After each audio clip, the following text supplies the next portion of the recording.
After 2 weeks of action here in Milan, the ECI's got underway yesterday. Really exciting with three teams that really can all beat each other. So expect some more international blockbusters today. I'm Mr. Maximo. This is the fan code ECI Italy Milan, and it starts right now.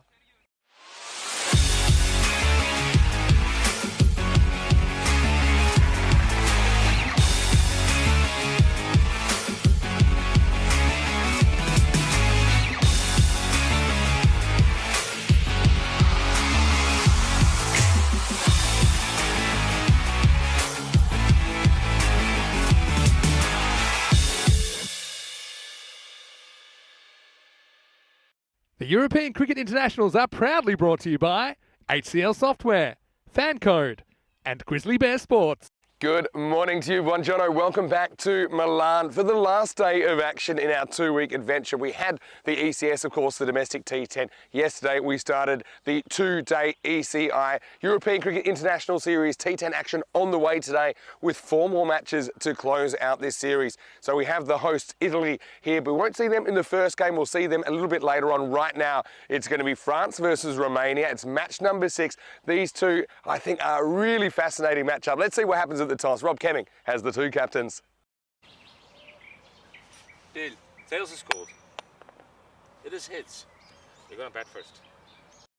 So it is Romania that win the toss, and their captain Ramesh T10 has elected to bat first. Look, I don't mind that at all. They showed yesterday they could kind of come back from adversity. They do bat deep. In fact, they lost 5-0. They lost 6-1 actually in that innings yesterday against France. They end up posting 77, and that was enough. So I think both teams lead with their strength this morning. We know that Ramesh T10, the captain, is so important at the top of the order, and Taranjit Singh as well, a very experienced campaigner. I really like the work of Anand Rajshekara under pressure yesterday, and Manmeet Kohli batting 10. They put together a crucial 26-run partnership in this matchup. And these two teams, they'll meet now. They also meet in the final game of the tournament later on this afternoon. France, though, I think that we're going to struggle to see Ramatullah Mangal on the field today. He is a key bowler, but he does have a slight groin strain, and I just don't know if we'll see any of him today at all. I guess there'll be some more team news shortly. But with France, I mean, their issue isn't so much with the bowling, which is normally pretty solid, and their fielding, I think, impressed me as well. It's just where are the runs going to come from? That's the question. I think that Gulami probably holds the key there. Usman Khan as well, a bit more responsibility with the bat as well as being a handy bowling option. And well, the Energizer Bunny, the French muscle man, Dawood Ahmedzai, with his wrist spinners, he was brilliant. He took a forfeit in this contest yesterday. Let's talk about the conditions today in Milan, and I can tell you that right now it's not too bad. A little bit of cloud cover. It's about 16 degrees. We're heading for a maximum temperature of 24. There is a chance of a thunderstorm later on. I know that we saw one sweep through in the first week of the ECS, so hopefully that stays away and we can get through the program, but it is kind of a bit of a danger lurking in the background. Well, lurking in the cube right now is Danny Hudacek, and Danny, let's get ready for the start of day 2. Match number 6 is on the way. The Romanians winning the toss and batting. Over to you. Let's get ready for the start of another exciting day of international action. Well, thanks, Vinny, and welcome to everyone who's watching from all around the world on YouTube and on Fan Code in India for this Fan Code European Cricket International Series here in lovely Milan. A match between France and Romania, and it was a fascinating game yesterday. They played with the number 27 not being particularly welcome to Romania. They lost a lot of wickets on that number. As we see the match summaries from yesterday. So France against Italy first up. Very close game in the end. France posting 65 and then surprising the Italians with the energy they had in the field, and also some brilliant bowling from Usman Khan and also Ramatullah Mangal, both taking 2. And so a much closer game than what you'd expect with a total of 65 on the board. And then Romania played Italy. Again, another very close game. Italy, the home team, getting the 96 they needed against Romania, who are a very batting-heavy side. And Taranjit Singh is very good up top for Romania, as we'll see shortly against France. Then Romania and France. So it was 68, the total France put up against 77 for Romania. They were bowled out, but a fantastic bowling effort there by the the French. Again, a lot of energy in the field, and they had Romania in all sorts of trouble in that game. And France played Italy again, a bit more comfortable, even though the French did mount a pretty good challenge. 77 was a decent score, and they couldn't hold back Italy with their main man, Mangal, out with an injury. It's might not see him today, unfortunately. And the final game of the day, good win for Romania against a star-studded Italian side. Restricted them to 69, which was achieved in the final over. Again, Taranjit with a big 40. He'll be instrumental for Romania's chances today. So, here's the table at the moment. And Italy up top, but only just. They've won 3, lost 1. Romania played 1 fewer game, actually, and could actually top the table after this game against France. France yet to score any points. They've been competitive in games. Their batting lets them down a little bit, but as you'll see this morning, their bowling and the energy in the field really helps the French. So as we see the two teams, fantastic bowling attack for France. They are with their main man though, missing the main man, but Rahul Mangal will no doubt open the bowling. Usman Khan's very useful, and also Ahmadzai Dawood with the little leg spinner is full of energy. And the two main men for Romania, definitely Ramesh Sathisen and Taranjit Singh up top. They have a very long batting order as well. So we'll see how this game unfolds. We're about ready for a start. Just umpires and getting everyone ready. And you'll see how much energy France have in the field. Last game they struggled a little bit. It was the third game of the day. Energy was flat. I spoke to one of the lads this morning.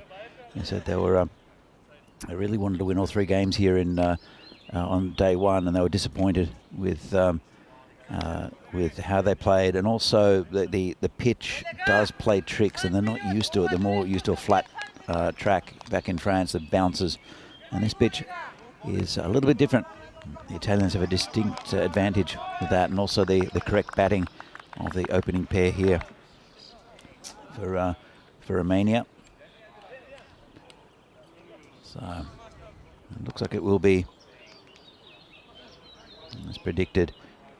Actually, it would be, well, we'll see who the bowling is. I think it'll be Rahul Mangal, probably Noman Amjad next. He's up top, the captain, a very, very good player. There's Noman Amjad. And as predicted, it is Sathisen, the captain, and also Taranjit Singh. They often get Romania up to a good start. And here's the first ball. And just prodded into the covers. No run. Again, great conditions for cricket. It's a bit of high cloud, but nice and sunny. And nice temperature to start today's play. So we have the field restrictions in play for the first 2 overs. Man deep at square leg. Also deep cover. As Mangal comes in again. And this is going to be called wide. But yeah, this French team is very impressive. I think they lack a couple of batsmen up top. Just if they had Taranjit and also the Sathisen in their lineup, France, they would look a much more complete team. There's a little bit of imbalance. There is some good batting though. Usman Khan's very handy. This is Gulami. This one's hit over the top and gone! First wicket for France. That's a big wicket. The skipper. There's a bit of a low full toss outside off stump. Good catch taken out there on the boundary. Having a look at this. And really nicely taken, especially early in the morning. That's the first wicket down for Romania. That's a big wicket. If they can get these two, as you can see, Derek is waddling off there with Ramesh Sathisen. If they can get Taranjit as well, he's the main run getter for Romania.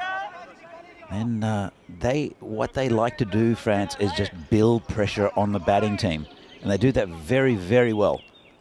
So if they can continue this, then Romania might struggle. It's early on, but they just build and build and build this pressure, just with really good fielding and top-line bowling.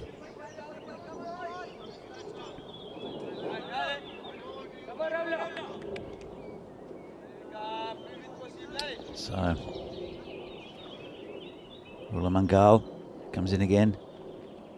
And another good ball at the point, no run. They bowl really good lines, the French. They're very disciplined with their bowling as well. And they're backed up by their fielders, who are young and athletic. There's a lot of promise in this French team. Allez les gars, as they're saying out there. Allez les gars. Let's come on, guys. As Mangal comes in again. And again, just prodded into the covers, no run. Very disciplined by the bowler. Natty got his new batsman. Pumped up the order a little bit from yesterday. It's been a good start here for France. Nice and tight. Couple of balls left in this over. Just a 3-over power play as well. There's Mangal bowling to Natigotta. Short, a bit wild, called it wide. Definitely one for the over. And you can see this pitch does bounce if you dig it in. I was dug in a little bit too much maybe. And probably bounces not the way to go. Bit of a surprise ball. Surprised me. Definitely surprised the batsman. But just too high for Mangal. No runs off the bat yet for Romania. Mangal comes in again. And this is on the top again, over the top, but 4 runs just wide of the fielder. That's first runs off the bat, the first boundary for Romania. Just a little bit wide, and played it straight enough to get away from that fielder who took the catch of Thiessen in the earlier this over. Good contest this. Big cheer from the Romanians. Not quite sure why. Getting excited. In fact, a signal. Well, I think it was signal 6. Shout. It's going down leg, I think.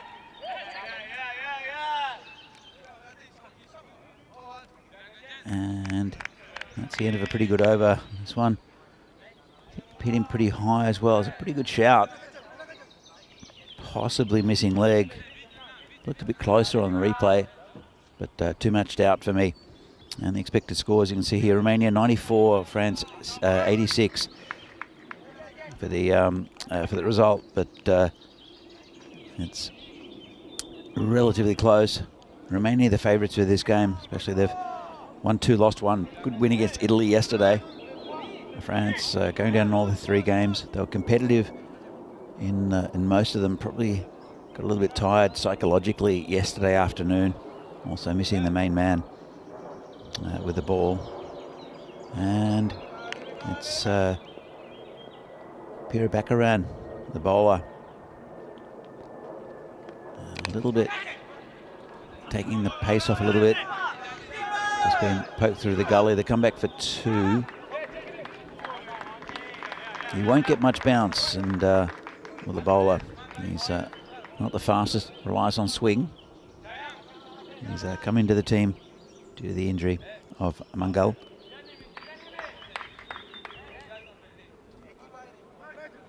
And he's been given his chance up here with the new ball. Bowling again to the very dangerous Taranjit Singh. And it's hit straight back past him. The right area for him. Need to continue this right up in the block hole. The bowler, Pira Bakaran. But we saw the spirit in the French team yesterday when they do pick up wickets, and they do pick them up on regular occasion.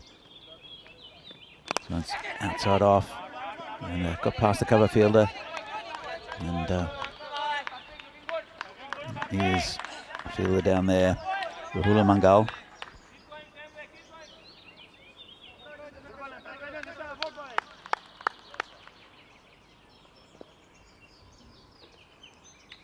Tense atmosphere here. The bowler comes in again. This one's on the leg side, and there's a man back there at square leg. Does well. And they do pride themselves on their fielding. They're very, very athletic out in the field. This French side. They hold their catch as well, but they just put a lot of pressure, and they build pressure in the field. They're creating dot balls and taking wickets. So it's going to be called a wide. Just lost that a bit. You can see the blue line there. It's an indicator for the umpires, and it was just outside that blue line. Anything that really clips that blue line is considered a wide. Just a guide, though. Also anything down leg stump. This one's hit in the air just over the fielder. Didn't get hold of it. The Taranjeet, as you can see, well, causing a bit of concern there for the batsmen. They came back for the second one, but great fielding. Let's have a look at this.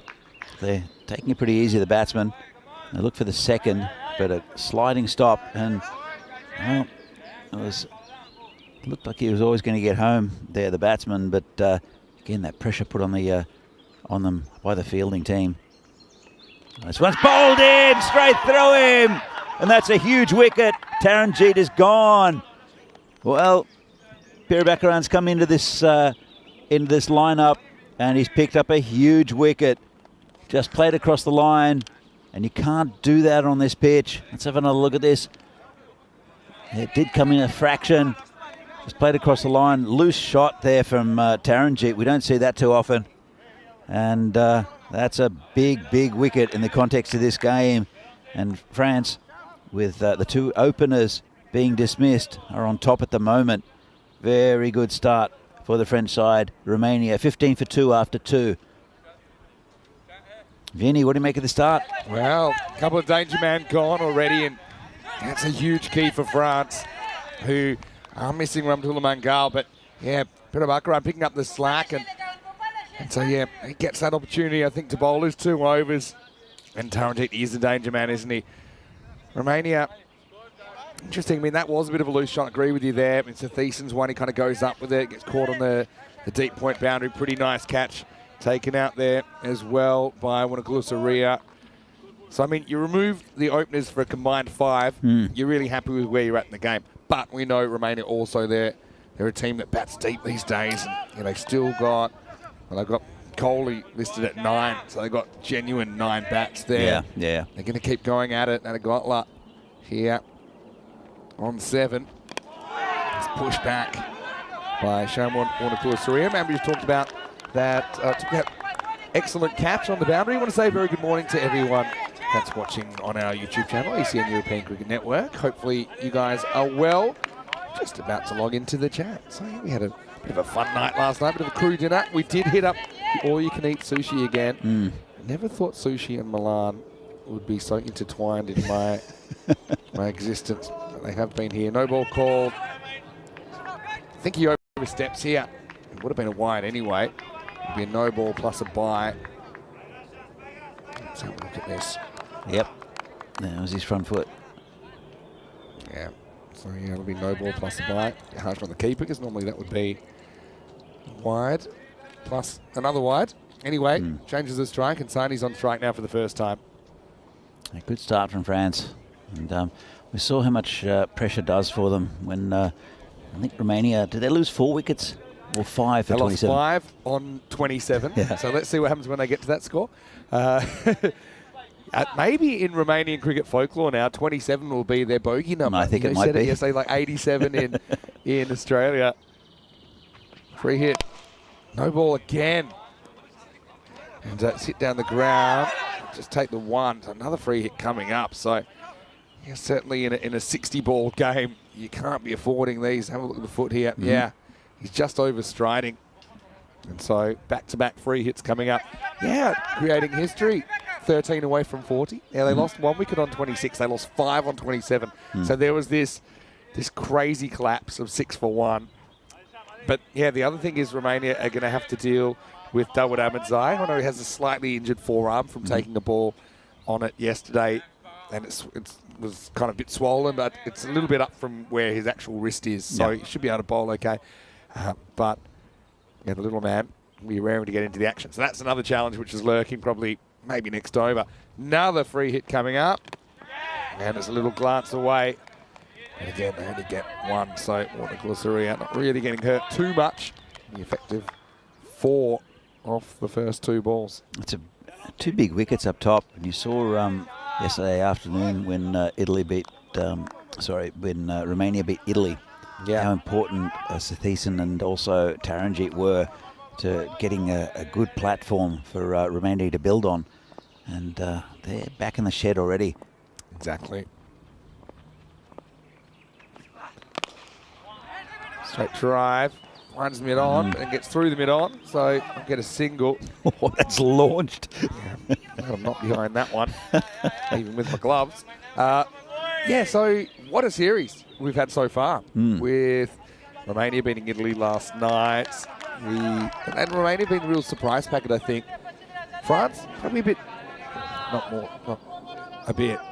a lot disappointed with how they've gone so far without a win, but they can turn it around. You can already see that there's a certain energy about them this morning. Now they got them on strike.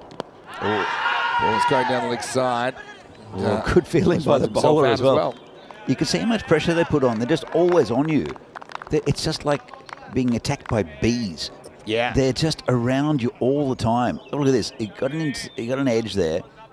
Almost pops back to the ball for a catch. It did, but then the ball was right on him, and it would have been close. He would have been gone. Yeah. And really, it was an opportunity to run out. Nadegodla. He's just struggling a bit at the moment. But, yeah, very good morning to all of our viewers. And watching on Fancode, of course, in the Indian subcontinent. More international action today. Double-pronged approach with T20 internationals as well. Wrapping up in Gibraltar a bit later on today and tonight. Slow ball, and just couldn't hold on to it. Great attempt there in the gully.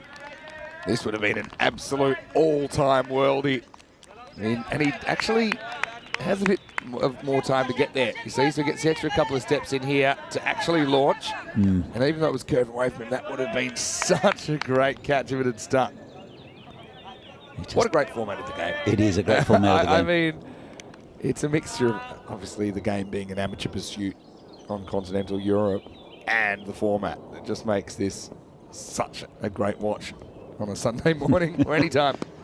Another one that slides into the pads and kind of does the batter for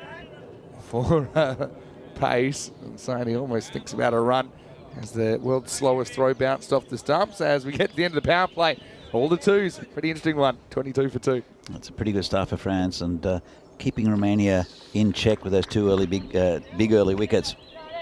And they just build pressure, as I said, and this pressure will continue here with this bowler Ahmadzai. He's a little live wire, and he's just always on you. Very rarely bowls a bad ball. Doesn't turn it too much, just gets it to dip, and then the field does the rest. There, it is now relaxed, the field, because of the end of the power play. So 3 men back on the boundary on the leg side. No one behind square. You have to keep it outside off. Well, Ahmadzai. There's 4 infielders lurking on the offside, plus 2 back as well on the boundary on the offside. So Ahmadzai. Bong to Nadegodla. 2 for 22. It's a pretty good start here for France. I'll be happy with it. Here comes Ahmadzai. To be good. Good shot first up. Takes on the drive. Bounces off Kanasan. And he's able to gather it in time. So, he got like trying to be attacking, but he's just been tied down here at the moment. Yeah, Ahmadzai's such an interesting bowler. He just slide onto you. Yeah, he's always at you, isn't he? Always probing. There's another overspinner. Infield wall of 4 on the offside. Nothing to stop that time. Yeah, not much gets through them actually at all. There's no one back square though. There's a man on the deep cover boundary. There's a long off. And this sliced away and up and over the top of that wall. That's going to go for 4. So it's a pretty good shot by Nadegodla. He kind of uses that extra pace and overspin of Ahmadzai. Throws the bat at it and carves it away for 4. Nice shot. Yeah, just to mention, there's no one back there on that boundary. He's more a cover area. So anything square if they can get past the field or over the top, it'll probably be 4. But it's taking a risk going over the top, and he won that battle there, did Natty Gotler. It's a little bit back in. I mean, I suppose it's working at the moment because most of these are getting cut off. Obviously not the one that went for 4, but he's just gone run a ball here, Ahmedzai. And I suppose there's no fine leg at all. I'd like to see maybe one of those 4 men go to fine leg, allow him to bowl a bit straighter and attack the stumps. So that's why you can actually take wickets. Oh. He almost has this ball. Ow. I felt that. He almost had that ball run into the palm of his hand, but it just takes a fingernail off, I think, on the way. That would have been another outstanding catch. He definitely gets a finger on it. I heard it. Ow. Yeah, I think you can feel that even if you're on the other side of the world. He's a tough man. I saw him take one on the forearm with the return yesterday that smarted. Yeah. Fixed pretty much by the magic spray, but as you said, there's a bit of swelling there on his right arm. So I'd be thinking, it's going to be outside off. I'd be jumping across and trying to sweep here, manufacture all the runs. Oh, that is the straighter one. And the Energizer Bunny is up and away. The Muscle Man is into the action. And with the score on 27, that is the Romanian bogey number. Ahmedzai going for 5 in the 4th, and it's 27 for 2. Well, if they lose 5 wickets today on 27, they'll be 27 for 7. Funny thing is that despite that collapse, they were still able to win the game, posting 77, which turned out to be enough. Well, it just shows you how strong this Romanian batting lineup is. I mean, you lose, do you say 6 or 7 wickets on 27? They lost 5 on 27. Yeah, and then one on 26, so one before that. So from memory, I think that might have been a wide that took them to 27 as well. Most teams would just collapse. But they brought it back really well. So that on the Nelson on 1-1-1, you meant to step on one leg and stuff. So what's the tradition that we're going to have for when the Romanian team's on 27? As Usman Khan comes up, and he's going to take a ridiculous catch. He's pretty casual. And at 27 strikes again. Right, everybody sit on your hands because Romania are on 27 and they lose the wicket too. Really an instinctive take from Usman Khan, and he's so casual about it. Just stuck out of hand. That's it. I think it's the Romanian 27 club. It has to be. Yeah, there are illustrious members all in this team, but I mean, 27 club is a bit more, but I'm not suggesting. But they are losing their wicket. 27 gets another victim. I love this, and he was kind of going to his left to get off the pitch in his follow through, and then he says, "Yeah, okay." And I don't think the batsman can quite believe it either. Saying, how has that happened? Natagotla didn't have a very good time though. Did like his boundary on the offside.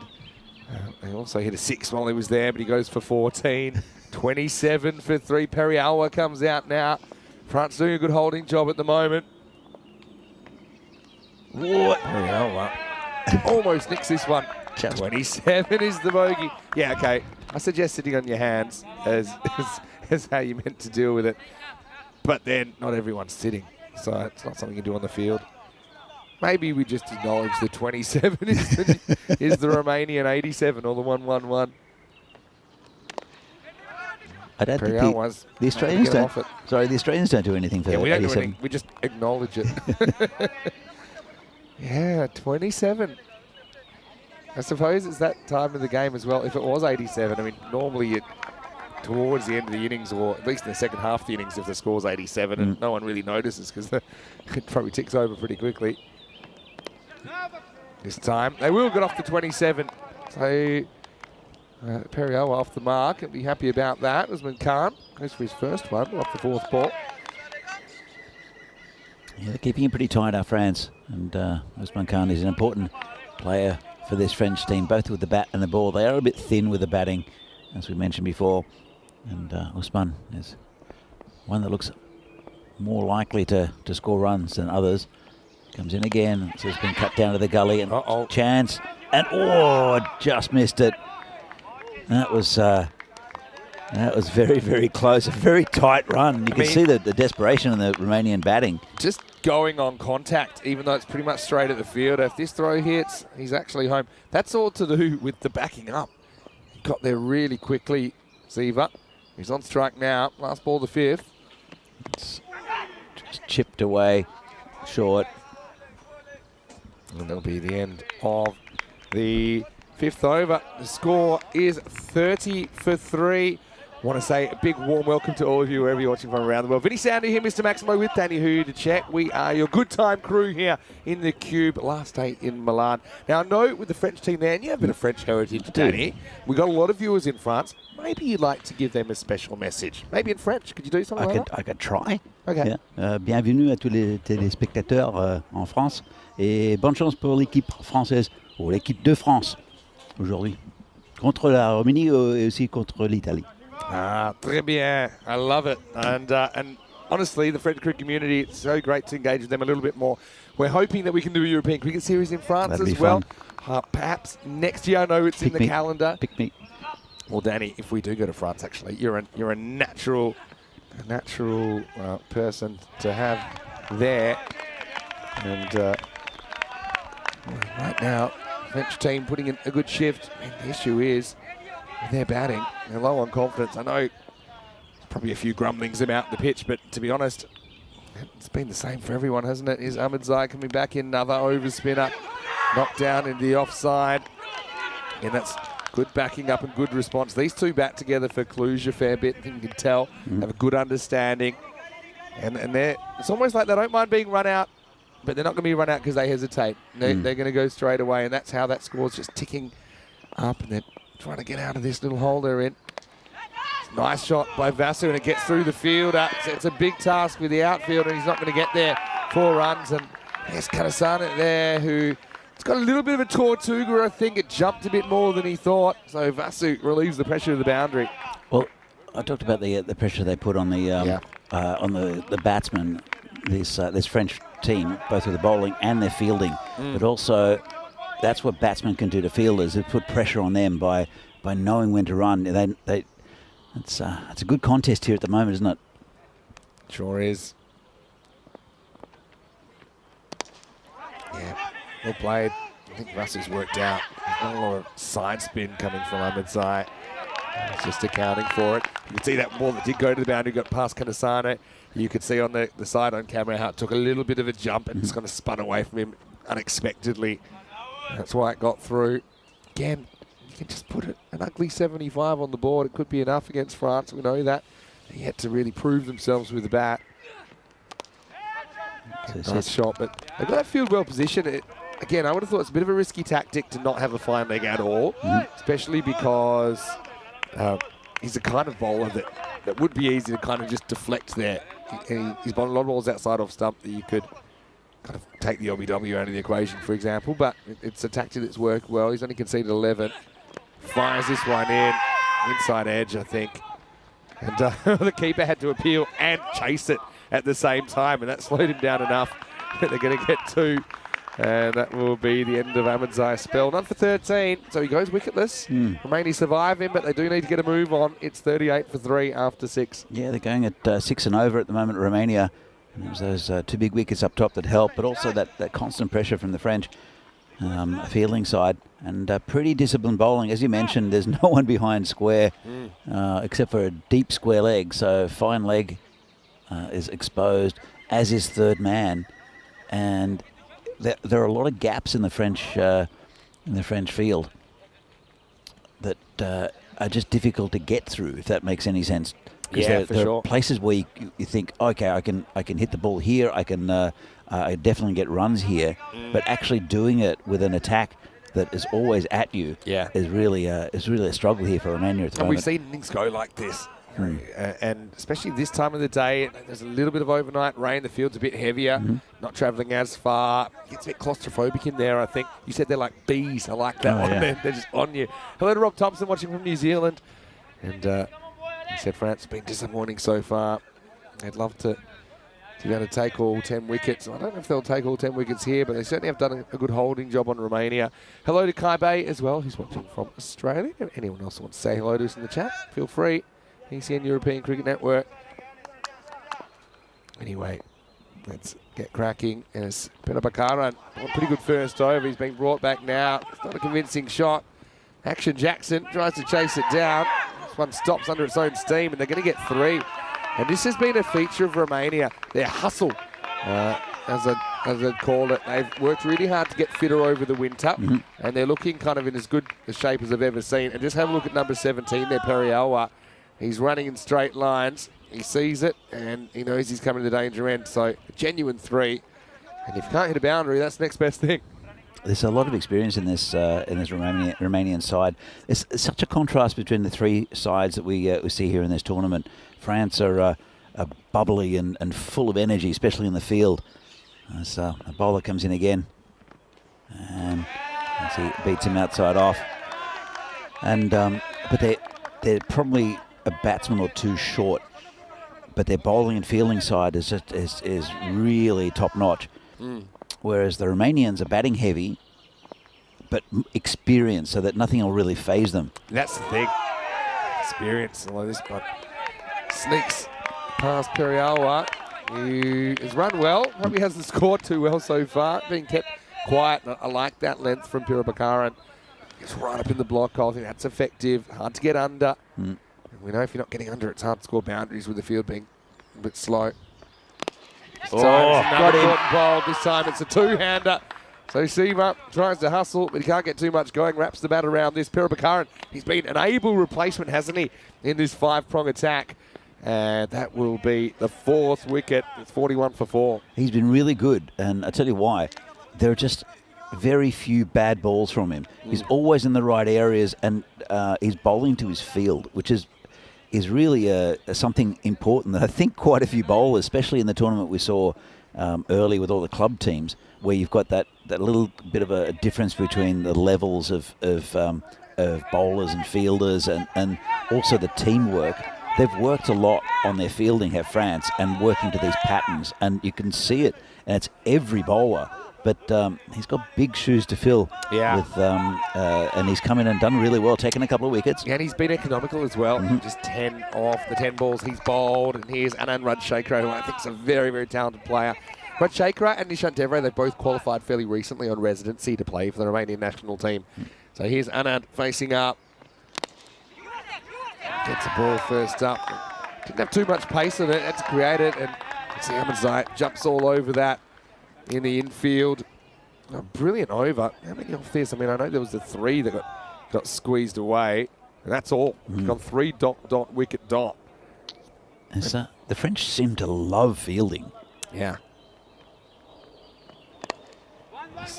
Probably just be 1. So 4 off the over, score 42 for 4. I know that my sources were saying that they were doing so much fielding and fitness in their training, and I think it shows. Absolutely. Just a reminder that later on we'll have the final 2 matches from Portugal T20 Internationals. Been a great series there. Gibraltar versus Portugal in match 8, starting at 2:45 local time, which is 6:15 in Central Europe, and then Malta and Gibraltar in the 9th and final match of the series. That'll go under lights. So the hosts get to finish off with a double header. So I'm sure there'll be a pretty healthy crowd down there at Europa Point as well. Sure. Well, everyone's a neighbour, really. It's only a small if place. If you get 30,000 in there, then you've actually got everyone in the country, because that's the population of Gibraltar. But a lot of people do come in. They work. They come in from Spain. Yeah. It's a very unique part of the world. Had the pleasure of spending some time there earlier this year. Anyway, we're going to go back to Watercolour Saria now. And yeah, just looking at the bowlers they've used and haven't used, funnily enough. It's the wide, just grabs the bit of the line. We haven't seen Noman Amjad with the ball. I'm sure it'll come in. I have a feeling it might be that he's also pulled up a little bit sore after the first day. Just a thought. So they've used Watercolour Saria and Pirabakaran instead of, obviously, Mungal that's out, and also Noman Amjad. This one worked away. They're going to take on the 2. I think it's news to Vasu Saini, but that's great running by Rajshekhar. Very good running. And again, that space just behind square, around that fine leg area is exposed. Just going back to captains and bowling and such, we're going to see Italy up next. A bit of a thing that I wanted to discuss with you. Yep. This is hit straight down to the ground, just be a single. Look, you see here that Amjad is possibly injured. He hasn't bowled himself. He's an important player for this side. Yeah. But Baljit Singh for Italy, I want to have a chat to you about Baljit Singh. Yeah. Because he's captain of the side. He opens the bowling. He comes in the top 3. Is it too much responsibility? Should he just back off? Because he's not scored any runs for Italy at all in this series. Yeah, it's a good question. Really good question, actually. That's a slower ball. It's a quick leg spin up. Only get away for 1. I don't know. For me, he's done it before. That's the thing. You know, he's done it before and done it well, so he shows he can handle it. So I don't know if it's responsibility or just the fact that he's having a bit of a run of outs. But I think for me, it comes down to what other options you've got. So how desperate are you to have him continue to do all those roles? But that's the thing, is you've got a whole list of options for Italy. Yeah, exactly. But then which one do you choose? You know. Well, not Baljit. Yeah, but I mean, do you mean just with captaincy? No. I think he's a fine captain. Yeah. But he's opening the bowling and he's batting in the top 3 as well as captaining. Yeah. Right. Should he just drop himself down the order? Because they're super talented, Italy. You've got guys like Jagmeet and also Asim Ali who are coming in at 8 and 9. Yeah. And they were batting up in the top 3 for their teams. It's a good question.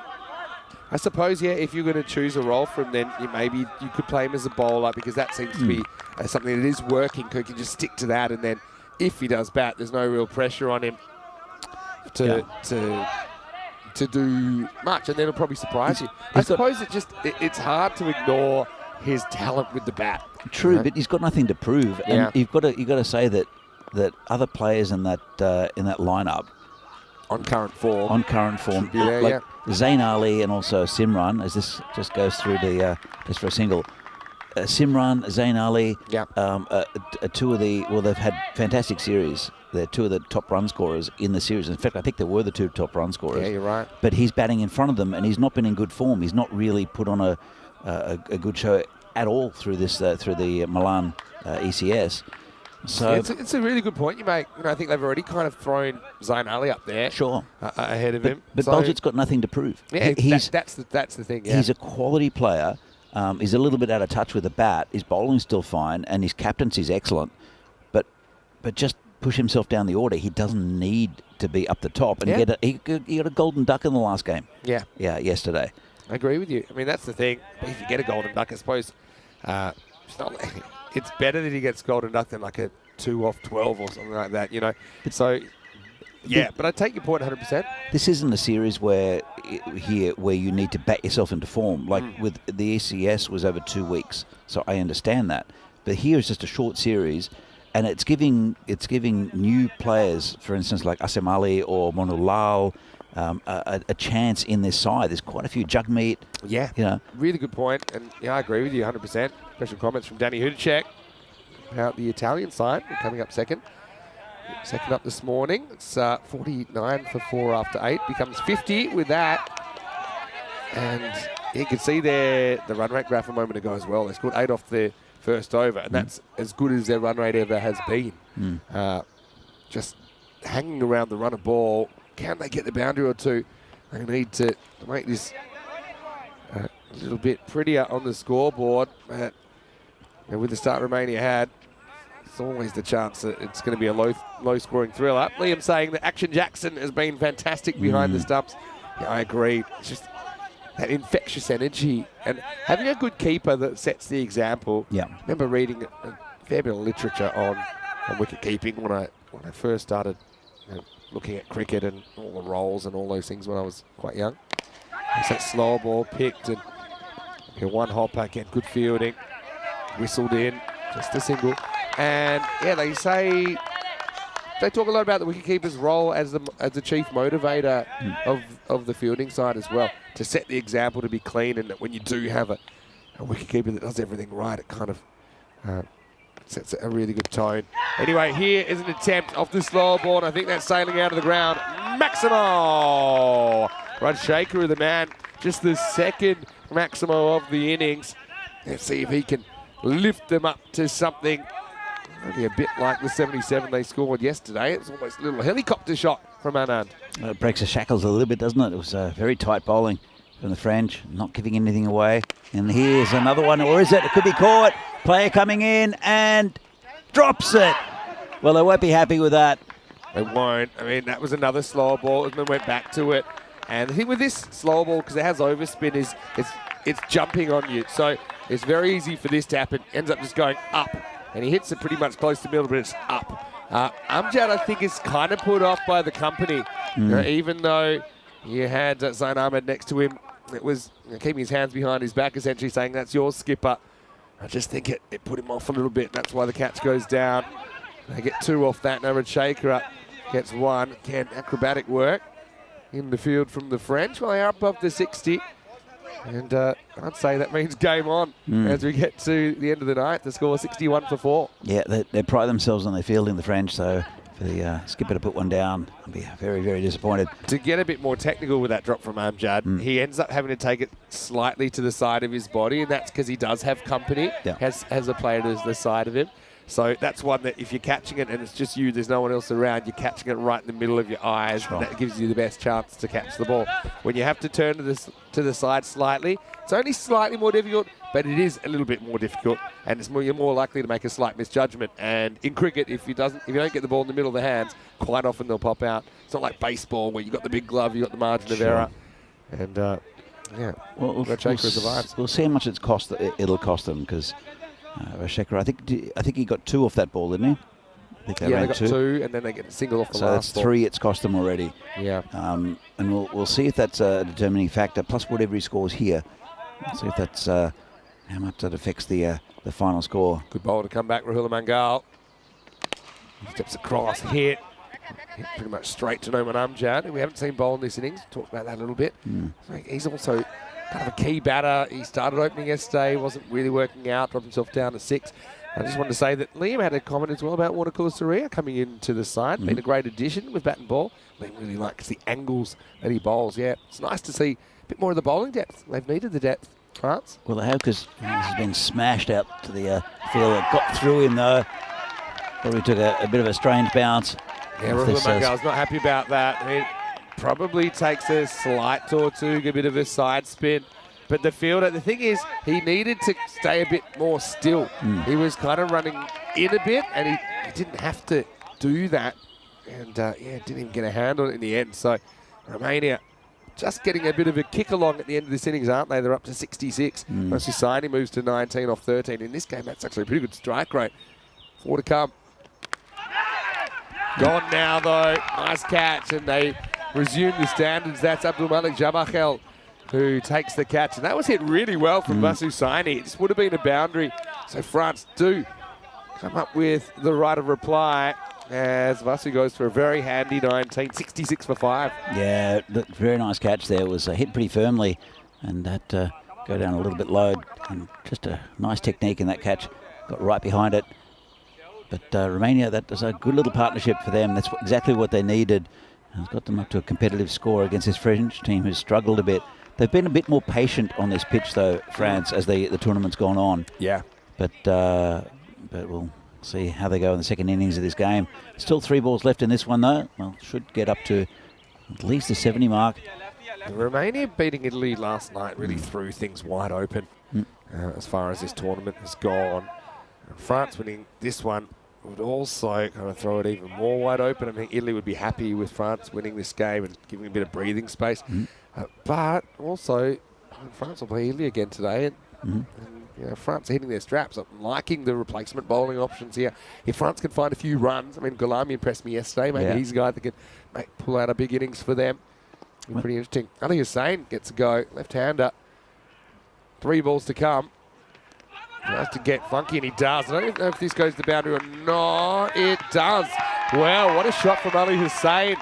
So, tactically, they sent out a left-hander to try and counter Mangal. Really good shot. I thought with this outfield, maybe this doesn't go, but again, the pace of Mangal carries that ball to the rope, and now Romania have hit 70, and kind of eerily like yesterday where they found themselves in a bit of a hole, but they were able to scramble 77 together. I mean, now they're 70 with 2 balls to go. That was a nice shot because he knew exactly where he wanted to put it. There's still no one back there in that area. Key with that, don't try and hit it too hard, right? Just make sure you get your bat in the right place, and he did. You try it again and gets it away again. This one, is it going? It's going, and good stop. To be honest, I'd be happy with 2 here because, yeah, Hussein looks like he's a good matchup. I think they've got Rajshekhar at the other end. I think you've got to plug that gap and make him do something different. Sure. Or you've got to bowl fuller. We've got a man down there at the third man. As we get fed, which looks great. Strawberries and those little wheaty round things you get everywhere, and bananas and little cakes. I'm looking forward to this. Last ball, and they do put the fine leg, but he's in the circle. Might want to go over him. Well, it goes over somebody. It goes over the keeper, running away. And there's a very... Oh, here we go. Where do we go? At 2. They're going to go for 3. They shouldn't get it. Has to be run out. They wouldn't have gone anyway. So Rajshekhar protects his average nicely there. He'll finish on 14. But Hussein, nice work from him, as it will be 2 and run out. Again, we'll just confirm this. You can see there's the first run, and there's the second run. And Rajshekhar says, I like the idea of a third in theory, but as I'm not going to make it, I'm going to make you the one that's run out. But anyway, look, they do get to 74 for 6. Pretty similar to the score they scored yesterday. France couldn't get it yesterday, but I mean, France, all things considered, if you keep your opposition to 74, no matter what the conditions, you should feel like you're a favourite in the game. But they are going to have to click with the bat. You can see the team meeting there discussing about how they're going to go about the chase. But really, Begborough still, they need these 75 runs to come alive in the series. Absolutely. Look, it's a good start. They've got a couple of really good big wickets early out of Sathisen and also Taranjeet, and it slowed down the batting for Romania, but they did manage to get up to a pretty good score. There's a very similar game to what we saw in the first match-up between these two. And France will have to bat well to get there. But the wickets, that was a beautiful little catch. It just stuck a hand out. There we go. Just plucked it out of the air. But Romania has a good partnership in the end between Rajshekhar and also Vasu Saini, that they got them up there to a decent defendable total. So you see another caught and bowled. And then a little cameo at the end from Ali Hussein, the left-hander, who just had a plan when he came out and decided to just knock it around a bit. Might have been a costly drop there. So see a lovely catch there taken in the gully. But you'll see here the left-hander tucks it around the corner, gets 4, and then got another couple of runs. This one's the another one that's gone down in that area. This is the eventual run out, but they picked up another 2 runs. So a good contribution at the end by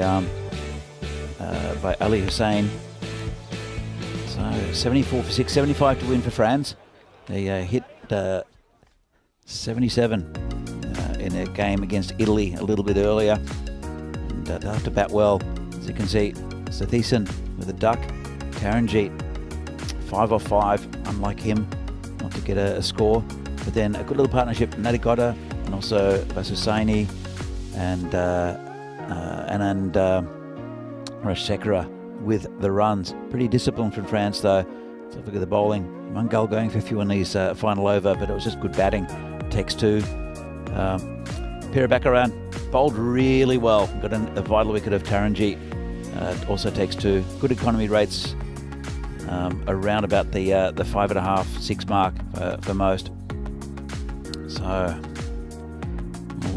in the middle of this game, one of the innings of France will come up. They'll need 75 to win in this fan code European Cricket International match between Romania and France. It's can go either way, this one. And we'll be back in a few minutes' time to see if France can get their 75 they need to win and to place their first win on the board. Whether Romania can defend this total. It's going to be an interesting one. Join us in a few minutes' time for the second innings of this game between Romania and France. See you then.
The European Cricket Internationals are proudly brought to you by HCL Software, Fan Code, and Grizzly Bear Sports.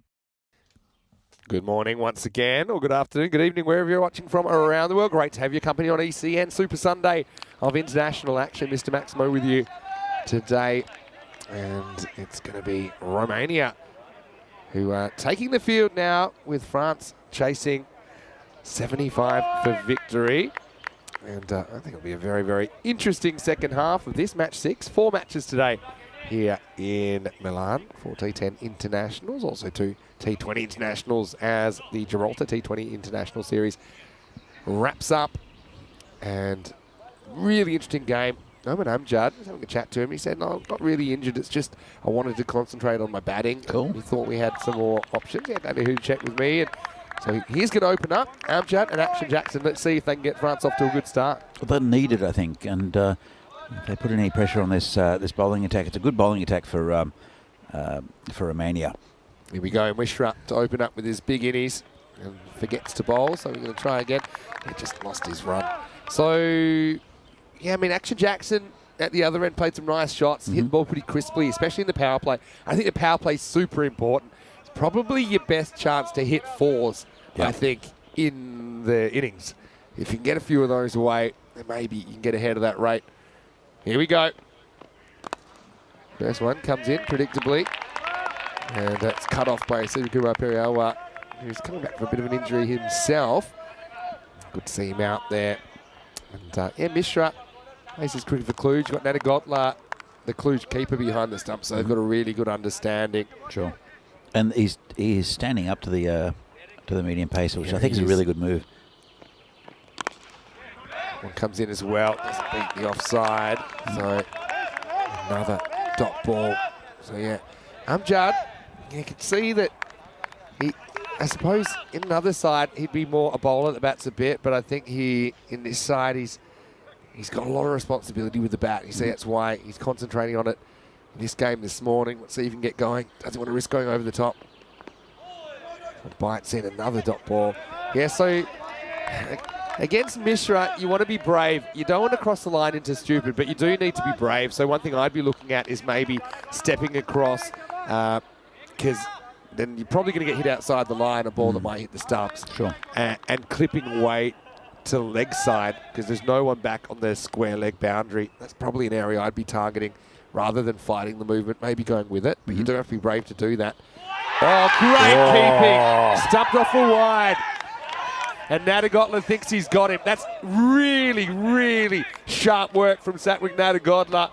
And I think Amjad's going to be gone here. I think you're right there, Vinny. Take, and he takes off, and he is gone. That is outstanding work from Satwik Nadagotla. And the ploy works. Strangle Amjad down the leg side. It's a good trade-off. The wide for a wicket, and Romania are fizzing. Just like that, it's 1 for 1. I did mention that I think it was a really good ploy to have the keeper standing up, and then that's a fantastic bit of work, as you said, Vinny. That's a big loss for France. They're 1 for 1, not the start they wanted, and I think it was the right thing for Amjad to do to concentrate on his batting, but he's escorted off the ground there by Derek. It's the old 3-card trick, to be honest. It's when you play that glance shot, it's kind of natural that your weight takes you forward. It's actually after he plays his shot that he falls out of his crease. And the key there for Nadagotla is he anticipates. It's so easy to be late on that as a keeper. So easy to be late on that as a keeper. But as soon as he sees down leg side, takes a big step with that outside foot, making position. And when the ball reappears, he was in perfect position to take it. Took off the bails like lightning, didn't he? Gulami, the number 3. And, well, this is going to go over everyone. I don't know if there's a little inside edge on this, you know. It won't go to the boundary. Let's wait on the signal. I think it might be buys. And So that's just the movement. And that's the kind of trade-off, because if there is movement that beats the bat, it's natural it might beat the keeper as well. Well, there's a lot of, that came in a lot, didn't it? It seems as well as just kind of hooping. But anyway, it doesn't even cost them 4, so they're happy with that. Just extra so far. Wide and 2 buys. This is not a good delivery. In fact, it's 2-4 whipped away, and that should go for 4. It does. So the first boundary of the chase. Galami, I think, has a lot of responsibility in that number 3 spot. He's an addition to the T10 side. We haven't seen him before in T10 internationals. You can see he's quite organised, and he put away that bad ball from Gaurav Mishra. I do like the look of Mukhtar Galami as a batsman in this French lineup. He looks the man most likely, doesn't he? And I think he'll need a big innings, but it's a very difficult bowler he's facing at the moment in Mishra. And this one is a bit of a weird one. Chance for a run out, not gathered. And he tried to play it through the offside, and then got a little bunt. Have another look at this. Would have been a wide, and just chased it and hit it. Coming in a bit. I mean, who knows what the call would have been, but it's a really good first over for Romania. They get the big wicket of Amjad as well. And again, do that fielding. Wicketkeeper's a fielder, and so that's a high standard of keeping. And well, I do hear that Satwick does have a secret wicket-keeping Swami that gives him a few tips sometimes. And obviously, having watched him play for a few years, so whoever that secret little coach would be, they'd be very proud of that bit of work from Satwick Nadagotla. Anyway, 33 matches since we've had a golden ball. It's exactly 1 week. It was Sunday morning last week. And so, if this is the 34th match since. That's how many matches we have in a week. Of course, excluding all the matches from Gibraltar, which have been bonus this week. This is a big over coming up here with the Ali Hussain has been fantastic for Romania in this tournament. Coming in, left arm around the wicket. Yep, goes back, punches, and straight to the fielder. So, 8 off the first. Here's the thing, though. They did get what they needed off the first, thanks to a couple of extras and 1 boundary. Well, even if they lose a wicket every over and they get 8, they win France. That'd be a great game. It would be a great game. It's already probably going to be a great game. Could this be another Sunday morning golden ball? It's in the zone for me. It's in that kind of Goldilocks zone. In these conditions, Hussain's been a really good addition to this Romanian national team. Played his first day in the yellow shirt yesterday and was brilliant. Wasn't too phased with anything, even like his confidence with the bat to come out and take calculated risks. And he's a brave cricketer. He's added a lot of balance to the attack because they've got a top line left arm spinner now, have Romania, and they look a really complete unit with a lot of experience. So I think he's a really vital cog in this Romanian machine. Another ball. Just goes pretty much straight to the fielder. It's a bounce of an Adagodla. I think about it. Overthrow. Now somehow the backup fielder has fumbled a ball which he already had in his hands. He's filthy with himself, Rad Shakera. So in the end, it turns into 2. Again, that's just the batters going on contact saying, look, you have to be a perfect piece of fielding. And when you take on the 1, you have the opportunity then of sometimes creating a second. And Action Jackson spotting the action. He was quick to come back. That's well played. I think they're batting pretty responsibly here, these two at the moment. They're looking for the bad ball and trying to get it away, looking for quick runs. It's been good from these two so far. Oh, not so good that one. Well, I mean, like I said, you don't be too conservative in the power play. I know you don't want to be stupid either, but I think it's your best chance to find boundaries when they're unattended, and get the jump. You won't get these 3 overs back. I agree, Vinny, but I don't necessarily think it's super important chasing this total. You don't want to take too many risks. Yeah, you can scramble 75, true. And if you wait for bad balls, and there will be some bad balls in this Romanian lineup. Yeah. So end of the second now. It's 12 for 1. Pretty good over from Hussain. Then he goes for 4. One of those was a bit of a circus-style overthrow. As we look at the table, France without any wins, but I mean, this can all change. I mean, France could still win 3 games today, and if Italy have a bad day and lose a couple, you could have a situation where all teams finish 3-3. I know that sounds far-fetched, but in a series where you literally think that anyone could beat anyone, and I think that is the case. Yeah. France, even after an awful first day, they could still end up on top. I think they came in with a certain mentality of how they're going to play this this series. So this is overpitched, hit the cover again, and they'll take a single. They came in a way, but then how they're going to play this series, and they showed it with the ball and fielding, but with the batting, this pitch is tricky. Yeah. It's different to what they're used to in France. I was chatting to one of the lads this morning, Yeah. and he said, yeah, this pitch, it keeps low, it does things. I said, yeah, you just got to play straight. So, Plays like a cricket pitch. yeah. No, I'm not used to it either. Anyway, this is a misfield. I think they'll just get the single. I mean, I like the attack there. But it's Ali Hussein at mid-wicket. Wasn't able to make the stop. I think they might go back to him in the fourth over as well. You think? I think they will. They did yesterday. Well, They're feeling like they just want to really try and get on, try and push that required run rate up a little bit. they do have good bowling to Romania, but he is a wild card for them. He's bowled him, and another big in-swinger accounts for Action Jackson. He'll swing the ball around corners, Gaurav Mishra. So that is both openers gone now. France 14 for 2. Yeah, France have been pretty disciplined in not playing these sorts of shots. He tried to cut it, but it did hoop. And This is what I'm saying. He's fighting the movement. I said maybe a better tactic to that exact ball. If you step forward and across, you might be able to whip it leg side and whip it up in the air to the short boundary because and kind of protect your stumps with your pads because you'll probably be outside the line. Easier said than done, but yeah, it was too close to cut and it went through the gate. it's no secret to what Mishra does. Yeah. I mean, he's gonna pitch it way outside off stump, and it's gonna hoop in. So, but yeah, it was a nice start from Action Jackson. Just played the wrong shot, played the wrong line. And it's a bit of a shame because there's only one over left in the power play. It would have, and one over, or a few balls left of Mishra's spell. Yeah. So it might have gotten easier for them.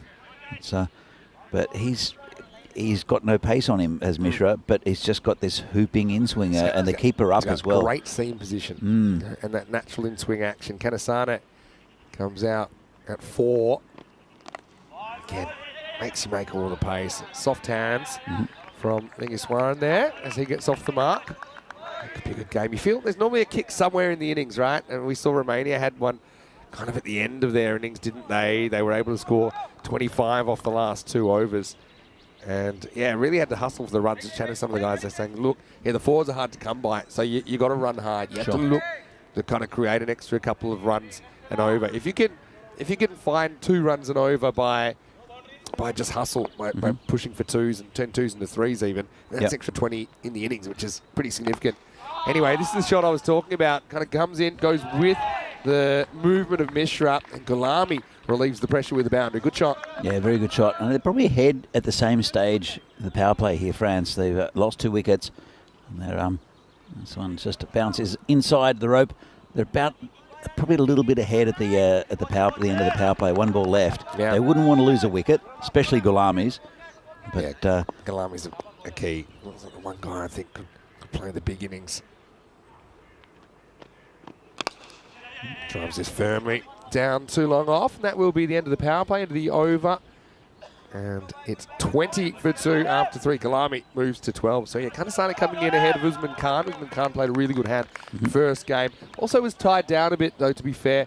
Kanasane is a guy, he scored their top score in the ECC, which was only 32, admittedly. But he's a guy, I think, if he's playing, I do like seeing him up in the top 4.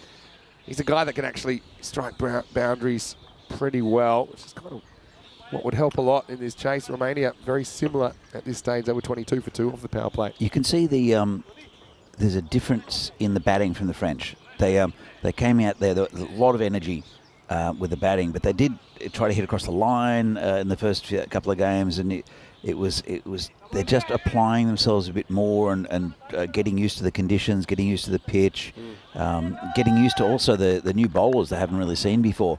So I think it's just they're building a little bit, France.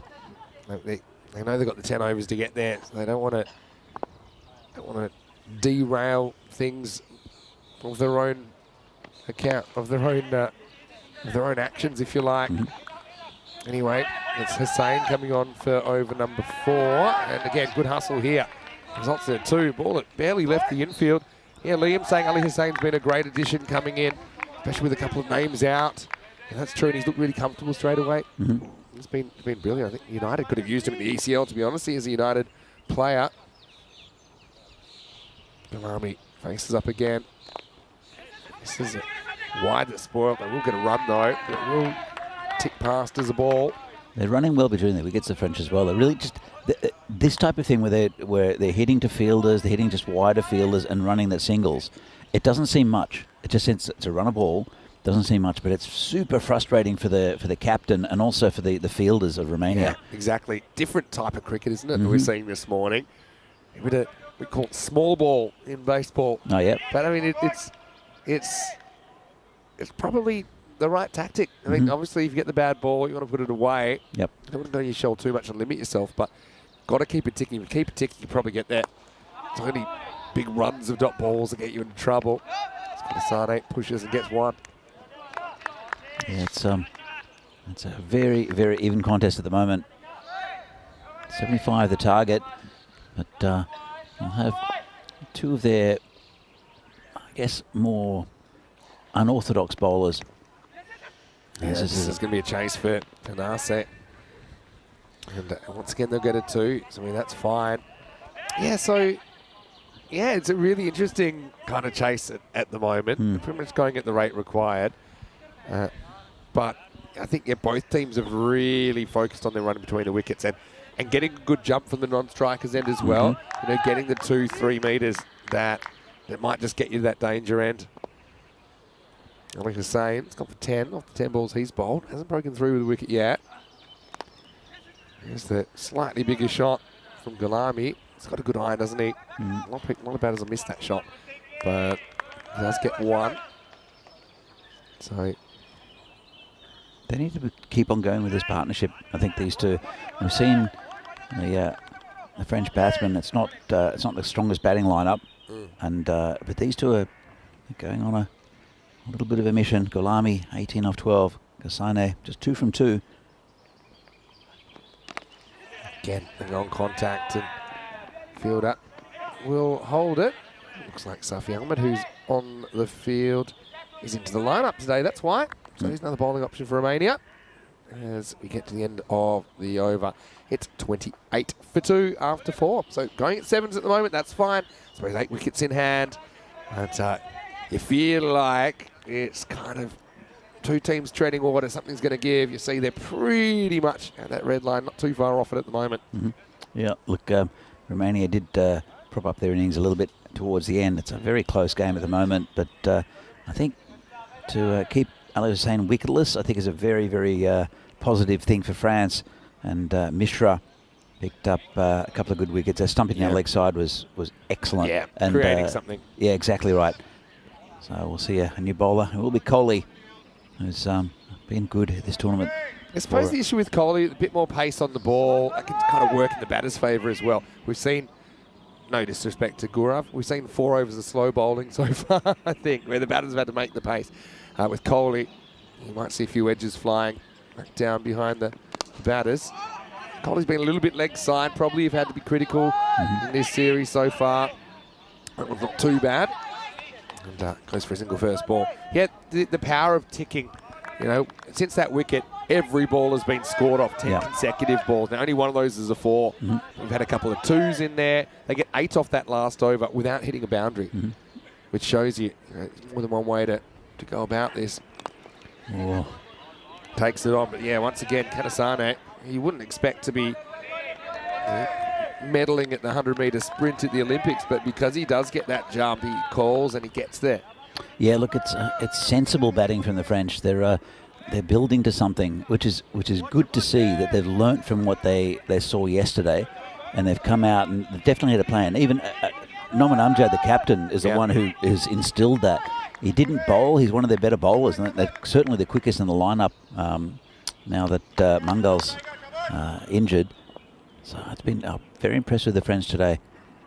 Kohli. Whoa. I don't think it can be OEW, and I'll tell you why. I think they're going for the catch. And that bounced because it's gone in. So if it's anything, he's hit it. Let's have a look. Yeah, he's hit it. Well, in fact, I think that was a chance, but Natagotla puts it down. That's where the bowler was appealing there. Let's have a look. I couldn't believe it. It missed the stumps. Yeah. It's off the very bottom of the bat, but it does carry to Natagotla. It wasn't a bump ball. One of those ones that looks like it's a bump ball, but I don't think it was. It bounces and it hits the toe of the bat. It scratches it on the way as the ball's bouncing up. Yep. So anyway, tough one goes down. We criticised Natagotla too much, considering how he created that wicket out of nothing first up. That was an important wicket to get. It's been a good over here from Coley so far. Like I said, though, the only way you get in trouble if you're France, a whole bunch of dot balls. True. Or losing wickets. Which are probably dot balls as well, yeah. But yeah, you can see that's why they're willing to, maybe risk a run out somewhere across the line in return for all these extra runs they're getting. So just one ball left in this over. Coley's been good. It's been just 3 and a leg by off this over to this point. And Maya's enjoying the hustle. Good running between the wickets, enjoying this batting. And they'll get bat on this and run again. So even though it's straight to the fielder, would have had to have been perfect. I think would have been out of a hit. But Kanasana survives. And we've got a game on our hands, folks. It's the end of 5 and the score 33 for 2. That was a good over there from Coley. And yeah, it would have been out. You can see what I was saying before, actually. Let's have a chat about this. I'm really excited about the ECC. All 3 sides you see this weekend in ECN cricket will be part of the ECC. Bigger and better. 31 countries. It's getting crazy now. And they'll have 3 days each in their groups.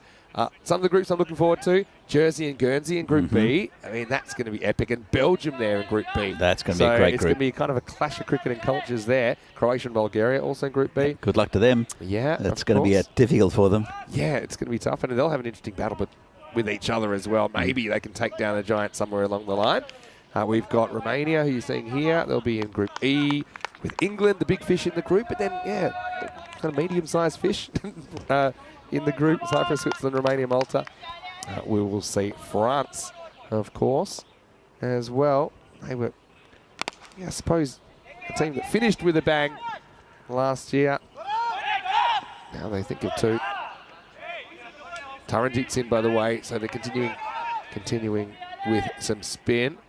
Yeah, so France will be in Group A, so we'll get to see them straight away. France and Spain, interesting rivalry there as well. France and the Czech Republic. France and the Czech Republic, of course. That'll 2 be countries very close to your heart. Very close, yeah. And Italy, of course, Group C, which includes Denmark and Sweden. So they've got some power from the north. Yeah, it's going to be a tricky group for Italy. Some good teams there. Denmark, very solid. Slight delay while the batter sorts out the grip on his bat. See some of the new teams as well. And Turkey in there, that could be a surprise pack considering how Istanbul's KSK went at the ECL recently. They were actually really, really good. Celebrated probably more than the eventual winners. Again, good keeping. It's good early position, but it will be a wide. This has probably been a little bit of an issue sometimes where he gets a bit too leg stumpish. It's probably because he's turning the ball too much, actually. That's better. You can see he's one guy that's actually spinning the ball. I know it sounds radical, but he actually spins the ball like an off spinner instead of just darting it in all the time. It's causing problems. That's what's played back to him. So yeah, a couple of dot balls, building a bit of pressure. Just feel France have lost a bit of the momentum here. And when you play that small ball approach, this is the issue. If things stop, you find yourself having to hit your way out of trouble to get back on track at some point, because already that rate's gone up to around about 9 and over required. You still don't have to panic if you're France. You just keep on going, and then they were right on the rate just by doing what they were, just by staying in there and hitting the 1s and 2s. There will be boundaries along the way somewhere. Not this one though. Kanasane is gone. Good bowling there from Taranjit. I think that's the implied pressure of just a few dot balls adding up and only singles in a while since we'd seen a 2 as well. And Natagotla, again, smart bit of work from him. He's gone by miles. And that's a good example of a stumping where you don't have to rush. I think if I'm in the keeper's shoes there, I'm just saying, look, I'm just going to catch this ball. If I catch it, I'm going to have all the time in the world to affect the stumping. And that's how it worked out. Natagotla with his second stumping of the innings And Taran's over was going to be crucial. That's what they were saying in the chat, and it's proving to be the case. Kanasana goes for 6 off 9, and it's 36 for 3. Yeah, absolutely. And, well, he missed out with the bat, Taranjeet, this time, but he's also very important with the ball for Romania. He brings new batsman out. It's Zain Ahmad. So, but Gulami's still there, and that's the hope for Romania. Sorry, for France at the moment, that Gulami just continues. He's 21 off 17. And we know he can accelerate the run rate as well. So while he's there, France have got a very good chance, but they've got a long, long tail to France. Yeah, so Nico Fernando is watching. Hello, Nico. He's saying that Taran, with the Sikh headgear, looks a bit like a right-handed Monty Panesar. Monty's still pretty active, actually, on social media. Big fan of his cricket. Yeah, of course, Taranjeet's a right-handed bowler. And a lot of discussion about the tactics. You know, the tactics of France, and do you send someone out this stage maybe to have a bit of a go? It's a bit of a wild card. No. 7 wickets in hand. Well, with the left-hander here, it changes things a little bit, changes the angles, but you want Gulami to stay in, and you want someone to support him, you know, just to build partnerships. Yeah, so there's a pro and a con to that, sending out a pinch hitter kind of attack. And one is that, yeah, they might bring a boundary too, but also could chew a lot of dot balls if they're swinging and missing wildly, and you don't want that. Anyway, Zain gets up and gets on top of this cart. He'll retain the strike, and he's off the mark at a 6. And France 37 for 3. They are creeping towards this total, but they'll have to double their score in 4 overs. It's still very much in the balance, as you see the scorecard here. Noman Amjad got that. It was a very good stumping. Action Jackson looked good, but Gulami is the batsman that can get France over the line. If they lose him, I think they're struggling. Usman Khan's still there, who's also a very good bat. So as we saw in the first game. So you're going to see the 5th bowler now. And Vasu is really experienced in this situation. Yeah. He does tend to bowl at the end of the innings now. It's the role he took on in the ECC last year. He's got a cool head. He's experienced. He's normally pretty accurate. He's got good attributes. Wouldn't say he's got all the tricks of maybe a death bowler, but his accuracy is his currency. So they've got the left-hander on strike, and they're just sorting out the field. He bowled really well against Italy in the final game yesterday, where they won against Italy. 7th over. First ball springs off the bat of Zain Ahmed over Crocodile Rock. They'll just get a single. Singles are fine at the moment for Romania. You know, I think they're happy if that rate keeps climbing. It's kind of heading towards 10 and over required now, and you can't really do that in singles. It's kind of a mood is kind of riding the emotions. He thinks that France are making life tough for themselves now. They need something. Probably think that's true. Gulami's still there, though. He can go up a gear. Yeah. I think it's a big moment if he decides to go for an attacking shot, whether he gets away with it or not. I think he'll target this over, though. Let's have a look. Well, Does target, and this is high in the air. Taranjeet's going to go right back to the line, and he's going to... Well, it's going to be 6. That's an outstanding bit of work. And so, well, this is an absolutely crazy bit of work. And it's kind of like rocking up to school without doing your homework, because there's a situation that he has no idea what to do here, Ali Hussain. If he'd stayed on the field of play, he would have had a shot at taking this in. But look, I think he's fine there. He's almost touching the rope, but I don't know if he is. And then this is the one that if Ali Hussain had stayed in the field of play, he might have been able to come back. But instead, he just has to air swing at it. And this is a really interesting rule question, which is if the first point of contact is inside the field of play, you can actually take off from outside the field of play and bat it back in. But I don't know if that applies to a second fielder. Because it had already been touched, but not by Ali Hussain. I've got a feeling that even though it was a fantastic effort and a fantastic catch from Taranjeet, I think his foot was touching the rope. It might have been, but I still think if you went to the replay on that, it's not conclusive enough, and the doubt goes to the fielder. So, yeah, someone help us out with a rule check. And I know most of them, but by the way, it's a rule I don't think makes sense. I don't think you should be allowed to jump from outside the field and touch the ball before you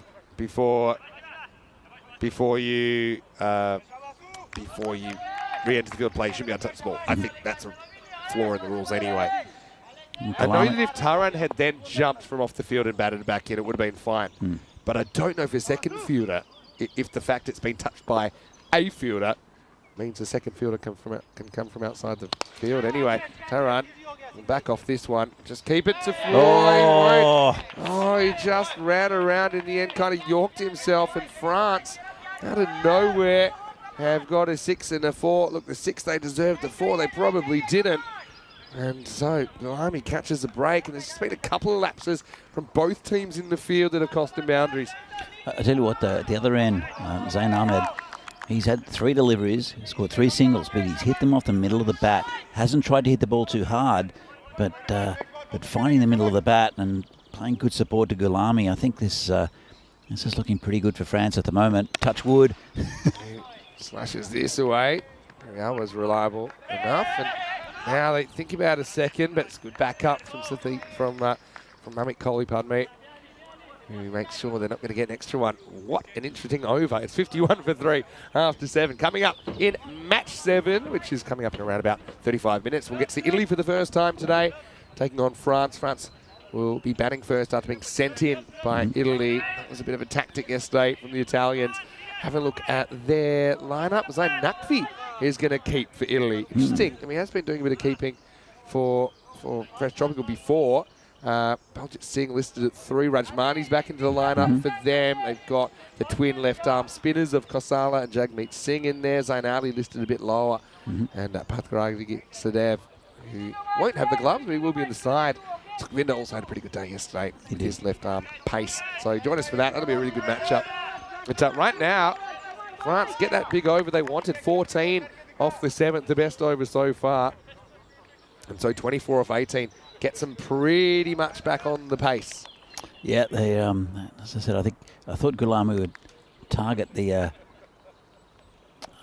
bowler then. This one's just prodded away. They just need, again, just these nice little singles, just turning over the strike and then the odd boundary. But, still a long way to go. 3 overs to go in this game. 75 the target. They are 52 for 3 at the moment, France. But looking at the boundary law and the way I read it, it says if his or her first contact with the ball. So if Ali Hussain is to touch it, even though that's not the first contact with the ball from a fielder, it is his first contact. So it would have been 6 if he touched it, according to my reading of that law.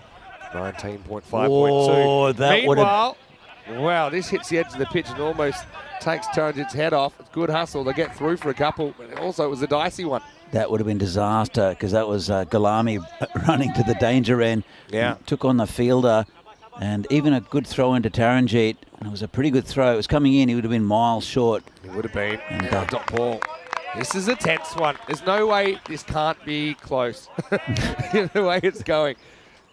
Anyway, Taran is around the wicket, the left-hander. I think it's a good matchup for him. Left-hander misses out, wants to go wrap, changes his mind. Probably lucky he doesn't hit that. It's probably going straight to the fielder if he does deflect it.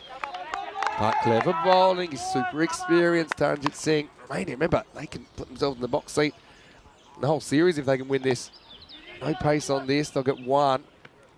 And, despite the heroics of the 7th over from France, they do stare at that kind of 9+ and over required rate now. And so this for me is a really important ball coming up. Gulami facing up. Does he go the 1 or does he go large? I would see off Taranjit rather than take too many risks. And there you go. Stays low, and we've seen it a million times, haven't we? Trying to go across the line. As Taran gets the most out of this surface, just kind of shoots through. Certainly lower than the batter was expecting. Just watch it here on the replay, thanks to Spring Productions.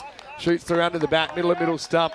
And so Taran wins the battle, and it's a key battle. He takes 2 for 8 in his 2 and gets Romania back on course. 55 for 4 after 8. You can see Gulami there. He's just not happy with himself.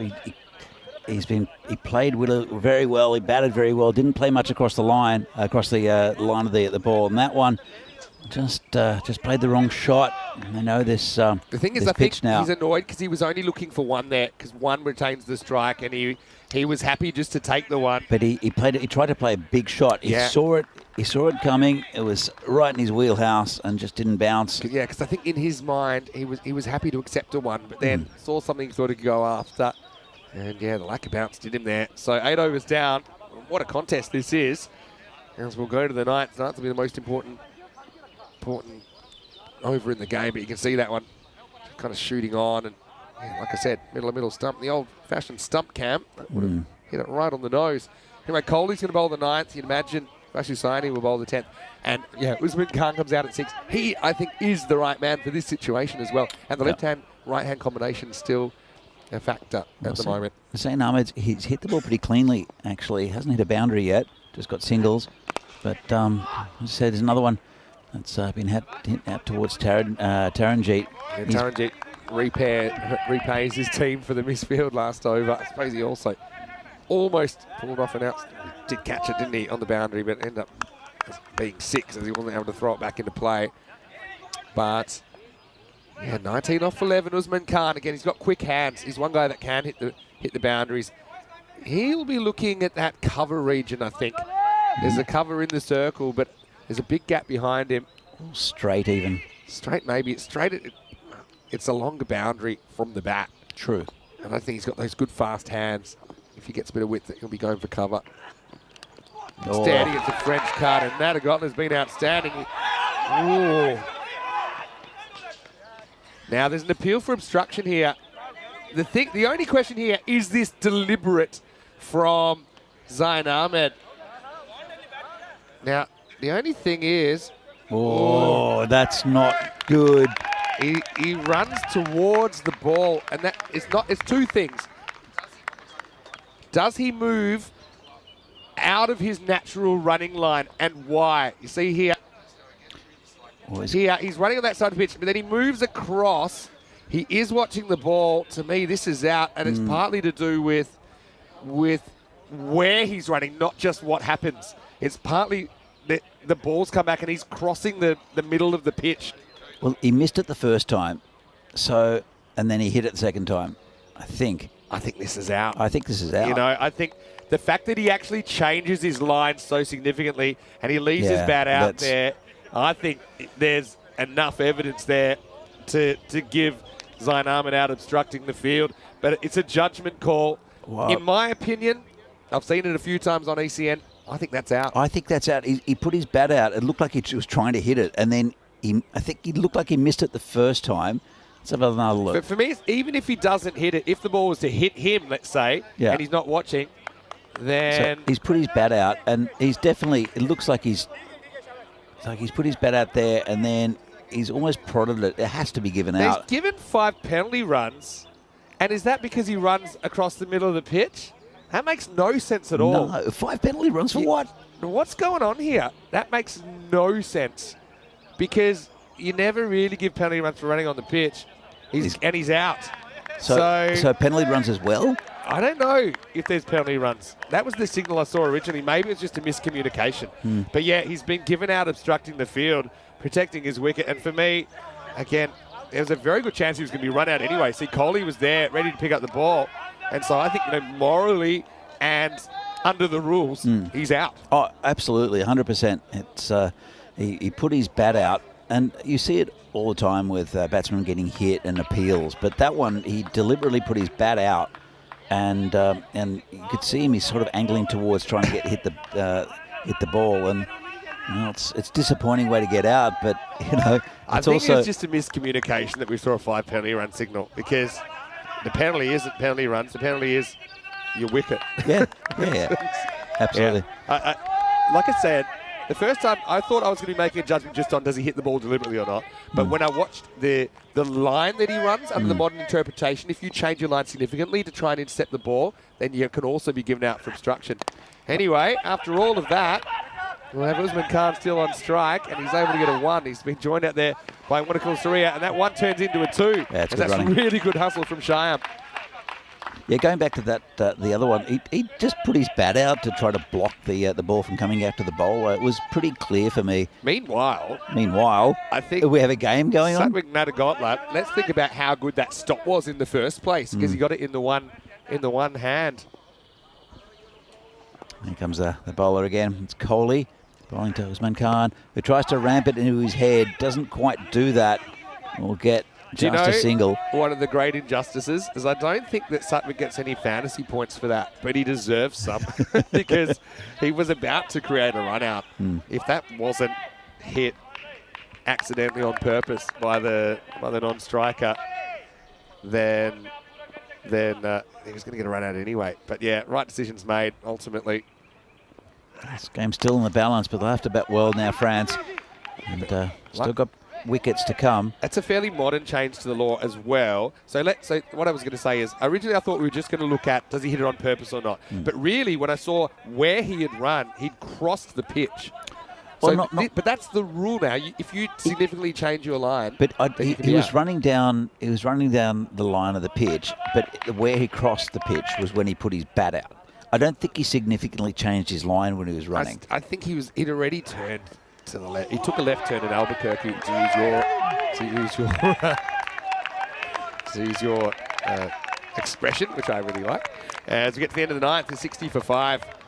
And that one up and really well located. Kohli coming up with the goods. Usman can't bog down. As we go to the last over, they're going to need 14 to tie, 15 to win. It's hard to see where the runs are going to come from. Having said that, I do think he hit the ball deliberately. Oh, yeah. No doubt. No doubt. Yeah, he certainly doesn't turn around and run back in a straight line, is what I'm saying. Well, going back to this, how important was that wicket off Taranjit's last ball? Super important. Yeah, that was because he's always the man most likely, Mukhtar Gulami for France. But Usman Khan's there. He won't be facing the first ball. Saini's over went for 14, the first one though. And that's pretty much what they need, France. And there's a bat swappage as we see the golden ball rules that might here. be the heavy bat coming out because they need something, don't they? If we do have a tie, 74-74 at the end of 10 overs, we'll go to a golden ball. It'll be huge. I mean, no matter what, this is a significant result in the face of this series. But let's go. Vasu protecting 14. Can he close things out for Romania? Now that's a slice away. I think it'll be 2. I don't think they'll get more than that. So 2s are so much better than 1s at this stage. Makes it 13 off 5. I think for Romania that Vasasani is the perfect bowler to be bowling here. For France, Vasasani is the perfect bowler to be bowling here. Does that make sense to you, Vinny? Yeah. Because he's a bit straighter than the others, but he's vastly experienced. Still up in the air, this game. Comes Saini, the bowler. That's a pretty good hit. It's into the gap, and it's 4. Well, I was expecting to see a long on, but he was pretty wide. And so Wanakula Surya gets the boundary they need, and this game is very much alive. 9 off 4 now. It's a nice shot. As I mentioned before, there's no one straight. It's a very open, very open spot normally in this type of game, because there's normally a long on and a long off, and Taranjit's come a bit straighter. Now there's a gap over cover. And he hits it. Hard. Taran's got some work to do, and he does it. What a great stop. Saves 2 runs. That is such brilliant fielding. I know he missed one earlier, but he's made up for it, because that was skating away to the boundary. He put his whole body on the line. And this is the standard. Taranjit with a left-hand stop. Yeah, that's a great stop. And as I said, he went a little bit straighter because of that straight hit. So that opened up the area. Well spotted by the batsman. And, well, a 6 gets us to a golden ball, Vinny. He's hitting the ball well, though, Wanakula Surya. Can he tie the game? He hits it, and it's once again kind of into the gap. They'll probably get 2 more. Taranjit, he's really flirting with that line. He doesn't touch the line. It's 1 short. Oh, it's no. 1 short. Well. Oh, boy. This has had everything. It's had obstructing the field of 1 short. You've got Taranjit doing calisthenics over the boundary line as well, but he never grounds himself on or over the line. It'll bring Wanakula Surya back on strike, though. He's the man you want there. And let's have a look at the running here. I think it's at the bowler's end, judging by who made the signal. Yep. It didn't touch over the line. And that cost them a run as well. Wow. What a finish to this game. Taranjit with a couple of really good stops. Yeah. It's had everything. We're going to have a last ball thriller unless this one disappears out of the park. And Usman Khan is going to watch on. Warnakul Saria has been a difference maker, 10 off 5. And so here we go. Vasu, not too much to play with anymore. Hits it. Oh, it's going to be 4. I think that is going away to the boundary. It does. Oh, I am on golden ball watch now because it's 1 for a golden ball, 2 for France to pull off the chase. What a game. Allez les bleus. Loving this. And I'm loving it mainly because this is such a likeable French team. And I want them to get these runs. But a golden ball will be fantastic as well. Well, they're going to have to run. You'll have to be at the stumps, I think. Such an interesting situation. Doesn't get more interesting than this. I mean, look, last Sunday morning, it was golden ball time right now. It's exactly 1 week since the last golden ball, 30th of April. Here we are, 7th of May. You see, bowlers have had a bit more success over the life of the golden ball, but it's pretty even this year. 4 to batters, 5 to the fielding side. You're pretty much going to try for 2 no matter what. Warnakul Saria, they don't want to run him out here either, going for a second, because he's the kind of guy I would want on strike for the golden ball because he's hitting the ball pretty cleanly. They stack the offside. There's no fine leg. I'd be so tempted maybe to go for that gap because you can definitely get 2 there. Do you go for a 2 into a gap or do you go for a boundary? You've got to get the ball out of the infield. Here we go, last ball. France need 2 to win. 1 for a golden ball. Oh, he's got it! They've got it! They're going to do it with a boundary. And Warnakul Saria pulls off the chase in the last over. Well, it had everything. It had obstruction. It had 1 short. And it had the boundary off the last ball. And France, well, they're going to finish on 77, the exact score that Romania scored against them yesterday. What a way to start the day, and that's what this ECI is all about. Fantastic cricket match. Fantastic cricket and fantastic application from the French batsmen as well. Such an improvement. They've grown so much with the bat in this tournament. We know they've got a very, very good fielding and bowling unit, but with the bat, they've struggled, and this is a really, really good result here for France against a very good Romanian side. Well, very happy for them. It's a crazy finish. And Warnakul Saria, what a game for him. What a coming of age for him as well. Absolutely. In this format. This is what's coming up next. I mean, France will feel like anything's possible. They're going to hit match 7 with so much momentum. Italy, their first of 2 matches they'll play today. It starts in 20 minutes. And, yeah, Italy, I mean, they better wake up on the right side of the bed because this French team, they're on the run. If they win 2 more games, they could still even top the table. Italy will want to put that game to bed, no doubt. It was an amazing piece of keeping first up from Nadigotla. This is going to be such a great highlights package because this was an innings, wasn't it? They had a bit of everything, Danny. Absolutely. And it was, you could see that what the French tactics were. And this is Gulami going down, unfortunately. Did brilliantly for, actually that was Action Jackson that went down. Action Jackson early. But, I mean, they played this kind of small ball, as we called it, in the middle. But eventually the pressure kind of banked up and you saw Kanisana getting stumped by Nadigotla. Then there was this, which was such an interesting one. Even if Hussain touches that, it's still 6 because he hadn't touched the ball yet. We had to go to the rule book for that one. Taranjit Singh, that big wicket of Gulami late in the piece, as this one hits the middle stump. This was just a sign of what's to come. There was going to be some late drama. Then we have this one. Firstly, a great one-handed stop from Nadigotla in the webbing. The batter crosses the pitch and hits the ball, and he's given obstruction. It's the right call in the end. Then Vasu Saini had 14 to play with, but we'd still have some more drama. There were missed fields. There were really good fields. Taranjit with some really important stops to keep his team in the game. And it seemed like Romania had done enough. And then, this one as well, a 1 short to add to the drama. So that was just a really long signal, even though if the grass was longer, maybe then Taranjit does touch the floor over the boundary. So that was just 1 instead of 2. It meant they needed 1 to tie. They needed 2 to win off the last ball. It's an edge. It could have gone anywhere. If that goes to hand, then Romania win the game, but it doesn't. It runs away to the boundary. And the French batters, they celebrate. They had an awful day on day 1, didn't they? Didn't win in 3 attempts, but they do win a last ball thriller here. First game of the day in Milan. Time to catch our breath over the next 15 minutes or so, but let's have a look at the scorecard. Galami was super important, 34 of 23. We thought he was the guy that had to stand up, and he did, although he went out at a pretty crucial time. Zaid Ahmed had an interesting time. He was eventually out obstructing the field. You don't see that very often, but there's one hero there. Wanakula Surya with 18 crucial runs at the end, and he drags France across the line. We said it was going to be a low-scoring thriller. That turned out to be the case. Look, lots of good performance with the ball. Saini, though, I mean, it wasn't all his fault, but he was very expensive at the end. That'll happen sometimes when you're a death bowler. He goes for 31. 2 for 8, though. Taranjit Singh was brilliant. And Kohli was really economical as well. Another good shift from Ali Hussain and Mishra with a couple of wickets up front. And one of those thanks to an outstanding stumping from Nadigotla. Well, Danny, let's take a quick break. How are you feeling after that one? I'm very excited for this French team. They've been so exciting this tournament. Finally, they had a plan with the batting. They followed through, and it was tough going. But you could see what they're trying to do, and they picked up a very good win against a talented side in Romania, who beat Italy yesterday.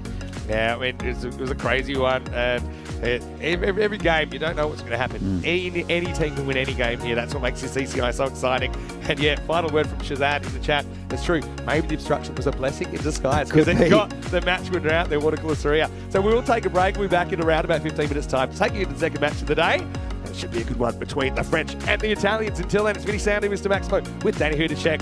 Well, everyone, just clean up the coffee you've spilled all around the kitchen after that, and join us for more action after the break right here from Milan. You're watching the Fan Code ECI.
The European Cricket Internationals are proudly brought to you by HCL Software, Fan Code, and Grizzly Bear Sports. Hello and welcome back to Milan. Great to have your company here. Super Sunday of cricket action here on ECN with two sets of internationals, the T10 variety here at Milan, and a little bit later on we'll have T20 internationals from Gibraltar, with both these series wrapping up today. Now it's time to get into the second match of the day, and it's match number 7. It's going to be France versus Italy. First chance to see the Azzurri today. Baljit Singh, their captain, is out in the middle with Rob Kemming, the tournament referee, and of course Noman Amjad of France. Let's see who wins the coin toss. You're cool. Heads. Heads is called. It is heads. We are both heads. So it is Baljit Singh that wins the toss, and he's elected to bowl first, so they do want to chase. Didn't these guys have some interesting battles so far in the first day of action? Of course, Italy having the wood on France, but France, I certainly think that they're the mercurial kind of team. We saw Amjad really just being used as a specialist batter yesterday, and we saw Peter Bakaran come to the fore with a really good spell. I think Dawud Ahmedzai is always going to present some problems for opposition batter. I think there's going to be spin playing a big part for Italy as well. We know that Damith Kasala and Jagmeet Singh were brilliant on opening day, and you throw kind of Azam Ali into that mix, they got plenty of options. With France, always the question, can they get enough runs on the board? They will have to bat first. Let's see if they can get something competitive, because if they do, I think they'll be defending like their life depends on it. Let's get ready for the first ball. Newson the toss in match 7. Italy winning the toss and bowling over to Danny Hudacek. Let's get ready to get started.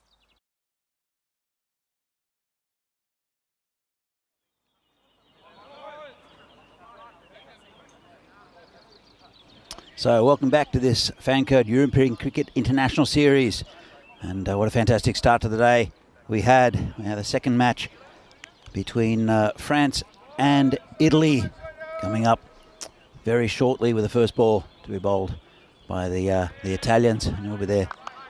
There's skipper Baljit Singh. As you see, the two lineups. So France winning the toss, electing to bowl. I think a good toss to win as well. They can chase any total down with this very good batting lineup. Italy, France with a great last ball victory against Romania will be on a high. They'll want to get a good start, and I think they'll bat in a similar fashion with Amjad up the top and Action Jackson. So great start to the day, great start for France. They've got their first victory. They'll want another big one here against Italy. Amjad and the wicketkeeper Aluddin Jackson opening the batting. Baljit Singh, he'll be bowling outswing. It's pretty predictable from Baljit, but he's a very good bowler. Uses his height. You know where it's going to go. Just hitting it is another factor.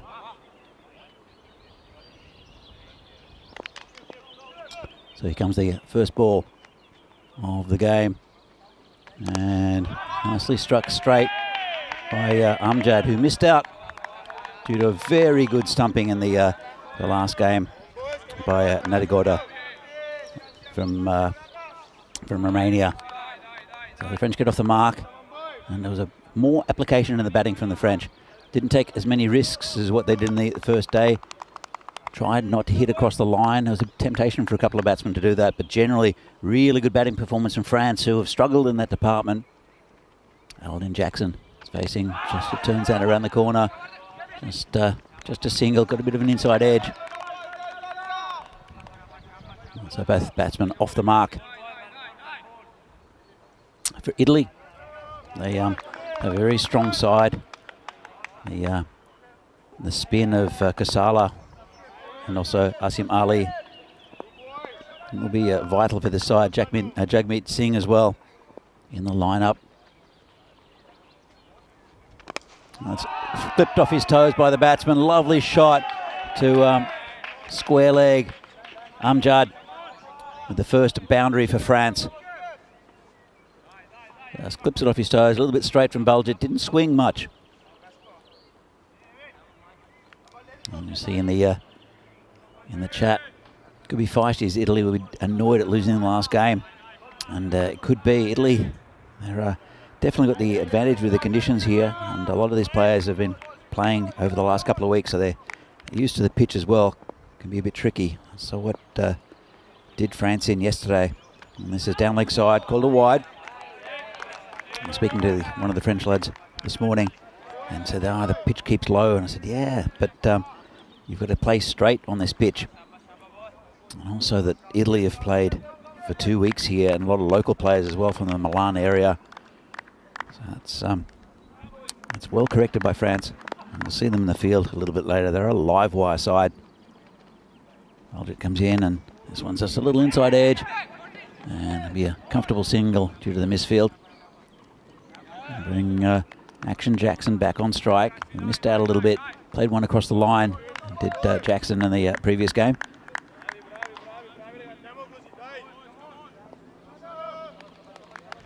Pretty good start for France. 8 off the over so far. A couple of balls left.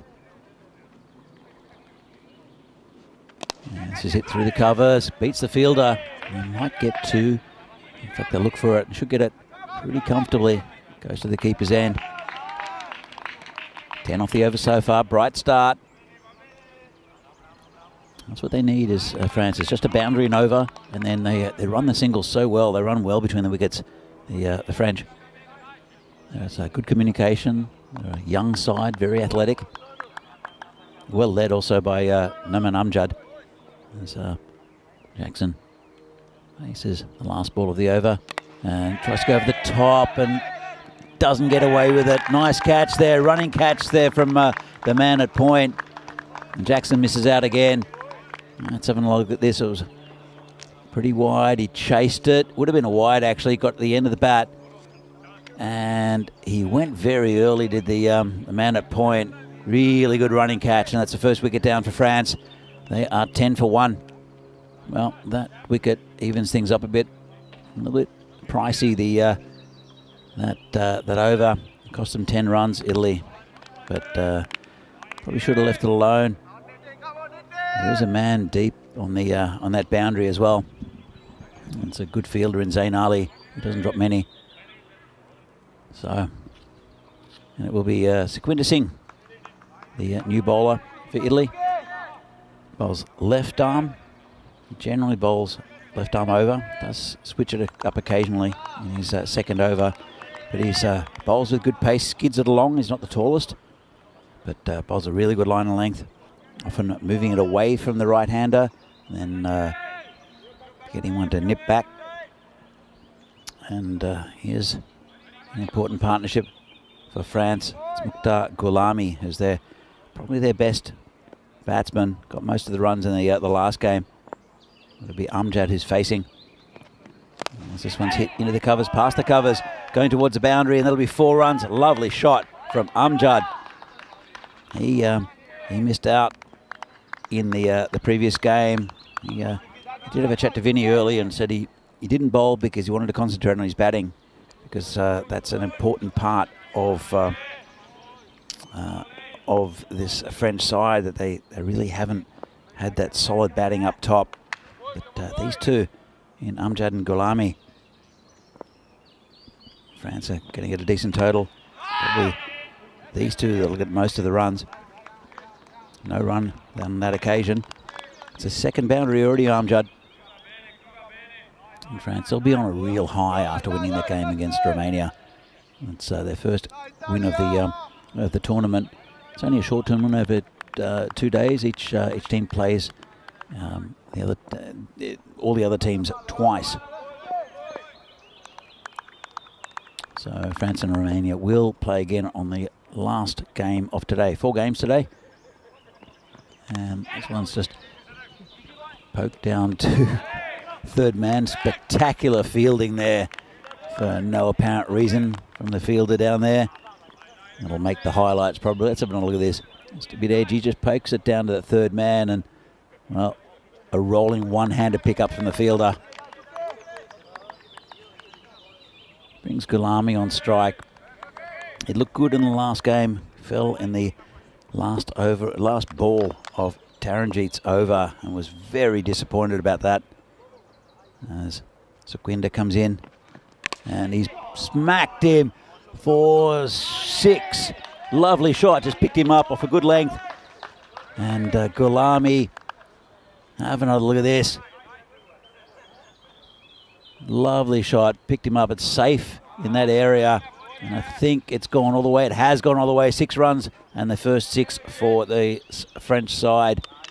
And Gulami gets off the mark. Nice way to do it. And so, well, they're looking for the ball, so there's a slight delay. I think they've got a new ball out there. Quite a few balls lost in that area. I'm sure they'll find that one. The potato farmer, I think, will find quite a few as well after the ECS here over 2 weeks. Lots of balls hit in that area. See how he responds here, Sukhwinder Singh. And this is a little bit further back. I think it's 4 that time. It was backward a square. Just went with, well, it went against the line of the bowler, but it was on that leg stump line.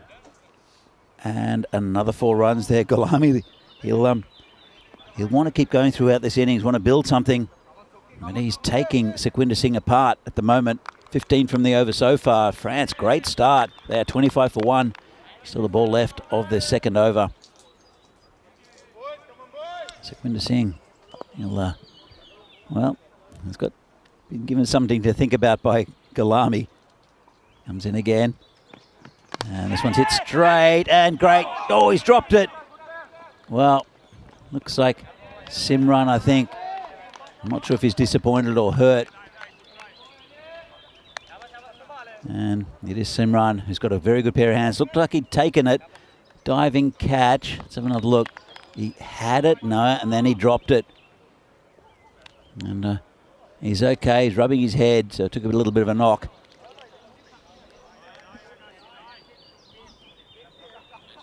Yeah. As Vinny comes back into the commentary box, he's done a spray thing at me. I didn't quite know. I thought I had bugs around me. Get the magic spray, cranium strength, because I suppose if there are grounds to hit your head on, this is probably one that you'd want, because it's reasonably soft. I'll have another look at the table maybe at the end of this over, because it's pretty interesting to see where we're at. It's been a good start here from France. Bulger continues and gets hammered. Well, that's another one for the potato field. And Gulami is taking it to this French attack. It was very leg stump. No swing for Bulgit. That's his main weapon.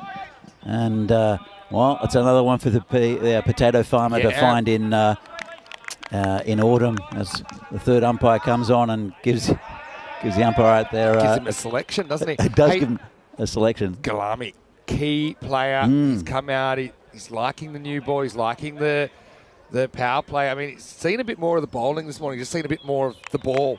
So, I mean, he's coming out now in more batting-friendly conditions, I think, at the start of the innings. He's already kind of got his eye in because of that, of making a few runs in the last innings that we saw. But yeah, Amjad's out there coming off a duck. He expertly stumped down the leg side. It's an interesting one. Just comes back enough, I think, to sneak in.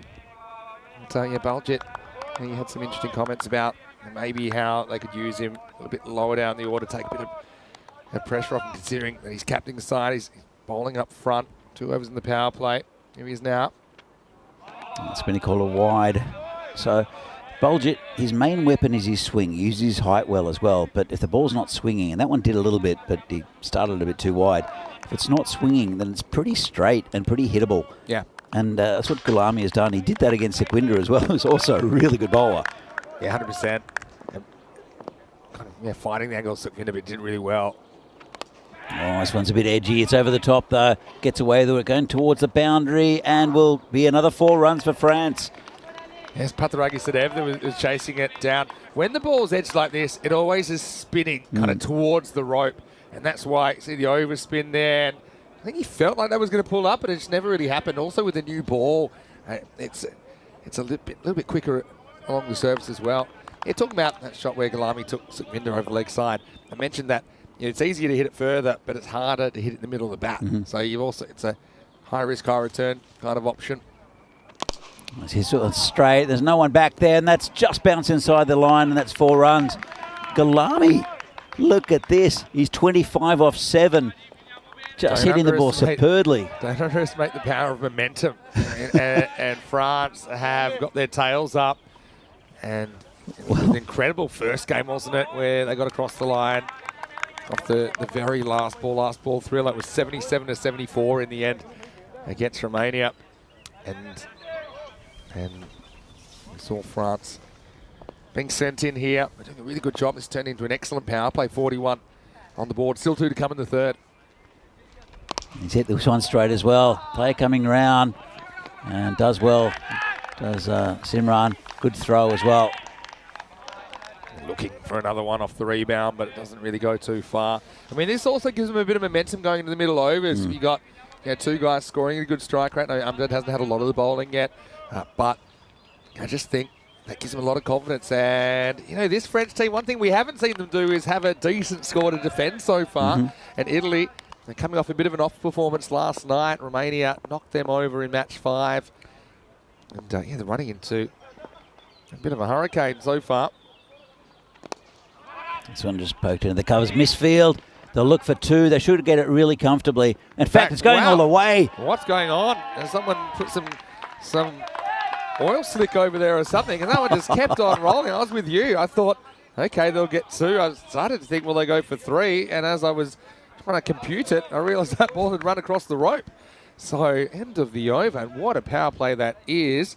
As France are 46 for 1 after 3. Looking at this, I mean, it does throw it wide open. There is a chance if the next 3 matches go 2 wins to Romania and 1 to France, that we could finish with all teams 3 and 3, which I suppose will happen one day in ECI cricket, but then they'll go down to net run rate to work out who the champion is. That would be crazy. I mean, it's far-fetched. It's possible, but I mean, Italy, who did win their first 3 matches of the tournament, you'd imagine they'll be able to find a win somewhere else, and that'll probably be enough to win the trophy. But still, super interesting ECI so far this weekend. Well, it's a Jagmeet Singh to bowl for Italy, and these 2 looking good off the pace bowlers. Let's see, they react to spin. He's a very good bowler, is Jagmeet, bowling left arm around. And this one is bowled. There you go. And it's Gulami. Doesn't have a look at the off spinner. The left arm off spinner just tries to smash him into the potato field again, and he loses his wicket. Yeah, so change of pace, change of luck. So similar to how he got out before. Amjad's frustrated. Again, tried to keep the momentum going, but again, he's hitting across the ball. That's on the stumps. And on this pitch, it'll work every time but once. So a good innings, but yeah, maybe knocked over too soon. Mukhtar Gulami, 26 off 9. Jagmeet with the breakthrough, 46 for 2. Yeah, there's a lot of spin options also for Italy. So it's a bright start against the swing of Baljit and also the pace of Sequinder, but take the pace off a little bit. The skipper's not happy at the bowler's end. Have a look at him. He's just turned around and swung his bat. Lucky the umpire wasn't there. It could have been sanctions. But it'll bring Kasane out to the centre. He looked okay in the last game as well. They've come in today, France, and they've had a batting plan, and Amjad, the skipper, has he didn't bowl himself in the previous game, concentrating on his batting. Didn't quite work out for him. This one just poked to man at short cover. That's Joy Pereira there. Not much gets past him. So, fantastic start for France, going at almost 14 and over. This will slow them down a little bit. And he's been hit back to Jagmeet by Kasane for no run. And he's done something here. Jagmeet, hope he's okay. He's back up. Limping a little bit. Might have hit him on the knee. But what a Jagmeet's had such a good weekend, hasn't he? I mean, in tandem with Kasala, they've been really effective partnership. That left arm spin, slightly different bowlers, but I think they've both been really effective. Well, we've got 3 top line bowlers with Zain Ali as well. Spin bowlers, I'm saying. Zain Ali, yeah. What did I say? He said Zain Ali. Oh yeah, well, Zain Ali's great as well. I'm going to offend all the Zain Ali fans out there by calling him a spinner. He's anything but. The big burly Italian all-rounder. There are so many similar names, and it got pretty confusing during the ECS. Yeah, we're on the Zane train in this game as well, with 3 of them. Yeah. This is turned around the corner. Should just be a single. They'll look for 2. Won't get it though unless the throw goes amiss, and it doesn't. It's been really good over here from Jugmeet. Just brought it back a little bit, slowed the run rate, taken a big wicket as well. Got 1 ball left in this over. That's the pressure that he brings to us, Jugmeet. Of course, the power play is now complete. And there's another wicket. Kasane just plays back on it. And not a great shot to play by Kasane. Yeah, it wasn't really. Again, ball angles in. Doesn't really turn, does it? Just slides on into the off stump. And so Kanasane is going to have to go. Goes for a 4-ball quacker. Cue Derek to enter stage left. As it's the end of the 4th over as well. It's 48 for 3. That's it's a cut and paste Jugmeet wicket there. We saw it over 2 weeks here at the ECS, and just sliding it on, and it was taken to in pretty much exactly the same way. As we see a little dip after the 3rd with those 2 wickets and that Jugmeet over. But a really good start, really good platform to build on for France. And Noman Amjad's still there. He'll be facing the next delivery. It's not going to get any easier. It will be the very good bowling of Damit Kosala. Again, bowling left arm around. And as the batsman has to leave. So I think they just have to poke it around a little bit here, France. Just do what they did in the last their last innings. And just look for singles. They run very well between the wicket. Amjad. It's one of those Zanes. Zain Ahmad. There he is. He's a left-hander as well, which will help. Let's see if they can keep the momentum going then, because the spin has really slowed him down after that excellent power play. Well, even if they get 5 or 6 and over for the next couple of overs, just to see off some of the spin.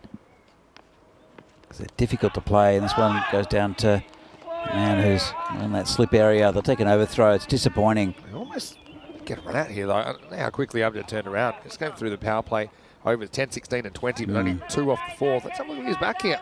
Oh, he was gone if it hit. So it brings the left-hander, Zain Ahmad, to strike. And left armer will bowl left arm over the wicket to the left-hander. And he will be hitting the spin from Kasala, which will help a little bit. Just changes the angles for the bowlers. Yeah. And if he can stay for a while, he hit the ball pretty cleanly in the last game against Romania. This one goes down the ground. Just a single, bring Amjad back on strike. I think it's an important partnership here, as all of them will be for France. We've got some batting to come. I saw Warner Kulasuria bat really well in the last game. So it was Usman Khan. This one's just prodded back to the bowler. Well played, but well bowled. Interesting tussle now. Yeah, it really is. Good old-fashioned arm wrestle. How brave can you be? You can see spinners are so accurate. Amjad on strike. Oh, he's had a go at that one. Player can't go back far enough. 6 runs. Nice shot there from Amjad. He targets the short boundary, doesn't he? So, yeah, it's hard to kind of... Yeah, playing with a straight bat's hard to get the power and you have to generate it yourself. And slight misjudgment, you're probably going to drag to a fielder. It's a kind of high-risk, high-return option there. Going after the straight boundary, he plays on length more or less. Gets away with it. Amjad then finishes the 5th with a single. That over, despite the Maximo just going for 9. And the score is 57 for 3 after 5. Any sound to him, Mr. Maximo? Here with Danny Huchet. What a big warm welcome to everybody, wherever you're watching from around the world. Day 14 of our Milan trip. And you were here the very first day. I was still travelling from Cyprus, but I mean, what an adventure it's been, and what a great way this ECI is to finish it off. I love it, especially seeing 3 very different sides with different characteristics up against each other. But it's so even. But you know, you can see the French coming back into this tournament. You can see the Italians have got a class team, and Romania as well with the batting strength and the experience. It's really, really a fascinating tournament to end up here in Milan. It's the format as well, fastest growing format in world cricket. As this is out. I'm telling you, right now, he takes it on again. This time, he doesn't make any contact. So 3 for 1, Jugmeet's figures. And the umpire, I think, had a pretty easy job that time. Hits him more or less in line with middle and off. Hitting across a straight one. Maybe even middle to middle and leg, but that wasn't missing leg. No doubt about it. And Amjad is going to have to go for 24. So 2 set batters go in the 20s. And France will need someone else to step up. It's 57 for 4. Well, the spin has changed things a little bit here for Italy, especially the bowling of Jugmeet. Again, has been fantastic over the last 2 weeks in the Super Series, but he's been really, really good here for Italy as well, especially in today's game. France now 57 for 4, still going at a very good strike rate. And as I mentioned, probably should be just looking just to score the singles, just see off Jugmeet. He's taken 3 for 1, and it's just players trying to play the big shot against him. Yeah, again, you kind of saw the best of it and the worst of it, didn't you? With those 2 attempted hoiks from Amjad. Hit 1 for 6. That next one takes care of him. Now, I'd be curious about when you bat someone like Wanakula Surya. And he's a guy I'd probably send in now, to be honest, just on the back of how clean he hit the ball. Usman Khan, of course, very viable option. But I think you kind of should go with who's hot in this situation. We are in the second half of this innings. I suppose the difference is also that Wanakula Surya was particularly good against the pace at the moment. There's a kind of twin spin attack on, isn't there? Jugmeet, 3 for 1. Really good figures on to Usman now. We've got a few bowling options to Italy. One of those is Zain Ali, who'll bowl right arm over, use his height well, sort of a fast medium, but also Asim Ali, and that's the man I'd be turning to if I were the skipper, Baljit. There's lots of bowling options, of course. One of the bowling options is Zain Naqvi, but he's wicket-keeper today. Yeah, that's right. I don't think we'll see him bowling then. There's Rashmani as well, and this is going to be out. Well, went across the line there, the left-hander, and that's another wicket down, another wicket for Jugmeet. Wow, I mean, what are we watching here? 4 for Jugmeet. We did see a 6-er in the ECI earlier this year in Malta. It was Umar Tariq with 2 hat-tricks.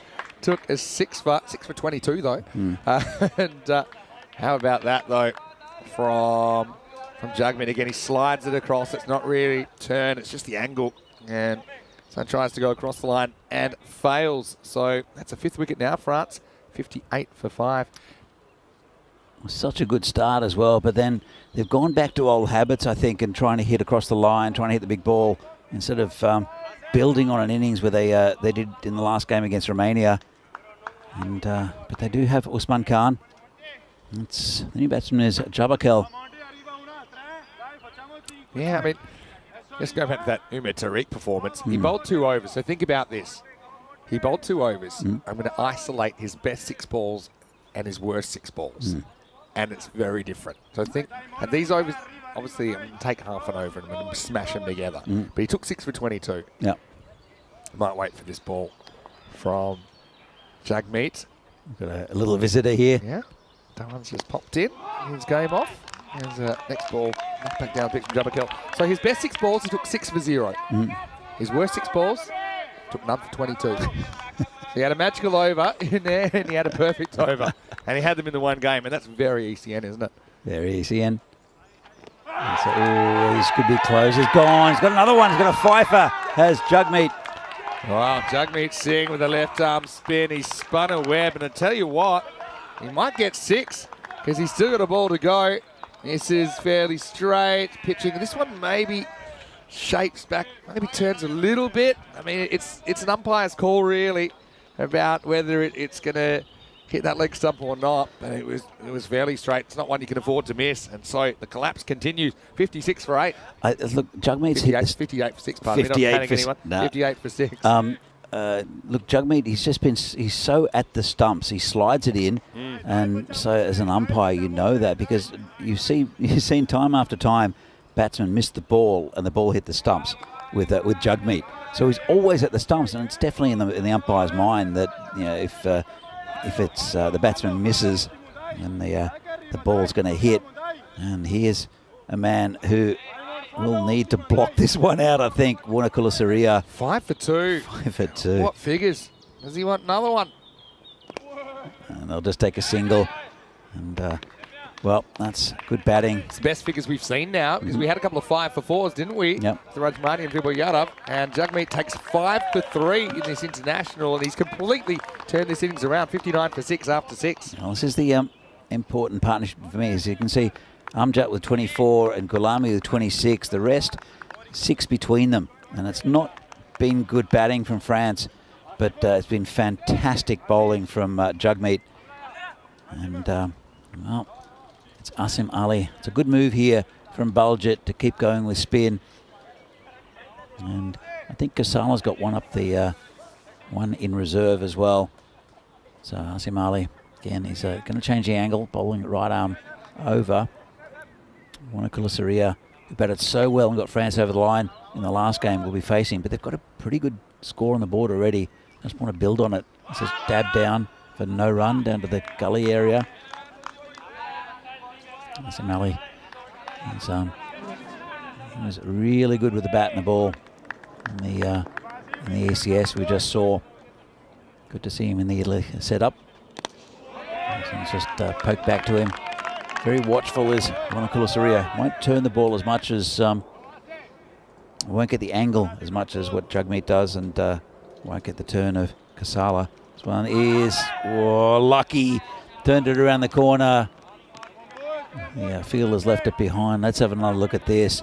Exposed his stumps, and well, I'm not sure if it was called leg bias or not, but it was not the greatest shot, especially because there is a short, fine leg. This one's hit past the bowler, just be a gentle single. This is the type of batting they need at the moment for France, at least for the next 2 overs, just to tick the score over. Then get 12 off the next 2 overs just by hitting singles. Yes. Or even just this spinning a web at the moment, aren't they? It's a bit short and out. Well, a bit short. Wanakula Saria just gives a bit of catching practice to the fielder. And so, like on the training ground, that's another one down. Have a look at this. Just pokes it to him, and pretty simple catch there for the fielder. And that's a Jagmeet again, who's looking pretty good for a Man of the Match award already. And we're only not even halfway through this the first innings. But that was the hero from the last game, Wanakula Saria, who's gone. A lot of responsibility now for Usman Khan. You know, it's a bit of a fragile batting lineup for France. And it is Dawu Ahmadzai who will come in and face his first delivery from Asim Ali, who's had a really good over here. 1 for 1, only 1 ball left. So the spin has dried things up for France. In about an over, we'll see the run rate and how it's gone in this innings. I think we're seeing it fall off a cliff here really at the moment. But here's the Energizer Bunny, the muscle man, Dawu Ahmadzai. It's just been poked down the ground for a single. He'll be busy, won't he, as we get to the end of the 7th over. France, 62 off 7. Ordinarily you'd say that's decent. It's just a case of what might have been. Just a reminder that we'll be winding up these 2 international series today, but then we've got Austria, Bulgaria, and then Sweden, actually, the next one on the calendar. So join us for our exciting summer of cricket. It's not just summer, really, because we'll be in all 12 calendar months this year.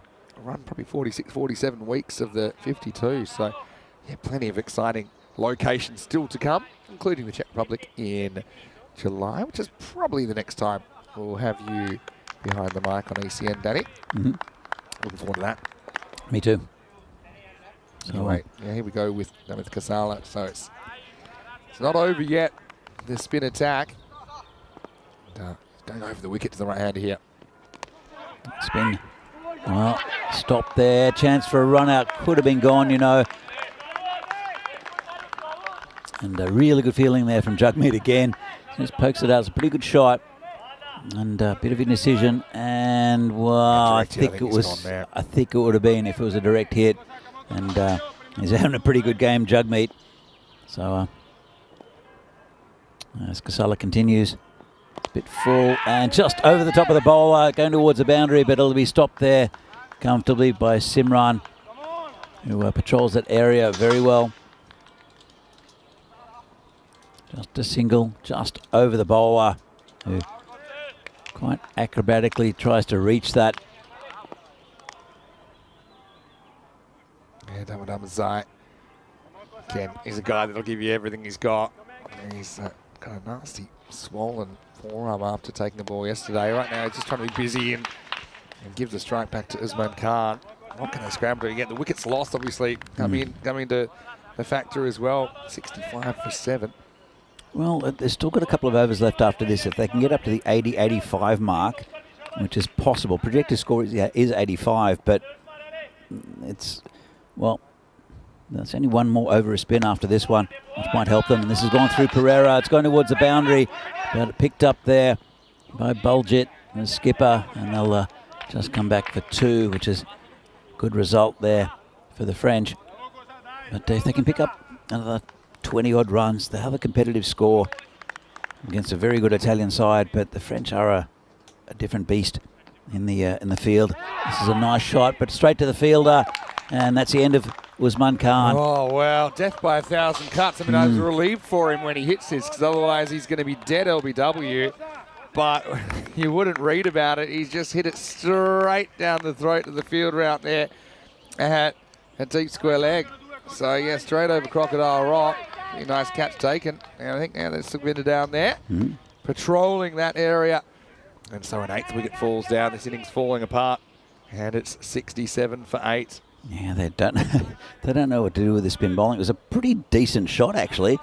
You just hit it straight to the player out there. And if it would have been a few metres either side, it would have made him work for it. Got a good piece of it. So it brings a new batsman out. And that will be Rahul Mangal joining Ahmed Sai. And the spin attack continues. 1 for 14 now for Casalo. He's got 1 ball left of his spell. And hit down the ground, just be a single. Yeah, so here's the thing. As we get to the end of the 8th over, the score is 68 for 8. I mean, France essentially, if they win this and then beat Romania again, they'll be 3 and 3. And then if Romania were to beat Italy, and you wouldn't put that past them, then all teams will be level on points. So with all the games being close, you see the run rate taking a dive up after the power play, and also we've seen 7 wickets fall in that period as well. You can tell distinctly in which over the spin attack started here for Italy. Exactly right. And we're going to see more of it here in the 9th with Azam Ali coming back. Yeah, good bowler. They'll end up with, well, they've got quite a bit of a selection of bowlers they can still use, Italy. And all the spinners are pretty much gone. Azam Ali, though, 1 for 2 off his first over. It's pretty good. He might even get the 2 wickets needed to bowl France out in this one. And good start from a little quicker outside off stump. But fantastic effort from all 3 spinners here from Italy, especially Jugmeet. He's been brilliant. And another good ball there from Azam Ali. It's so funny because especially when you grow up, you're normally a bit scared of fast bowling, physically being hurt, and my reaction's quick enough. It's completely the opposite, really, at the moment, with the spin dominating these middle overs. It's hard to come up with the answers without taking big risks, and those risks haven't really paid off for the most part for France in this innings. This pitch is a little difficult, especially for when you're facing a spinner, because it does sometimes keep low, so you don't really want to play across the line. It will spin a little bit, but when you're getting a combination of this pitch, which plays like a normal turf pitch, which is nice for bowlers, and playing across the line to a top quality spinner, it's part of the reason why these bowlers are getting so many wickets and conceding so few runs. As you can see, the French team there, after such a bright start, just got a little bit of a delay. It's like a momentum sapper as well, isn't it? Yeah, ordinarily, if you gave them 75 on the board, let's say, they'd go out and they'd be fizzing. And maybe they still will be like that, but you will have that sense of what might have been after such a good power play. Well, look, there's still 1 over left after this. There's 4 balls left, so if they can survive the spin of Azam Ali, then they'll have another over of medium pace. Probably Azam Ali. It might be Sukhvinder Well, maybe, Singh. otherwise anyone, I'd be like, anyone can roll out some finger spin here, guys? Well, Rajmani hasn't bowled. Yeah. Simran can bowl. We see Joy Pereira bowl. Sequinda's got an over left. And we haven't seen Zayn Ali. So who's Bulgett going to choose? Yeah, exactly. Options. But it'll give them something else that's not spin to be able to maybe score a few runs. As Rob Thompson. Frustrating to watch that batting. It is frustrating considering they had such a good start. But you've got to consider that it's these three Italian spin bowlers are fantastic. And I see Marley there. Looks like more like a jazz musician than a cricketer with his glasses and his little beard. How about this, though, with Jagmeet Singh in his 5 for 3, joining the 5-wicket Hall of Fame, no pun intended. And Italy versus France in this match 7, the 7th of May, all the 7s really. One thing we've never seen is a 7 for. I feel like the day will come. You saw the 6 for, the best figures ever, 6 for 2. I saw a 6 for 22, which was 2 hat-tricks to 1 bowler in 1 inning. So congratulations to Jagmeet. Finds his way onto the Hall of Fame, up the 5-wicket halls. That was the destroyer Stefan Gooch in Hungary. Stefan Gooch, who's not even a bowler. He's a wicket keeper. This is it pretty nicely onto the offside and just be a single. What were your best figures in cricket? Do you remember? Most people know the highest score, the best figures. I thought it was 7 for playing for Nomads, but it was ended up. It looked like in the records it's 6 for. 6 on a countback. But I did bowl something like 17 overs straight that day in Alphas. It's a bit harsh that you had to do a recount and you've been cost a wicket. Well, I just looked at the record books and because I thought I'd taken 7, and this is another good run taken there off Asim Ali. He's made it, but I'll have a little look here. I remember playing Winter League and taking 4 for 8, and the ball was swinging nicely, and that was safe. I don't really remember figures like that. I remember that 6 for, which should have been 7 for, but I did bowl every over from one end in Alphas, and it wasn't as though I was a young man. It was while I was in Europe, of course, and it was I just kept on getting the ball to swing. Lots of humidity, and it was good fun. A bit tired after it, but it was good fun. And I had about 100 metres of field to cover as well, because this is big swing and a miss. It was a team of players who were, some of them were of age. We had I'm not sure if it was that game. We had Jack who was playing for us, who was in his 80s. Another look. And he's back there. As the ball goes onto the stumps, but no problem with it. Somali comes in again. Yeah, I'll squeeze out a single here. It's been tough going, hasn't it? It's it's the occasional 10 for. Not very often. I don't think I've seen a 10 for. Actually, maybe I did see a 10 for live. 71 for 8 after 9. I think someone took a 10 for against us in grade cricket, but it wasn't like, it just happened they took all the wickets. It wasn't like a big collapse or we got rolled. I think we made maybe 260, 280 or something. They just happened that all the wickets went to one guy. Well, Jagmeet with 5 for 3, stealing the show here. Personally, I bowled until I was 18 and then I converted to wicket keeping because I found that was something that was quite natural to me. Picked it up in my teens. But when I was opening the bowling for my school team in reasonably high-level competition for junior cricket, I had none for 9. I used to open the bowling. And I was kind of a Bulgett type bowler, I suppose, kind of bowling outswingers. Likewise. And I had none for 9 and had bowled, I think, 4 overs. And my captain said, you can have one more over, but if you don't take a wicket, that's it. And then every over, I happened to take a wicket pretty much. And then I actually finished with 8 for 9. Nice. I took 8 for 0 in a spell. And the only reason to take 9, I'm sure about this, is someone was sitting an exam and they were an hour and a half late for the game. So they only had 10 players. Anyway, that's one that I know I'll never beat. Anyway, this in the air should be gone. Except misjudged by Bulgett to go for 4. Wow. Nice. Wow, okay. I mean, just a simple misjudgment. The ball carried further off the bat than Bulgett thought. And this bounces inside the field, I'm sure of it. It does. And, well, he's so reliable out on that boundary as well, Bulgett. The wry smile for Bulgett, probably because he's the captain. And that's the only way you can deal with the situation. At France, trying to beg, borrow, or steal 80. So pace coming on, and the pace was surprising. The fielder on the boundary, Bulgett. 5 to come. Sequinda, and this was over the top again. And fielder should take this one. It's Zayn Ali out there. and simple catch. But you can see that the difference between what the spin did for Italy and what the medium pacers have done today. France really comfortable with the pace coming onto the ball, but not real hot with the spinners of Italy. And there's one more batsman to come. 75 for 9. Well, they've got a target, have France, to bowl at. Will it be enough against a very good Italian side? It's touch and go. Yeah, I mean, also, this morning I would have said probably not, but seeing how well the bowlers that have kind of come into the bowling lineup for France with Peter Bakaran and Wanakula Surya, impressive this morning. Chances are definite, maybe. Yeah. Anyway, down to their last leg, so this is where I'd probably just take my medicine. I'd probably take 4 singles from here. There's Peter Bakaran, we just talked about him. He's going to be coming out number 11. Long way out of his crease here. Well, this is in the air, should be taken. Simran, and that's it. End of the line for France. Wasn't satisfied with the 4 singles strategy. He just kind of, I suppose he just throws the hands at it, but he just tries to time it out of the ground. But, I mean, it's not easy to clear these boundaries straight, especially with a slightly older ball that's banged up, doesn't fly as far. And France bowled out, but not before they get 75. It was a tale of 2 phases. I mean, the first 3 overs go for 46, and the rest of the innings, so effectively 7 overs, they're only able to get 29. So they're going at kind of like about 4 and over after that. That was because the spin came on and strangled things.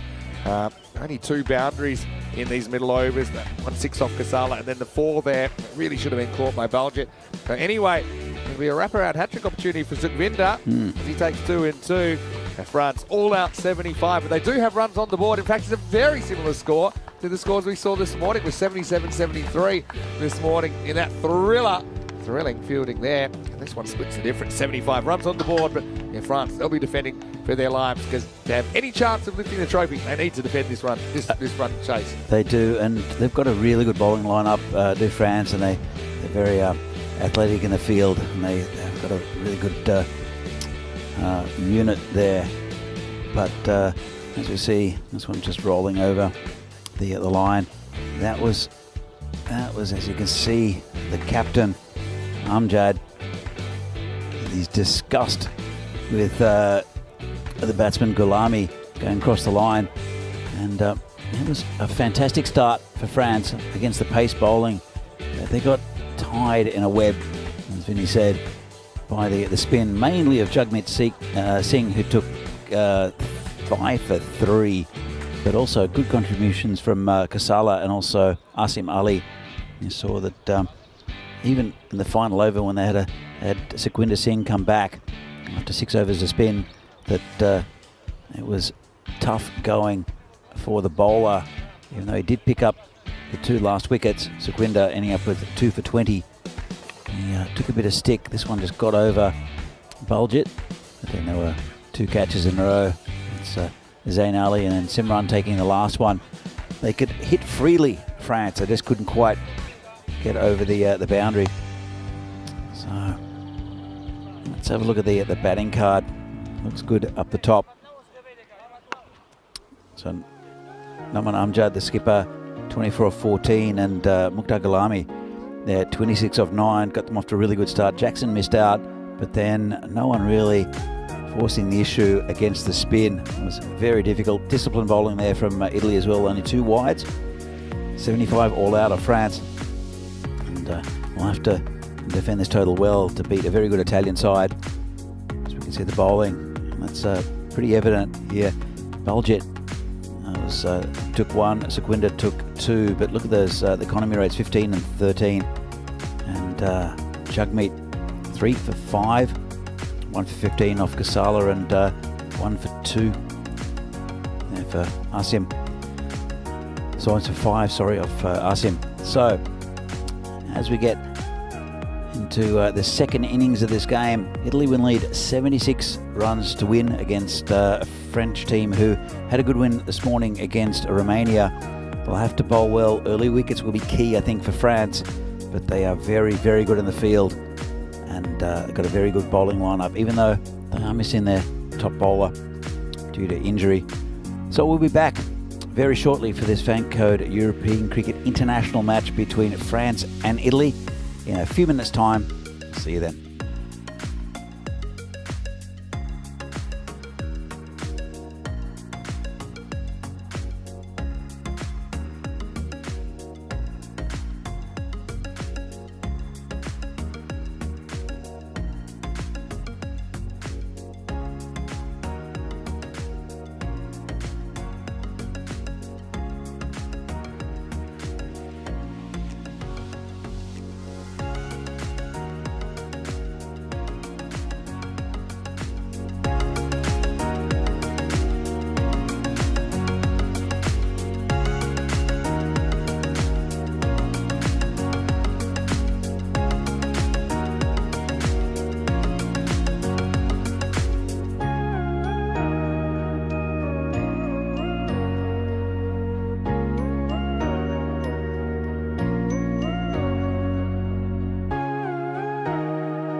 European Cricket Internationals are proudly brought to you by HCL Software, Fan Code, and Grizzly Bear Sports.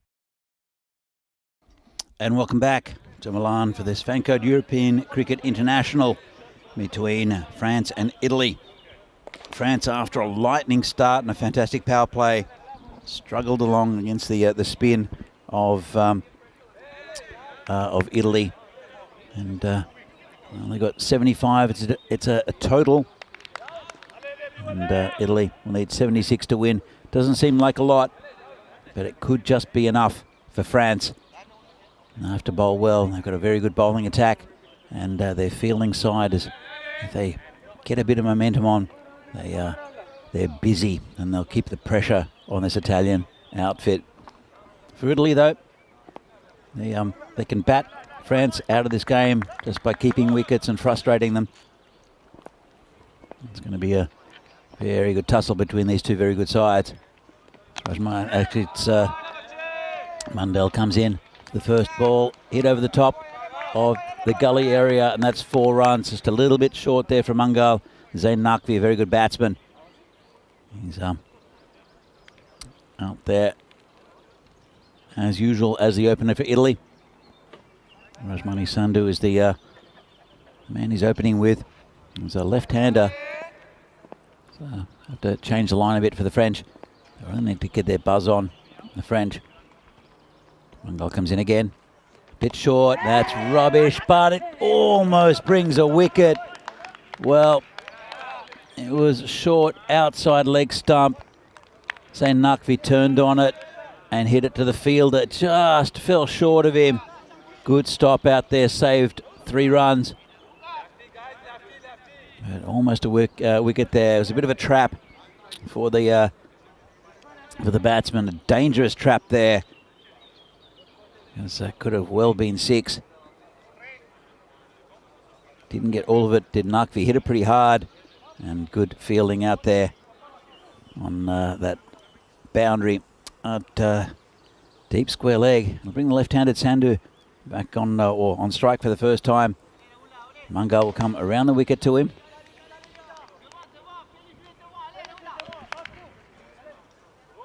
As Taranjit continues to poke his head into the marshmallow. Rajmani Sandhu takes his first ball from Mungal. And this is in the air. Nicely hit. That's 6. Well, Rajmani gets one outside off stump from Mungal and doesn't miss out. A few steps out, and it's pretty high in the bat. Nice shot. Didn't try to overhit it. It's a good start from Italy. France, they need wickets. And short again. Missed out that time. Rajmani. They're a team that they thrive on the energy of taking wickets to France, and also good fielding. And they build pressure in the field, but not much pressure in this over from Mungal, even though there was that one hit in the air by Naqvi. Coming again is Mungal. This one's just poked out in the gully. No run. Good fielding again. Always on the move, this French side in the field. Just poked down there, and really good effort. You can see there's a man backing up as well. Very well drilled, this French side out in the field. Not much gets past them. Not the easiest to field on this ground. Comes in again, and well, gets a dodgy inside edge. It's going towards the boundary. It's Jackson who'll pick it up and throw it in. They'll come back for 2. Well, Italy, it's a good start from them. 13 off the over. We can see 34 balls since the last, 34 matches since the last golden ball. We almost had one in the previous game. France getting over the line against Romania for their first win of the series. But a little bit loose from Mungal first up. They don't have too many runs to play with. And interesting move. In fact, it looked like it was going to be Ahmadzai, the leg spinner, to come on, but it's not. So They'll continue with the medium pace.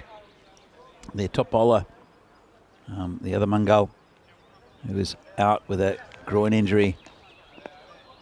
Quick, fast bowler there is out for the rest of the series, it seems. And this is, dropped by Jackson. It's going to go towards the boundary. Won't quite make it. Would have been a fantastic catch. He's a really good keeper, is Evit Aludin Jackson. Let's have a look at this. And just got the end of the glove. Not many keepers would have got there. He's very athletic. There's a buzz of activity. There's Aludin Jackson. This bowler comes in again. This is in the air. Should be gone. It was a rankful toss, and that's out. First wicket. And it's Naqvi who misses a bit of a gift. No, I think they're going to check the no ball, but I think it's fine. And Naqvi will have to go. So it's the bowler is Pira Bakaran, who's come in and bowled pretty well, actually. Just going to check that, and it looks okay. Hit it from about his knees. Not the greatest of deliveries, but sometimes that sort of ball surprises the batsman and will get a wicket. So France have taken their first one after a pretty expensive first over. Pira Bakaran, who bowled well this morning, gets his first. And it will be Zain Ali to come in. So I spoke earlier about Baljit Singh. He opens the bowling, captains the side, and also bats in the top three. And he's given responsibility here to Zain Ali, which I think is a really good move from the skipper, Baljit. He's always insurance down towards the middle overs. This one's poked into the covers, just a single. Good start there for Zain Ali. Bring Rajmani Sandhu back on strike. But Baljit, he doesn't have anything to prove here for Italy.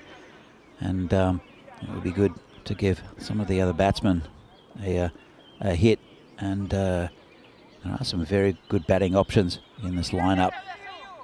Joy Pereira, as well as Simranjit Singh. Asim Ali, we saw batting number 3 for Fresh Tropical as well. So, Pira Bakaran continues to the left-hander this time. And this is hit over the top. No fielder there. And gone all the way. Lovely shot there from Rajmani. Had a pretty good series in the ECS here over the last couple of weeks with the ball and the bat. Took a hat-trick with the ball. Didn't see him bowl, though, for Italy today, so you knew he was going to be pumped up the order. And he's proving his worth to the skipper, Baljit. Pira Bakaran have to change something here. And it's been cut. No run. Good fielding there. It's a skipper, Noman Amjad, who's really led this side well. France, they've come back after a disappointing day yesterday, knowing they didn't bat very well. And they came back and didn't quite all go their way in the first innings of this game. And this is going to be close. Not out, says the umpire. I thought I heard an edge, but maybe not. Let's have another look at this. It's coming around the wicket. The bowler moves across and probably hit him outside the line, I'd say. Well, I'm not sure. It's a pretty good appeal for me, but maybe a bit of doubt. Might have been going down leg side as well. So here's the table. Italy, they've played 4, won 3, lost 1. And on the top of the table is 6. Romania, after that loss to France earlier, are 4 and 2. And 2 and 2. And France are 1 and 3 at the moment, having a not the greatest day, not really adapting to conditions too well. The French, they look fantastic with the ball, but we'll see if Noman Amjad will bowl for them. Ratamula Mangal is missing out for France with an injury. Is a big loss for them. The players who have come in to bowl have been pretty good. This one's a bit wild from Warner Kulasiriya and called a wide. They're a team that build pressure on wickets and dot balls, France, in the field. But it's been a pretty good power play so far here from Italy. They're 23 for 1 after the power play. So bowler comes in again. And this one's more on line. Got through the man at gully. And they'll look for 2. They should get it. And it's actually gone all the way down there for 4. Just went through the man at gully, which is unlike the French. The misfield chased all the way. But the good start continues for Italy. It's not a big total either. Very similar to start to what France had with a bat. But I think the Italian batting lineup is a little bit stronger than the French one. So it's a nice shot, just hit to the covers. And no run. It's not the easiest to field on this surface. It's quite spongy underfoot, and it won't roll. It'll sort of bounce towards you. So you'll see quite a few good fielders with uncomfortable pickups. And so Warner Kulasuriya continues. Bit of a shorter one that time. And again, no run. Missed by Zain Ali. There's Rajmani Sandhu, the left-hander, who's been scoring most of the runs. He's 14 off 7. And apart from the streaky 4 through gully, it's been a pretty good over here from the bowler. So 1 ball left. 27 for 1 now. Actually, he's got 3 balls left. What am I saying? And this one's just been poked out to the gully. No run. So 2 balls left of the power play. And France were ahead at this stage. A very, very good power play. They're, around the 40 mark. And they only just lost that 1 wicket. But then the spin happened for Italy. And France had no answer. Comes the bowler again. And hacked away on the leg side to square leg. Just a single. I won't mind that, France. Singles and dot balls and wickets is what they want. But he'll be bowling now after his final delivery. A pretty good over from Warner Kulasuriya. He'll be bowling to Rajmani Sandhu, who's on a mission this morning. He's 14 off 7.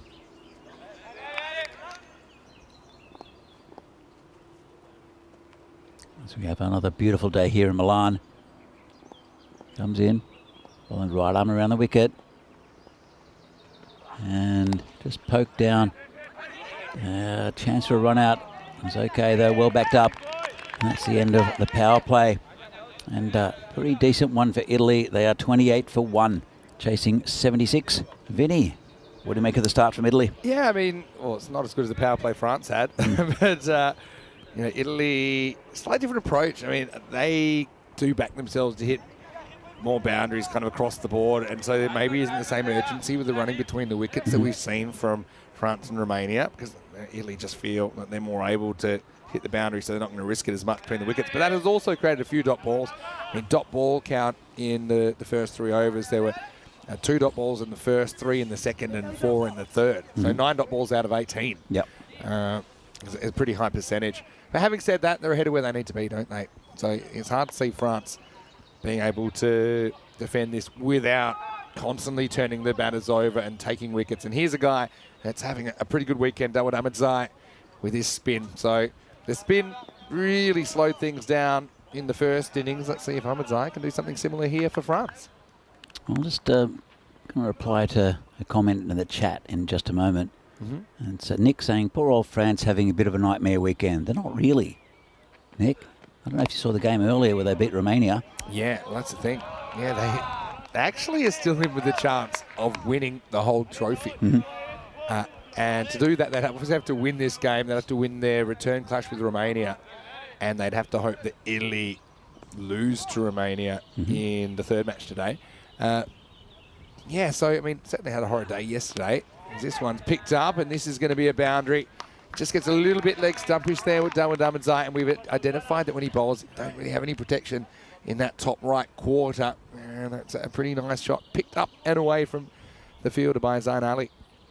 Yeah, absolutely. Look, I think France today, with their batting, they batted well against Romania. It's just a bit of a resurgence. They batted well. I mean, they were 46 for 2 at the same stage, in this match. But it was just excellent spin bowling, especially from Jugmeat. As this is a bit full. Player is going to not catch that because it's going to go over him. Just got enough of it, did Zain Ali from the full toss. Yeah, just a couple of balls that have been off from Ahmed Zain. This time it's a bit of a hit-me ball, knee-high full toss. And even though he kind of mishits that, Zain Ali's so powerful. He's got another level, doesn't he? And so that still clears the field for a Maximo. Another bit of discussion about, if Dreux players were qualified. I mean, the most recent information is that some of them actually are eligible, but, it's more of an issue about kind of getting to training and those kind of things. I think with the ECC coming up, if any of those Dreux guys that had success at the ECL are available, you got to pick them. You got to pick them because France just desperately need about 3 bats. So and like I say, I'm not sure about the specifics of all the Dreux players, but there was a bit of a comment. Yeah, if you had the top 3 of Dreux available, then they're a completely different beast because the bowling and fielding isn't an issue. I think Galami's been a good addition to their batting. We didn't see him in the ECC last year, but yeah, I think the selectors need to pay attention to what's happening. Anyway, this is in the air, and the Energizer Bunny's going after it, and he will drop it at the last moment, and he belts the ground with his injured arm. He's not happy. Oh, well, I mean, it's a tough one, but it was a chance to take a wicket into the over. They'll get 2, I think, off that. There's the score, or maybe only just the one. It's 40 for 1 after 4. Let's have a look on the replay. There's definitely a chance there. So he got under it. It's always going over his shoulder and just couldn't hang on to it. Tough catch. Tough catch. He kind of turns 90 degrees. He either had to commit to running with the flight or kind of turn back and face the ball again, even after he gets there. Hung up a long time. Have a look at this run rate graph, and you can kind of see what happened at the end of the power play for France. The spin came on and completely derailed their innings. And Italy just need to stay above that red line, and they'll take the points and put them in great position to win the whole thing. It puts them out of sight, really. Romania. Well, they need to run a ball here, Italy, and France basically need wickets, and they thrive on those wickets and on their good fielding. They've just dropped that catch, but it's really just been good batting here from the Italians, especially Rajmani. It's another one over the top, and that's another 6. Great shot. And the thing with Rajmani, he's able to hit 6s over the offside. That's what makes him a bit special. Hit some really good ones at the Cardiff Roval before as well. He just gets that power, gets that back speed. Not every batter can do that, so it makes him hard to bowl to. That probably wasn't the best ball first up from Usman.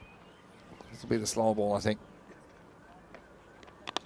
Just tucked around the corner. There's no one really back there. They'll look for 2. Should get it pretty comfortably. They'll get it, although they have to work for it. It's a great pick up and spin and throw. If it was on target, it probably had Rajmani in trouble, but would have had to be in a perfect throw. See how he picks it up in a position where he can take a step and throw, but he's kind of throwing blindly still, and that's why it wasn't super accurate. I'll tell you why this is a very important opening stand. Well, not opening stand, but opening opener. Opening a big partnership. It's not really a partnership, but just Rajmani is hit 23 off 12. But he's really taken it to these French bowlers. This one keeps a bit low. Yeah. But he, from the first ball, he really took it to the bowling, and it just burst the bubble a little bit of the French, who thrive on that energy of getting wickets and keeping the runs down. But Rajmani's just been really good. Openings are important, aren't they? Especially, you always come out fizzing, kind of really full of energy. But if you can get knocked down a peg, it's hard to get it back. Anyway, this is up, and it's in the air, and it's dropped. And I'm going to think about 2. They prided themselves on their fielding. It's normally Rahul Mangal out there. In fact, I think it might have actually been Amjad that puts this down. It's a tough one to his left. It was Amjad. And so just a couple of things going against France. And Nick's saying, don't get me wrong, Danny, they're capable, just things not really gone their way this weekend. But yes, they were great against Romania. That's true. Yeah, look, I think they've changed their approach with the batting, France. And you saw a fantastic opening power play. They just don't have, as you mentioned, the depth And they'll be disappointed with this game, but they were very happy earlier against Romania, and they just changed their approach slightly. And nothing's really going to hand for them as well. Luck factor. Hey, this goes straight over Action Jackson. He almost took an absolute hanger before. But he'd need a trampoline to get on that one. That also brings up the 50 for Italy. They're 53 for 1 now, approaching the halfway point. But, look, I do agree with you, Nick. They'd be disappointed as well, France, with their performance yesterday. But they've just tweaked things today. And again, they're facing a very good Italy side. We come back to it. And if they hadn't lost all those wickets, and it's a big if, because it was great bowling, and Chugme took 5 wickets. It was great, wasn't he? We'll come back to that in a second. It's 53 for 1 after 5. Having a look at the ECC groups, and France in Group A. Because we haven't had ECS cricket in France yet, and we do plan to get there, maybe next year it's on the cards, but these matches are super important for them to kind of hone their squad. And the only time we see French teams in ECN cricket at the moment, the ECL, where we see the champion side, which is Dreux. We'll get to see 2 clubs from France next year in the ECL. But then the only other opportunity is here in the ECIs, and we'll probably see them again, I imagine, during the summer. So they need to kind of work out who they want to keep, who they might want to switch out, who they maybe want to give an opportunity to, because they'll have their eyes on that. They'll be in Group A, 25th of September. And it really compressed group stage now. Super exciting, though. Just 3 days per group. And the winners go through to Championship Week. That'll be fun. Oh, it's a terrible shot. Well, I was just bigging him up, Rajmani, and he's been batting so well. He's upset with himself. It does look terrible, but I mean, there's some theory behind it. He wants to ramp, but his plan B shot wasn't a very safe shot. You know, that's one that he actually wants to edge more, in which case he'll be fine. But he plays a perfectly executed reverse ramp and perfectly straight to the fielder. He's 24 off 14 before that ball. He's hitting the ball cleanly. France have got no answer, and he just kind of says, well, there you go, have a catch. Yeah, it's a poor decision, really, and you're right, because he's hitting so well. It's not like he's been mistiming the ball, and he needs to try this. They're all queued up there for it, weren't they? Especially against this France side, who do thrive on wickets. They get another one here, and it changes the momentum of the game slightly. They're still a very strong batting lineup, Italy. Well, it'd have to be an all-time collapse. But having said that, we saw France with an all-time collapse as well. Yeah, we did, and we saw Romania lose 5 for 0 yesterday, 6 for 1 against this French side. They are missing a couple of key bowlers. Amjad is I think Amjad should really have a bowl in this, because he is a good bowler. Last roll of the dice as well to keep them in the hunt. It's Joy Pereira coming out at number 4. Starts with a pretty confident-looking drive. And Joy Pereira and Zayn Ali, I think these are the 2 batters that have probably consistently hit them better than anyone for Italy this weekend. They just seem to have the extra power gear where they're able to clear the ropes, and that's been a commodity in short supply this weekend, with a lot of players kind of resorting to small ball because they're not wanting to take the risks, because they're not getting the returns for those big shots. Oh, it's slower ball, slightly missed it, got away with it though, the bowler. Yes, the rolling off cutter. I think this is okay. It just comes down a bit, but they might want to have a little look at it. But yeah, it's probably fine. Top of the pad height. The other thing is that Baljeet has given his top order a good responsibility. He does open the bowling. Normally bats in the top 3, but he's got so many options. But, I think he's done the right thing, and it works very well with Rajmani Sandhu. Zayn Naqvi missed out again, but he's the regular opener. Yeah. But then you've got Zayn Ali here and Joy Pereira, who are both fantastic batsmen. So good work by Baljeet. Yeah, that's true. But I'm a big fan of this guy, Rahul Mangal. And just out of reach. Well, he got 2 hands to it, the fielder.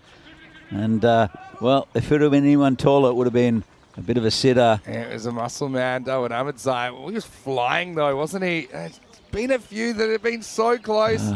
I mean, these are probably maybe 1 time in 10 that might stick. It was a great effort, kind of goalkeeper style in the end. Tips it over the bar. Does prevent the boundary.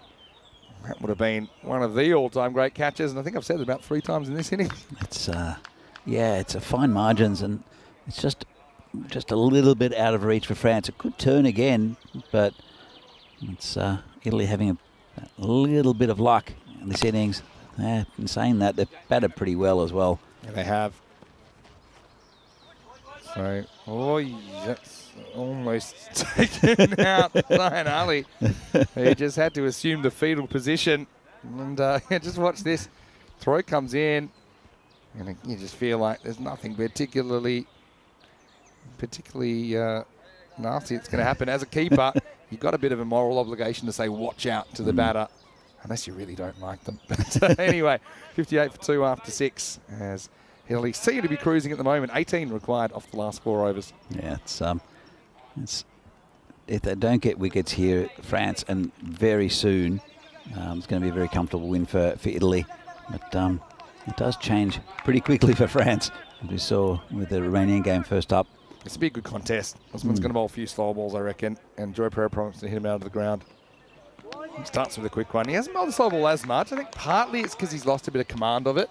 He's been dragging it to the left a bit. Sometimes it's been called a wide. I still think that's his main weapon, though, Usman Khan. That really, to me, is his stock ball, and the on pace is a bit of a change-up. Comes in again. And just poked down to the gully just for a dot ball. See, that's 2 in a row that he's bowled regular pace. I can't see him bowling a third. Thing is, he's not that quick, right, with his regular ball. That's the thing. So his most effective ball is his slower ball because of just the nature of it. Even if you pick it, it's not an easy ball to hit. Sure. If he gets in the right spot. Yeah, rolls this time. Just rolls his wrist over it. No, it's another one. It's have to hurry. Oh, no. Overthrows. How many? This could go all the way, you know. It's going to be 5. So, it's the second time we've seen it this weekend. If you could call a wide on the fielder, you would, because this goes around everyone, and with no fine leg, there was no one there to back it up. So, Joy Pereira will get 5 runs here. Yeah, it was launched from the covers. You can see they need wickets here, the French, but this one's ball on the screen, I don't think. Not for too long anyway. Kind of wrong foot to the keeper who's running towards the stumps, but then had to change direction and couldn't do it in time. So Ali will take the strike. 13 required now. And it's a good ball. It's that slower ball there that you were talking about. Yeah, I was just wondering, is he bowling less because he's kind of lost confidence in a little bit? But that's his main weapon. It's in this form of the game at least. Maybe in a longer form of the game, he can kind of work a batter over with the medium paces. But in this form of the game, that is what makes him a special player. It's a big swing and a miss there from Zayn Ali's 22 or 15 now. And so the normal pace ball seems quicker because if you're expecting a slow ball as a batter, then you can be late on it. So it's an interesting one. He's a really fun player to watch, Usman Khan. He is. As are a lot of this French side. And again, the Italians have got some very entertaining players as well. Here's one of them. It's Zayn Ali, who gets a good piece of this. And, well, not sure what the fielder was trying to do. Yeah, it's a good try, but he was 6 the moment he touched the ball because he stepped out before he jumped. It's good effort, but Maximo. And once again, this is what makes Zayn a bit different, is that his mishits are going further, and this one still carries the rope. Nice effort, but he was always going for 6. 7 overs down, 69 for 2. This is what's coming up. Italy, Romania. So look, if Romania can win their last 2 games, then looks like they'll be level with Italy on the points table, and so margins will matter. But Italy can really put things to bed if they can win match number 8. And that's coming up in around about 35 minutes. The news from the toss is that Italy won the toss, selected to bowl. Remember last night when they lost to Romania, they were batting first. And it didn't really go to plan, and Romania chased it down. So that will be an interesting rematch coming up in match 8. Here we go with over number 8. This is another 6. Lovely shot from Zayn Ali. See the power of the man. In fact, it's Joy Pereira. That's Pereira. I know that sound. That's the sound of the end of the game sneaking up on us as well, because that'll tie the scores at 75. Once again, you can trace this game back to the start of the 4th over when Italy brought in the spin, completely derailing the French innings. And now at 75 is not going to stand up. Matter of time. What an easy looking shot that is from Joy Pereira. He's been a treat to watch this weekend. It's just his timing and power is just pretty daunting. He's just hit on the onside, and that's the game. I mean, this game's put to sleep mercifully. with 2.4 overs remaining. Italy, they do get a 4th win in the series. If they can get a win in the next game, it means that we know that they'll be champions. If not, and the door will be open for Romania in Game 9. But yeah, Joy Pereira goes 6-1, and this game is done. Italy, 76 off 7.2, defeating France, 75. That's what's coming up. Just one more time, and we'll be back in around about 35 minutes. Take you into that, looking at that that lineup. Nakvi keeps the gloves for Italy. For Romania, Luca Petre into the lineup. The teenager, but again, they bat very deep. They bat even to 10. Ali Hussein has been batting a bit higher than that, the left-hander. For Romania, let's go back to the run chase. And well, both teams had pretty good power plays, I think. You could tell that Rajmani wanted to send a message as he was promoted back to the top of the order. Maybe a bit of a lucky one here for Nakvi. It was an acrobatic attempt for Action Jackson. But yeah, ultimately, we saw this wicket fall. It's the only one really that we saw for a while. Rajmani, like his power over the offside. But really, once again, it's a case of front not really being in the game because they didn't score enough runs in the first place. You're absolutely right. And they started off brilliantly, France, with the great power play, as I see. It's a tough catch to go down from Amatal. Yeah, Brown got a bit of a thumping there, didn't he? I love that shot. As much as I love that shot, and I mean, this was a difficult opportunity that went down. Much as I love that previous shot, I didn't really love this one from Rajmani. He probably won't want to watch that one back as he just guided that to the man in the circle. But I mean, I think with the Italian lineup, it's going to keep on coming at you. Nawad Ahmadzai tries another acrobatic catch.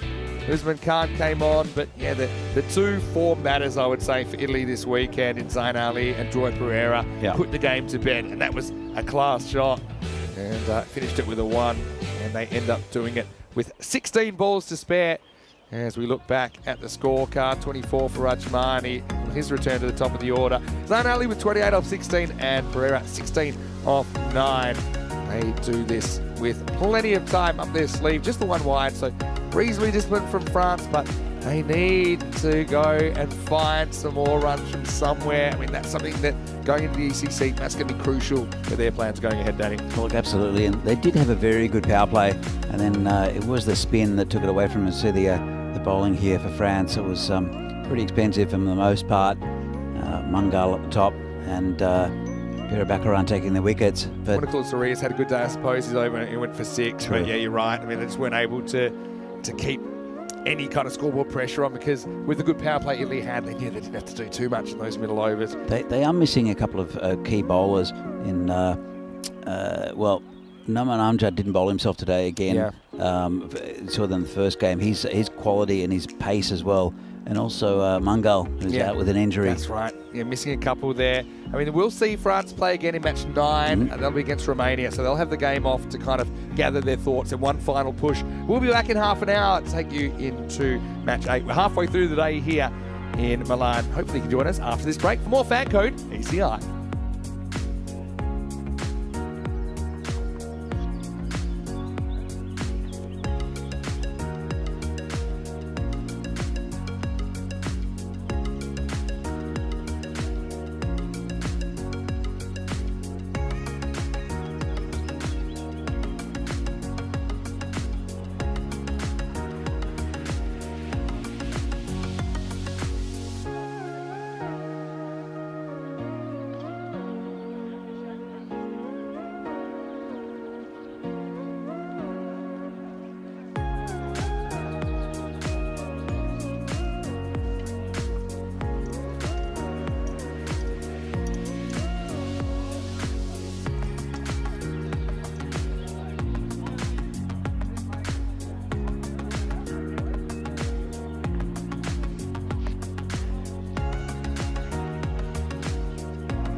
The European Cricket Internationals are proudly brought to you by HCL Software, Fan Code, and Grizzly Bear Sports.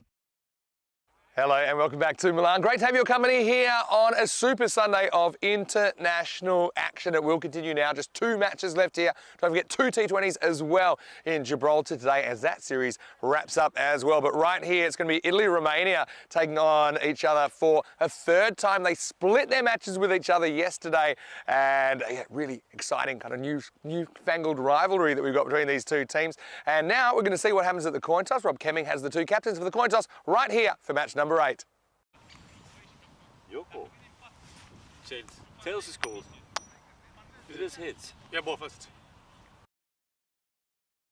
So Baljit Singh has won the toss and he's elected to bowl. So interesting that because it was last night that Italy lost to Romania. A bit of an upset. Italy were playing their 4th match of the day though back then, and they weren't able to essentially defend a score in around the 70s. Romania bowled and fielded really well. They put the pressure on. I suppose it'll be interesting to see how Romania handle the spin attack. We saw Italy go really spin heavy and it was so effective in that last game. Let's see if they do that first up here. And in Romania, I think they do need some more runs out of their openers. When they failed to get a decent score as a team, didn't they? A little bit earlier today, Romania going down to France. So as we know, every game's wide open. Every game, I think, could go to either team. So just 2 matches to go here. Be interesting to see how the table looks after this one as well, heading into the final match. Danny Hudacek will take you to the first ball. The news from the toss here in match 8 is that Italy, they've won the toss. They've sent in the Romanians. Over to you. Let's get ready for the start of this one. Well, thanks, Vinny, and welcome to this Fan Code European Cricket Series. Well, European Cricket International, I should say, between Romania and Italy. Should be another really good game. As I saw from last night that Romania did defeat Italy in a bit of an upset, but 2 very good sides here as France in this tri-series. Very contrasting styles for all these 3 teams. Italy, the home side, quite a few of the Milan-based players are excelling here for Italy. As we see that the captain, Baljit Singh, won the toss, elected to bowl. So we'll see the spin triplets again in Jagmeet Singh, who took 5 for 3 in the last game. Zain Ali and also Damit Kosala really dried up the runs for France and made it difficult. And Romania, their top order will have to fire. They're so important. The skipper, Ramesh Sathiesan and Taranjit Singh. So, yeah, really good contest. And it looks like it will be Baljit to open as usual for Romania. And no doubt it will be Sathiesan, the skipper, and Taranjit, who missed out against France. And they suffered a little bit, did Romania. France coming up with their first victory of the tournament in the first game of the day. This is a different one. Be a bit of an act of revenge here for Italy. They'll want to beat Romania for what they did to them in their game late last evening. And we're just about to get the game underway. Baljit uses his height well as a good bowler in the early stages. Gets a nice bit of outswing and bowling to Sathiesan. And not too much pace on it. And a little bit of confusion, hits the batsman, and no run.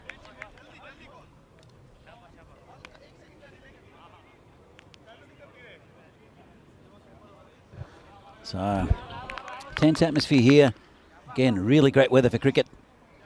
And it's been a really good tournament also between these 3 sides.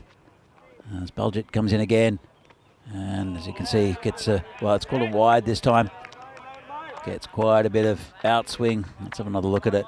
It swings and then cuts. Difficult to play when you can't reach them. So, Sathiesan, we've seen him destroy opening bowling attacks. Taranjit as well, who often bats deep into the innings.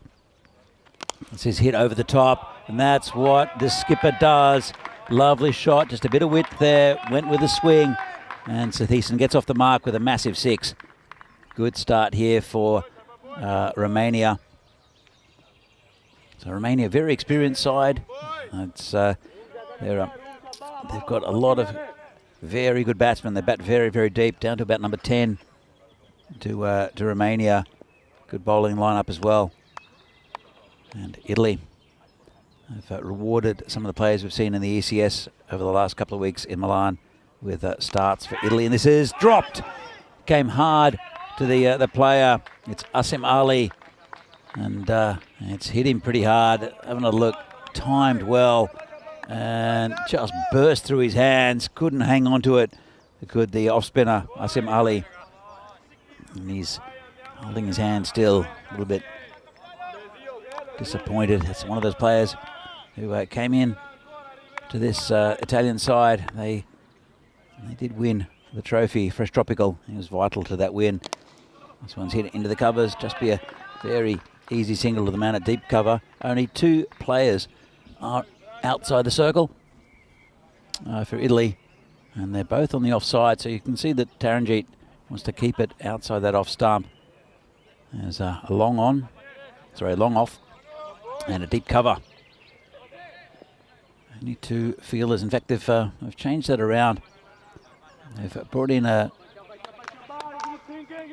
deep square leg, and the fielder at long off has come in. And this one's hit on the off, on the leg side.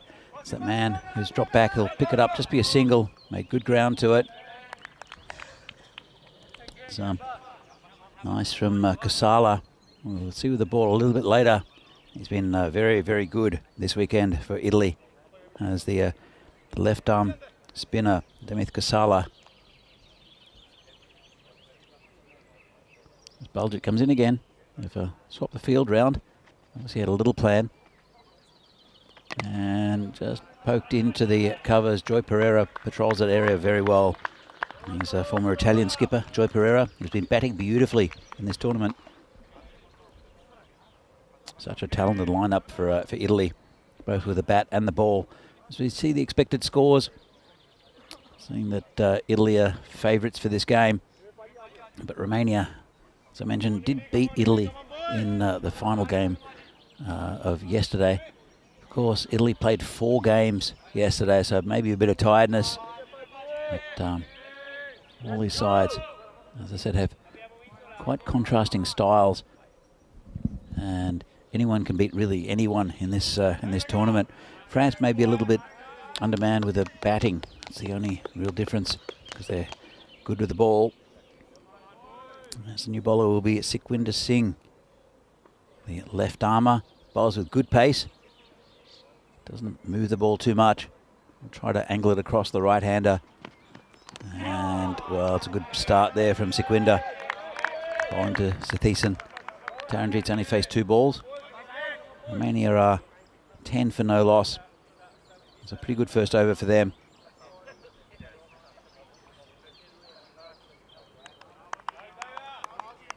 And after 2 weeks of bringing you ECS cricket from Milan, and this is the second day of this international T10s. It's come down to the second last game of the final day. Sikwinder comes in again, plays it onto his pads. Bit tentative towards Sikwinder Singh. He's right on line, straight up.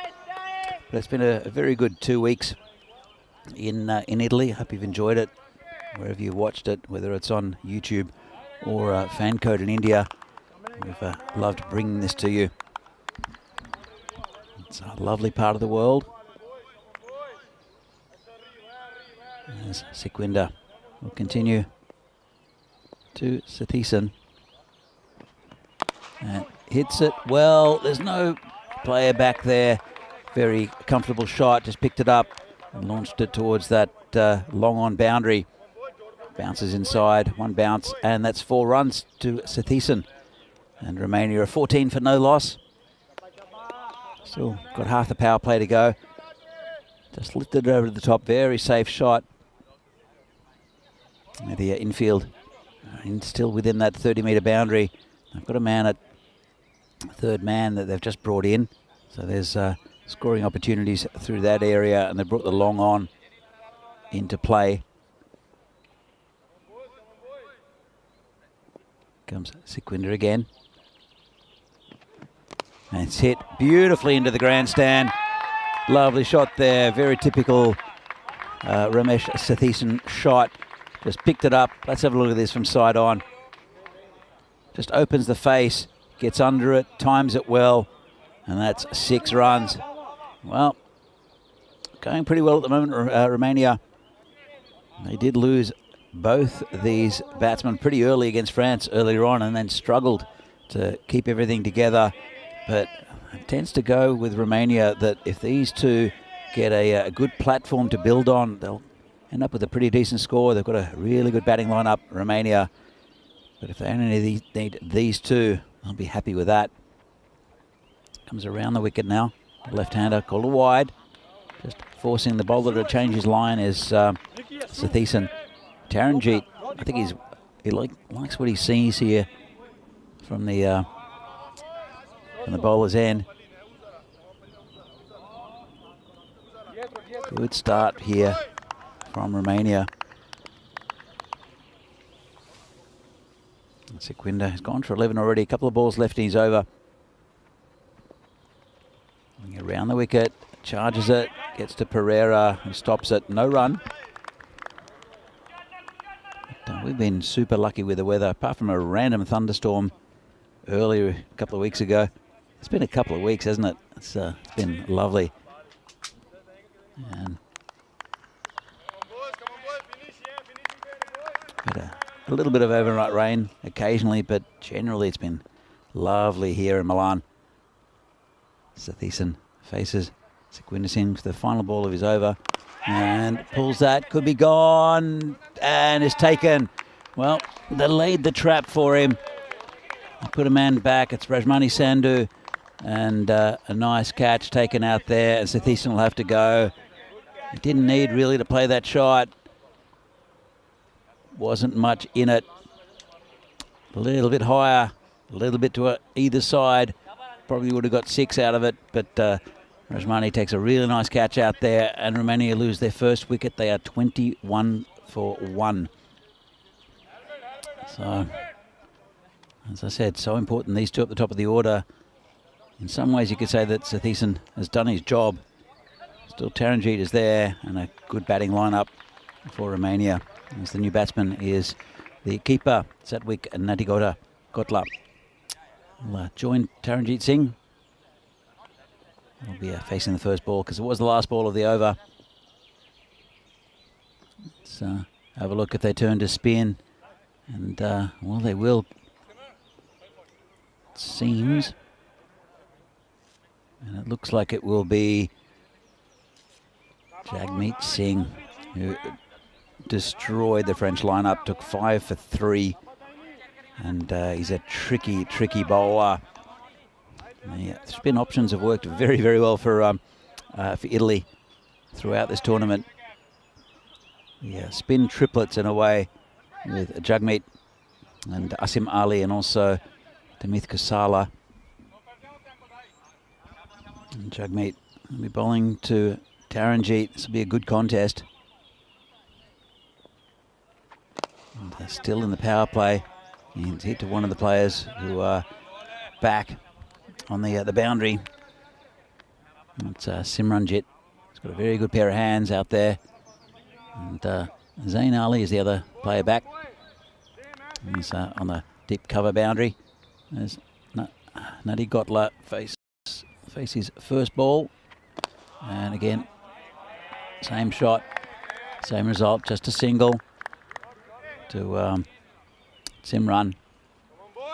And after a bright start, it's tightening up a little bit with Sequinda taking that wicket, and then just a couple of singles. And very well watched onto the bat there by Taranjeet. The problem is, though, they can't do that for too much of this innings. They know how good these spinners are, but they'll have to take them on at some point. So there'll be 6 overs a spin, probably. This one's a bit full. Didn't quite get hold of it. Got through the fielder, and that will go all the way for 4. Well, got a bit of luck there. It was Rajmani Sandhu. Couldn't quite hold on to that.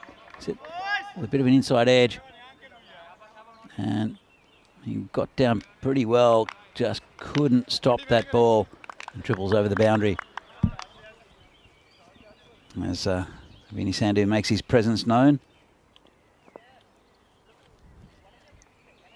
Jugmeat comes in again and tries to turn it around the corner. That just get a single. And it'll bring Nadi Gotla back on strike. It'll slow down the scoring a little bit as Jugmeat, but still a pretty good power play. Just the loss of the big wicket of Sathieson. 28 for 1 ball left of the power play. And this is hit past the bowler. Down again to Simranjit, just for a single. And at the end of the power play, Romania are 29 for 1. Good start from them. Most importantly, though, it was Taranjit Singh who's still there. Sathieson was the one who got them off to a bit of a flyer. Let's have a look at the table. Italy, they're 4-1.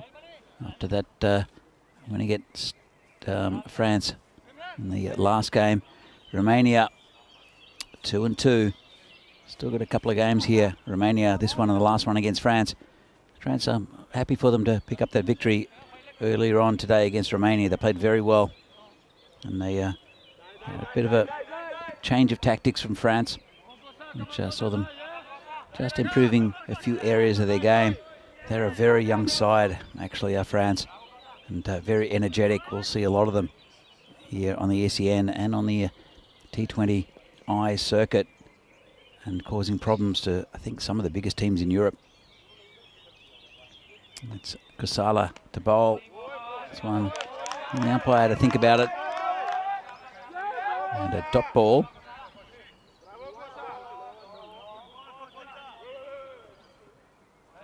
Kusala's been really good for Italy in this tournament. Jugmeat has taken the wickets, especially in the last game. But Kusala has come up with quite a few of his own and quite a bit of movement away from the bat. Takes spin well, does this pitch. It's a Calchestra underneath. And just a normal matting on top. But the Calchestra does tend to even up the batting and the bowling. If you're a good batsman, correct batsman, you'll get you can play it nicely. It will give you confidence on the surface. But if you go across the line, that's where a lot of batsmen fall into trouble. Kusala bowling to Taranjit. It's it in the air. Could be caught and is gone. Nice take out there from Simran. Didn't quite get enough of it, Taranjit, and that's a big wicket. He goes for 6. And Kusala gets his man. Simran very safe out there. He's quite tall as well. Just got to the end of the bat, hitting against the spin, and does well to position himself just in from the boundary. Does Simran. And that's another wicket down for Romania. They are 30 for 2. Brings out a new batsman. It's Vasu Saini. And join the keeper, Nadi Gotla, out in the middle.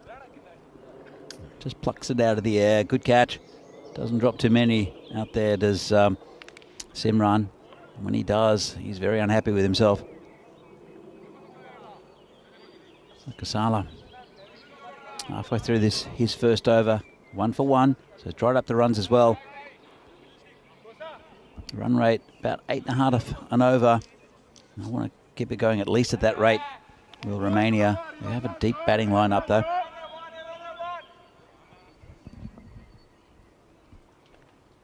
Saini is very good for the side, both with the bat and the ball. Again, very experienced.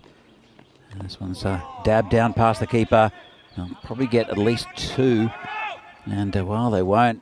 Good fielding there. I think it's Rajmani with the throw in.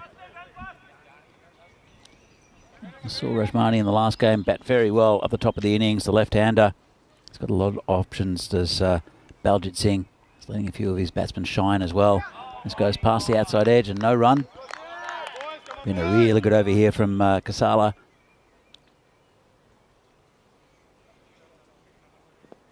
Nadi Gotla. He's 3 off 5. Bit short. Hit over the top. There's a player coming around. Won't get. Oh, does fantastically well. And well, I think it's going to be a run out.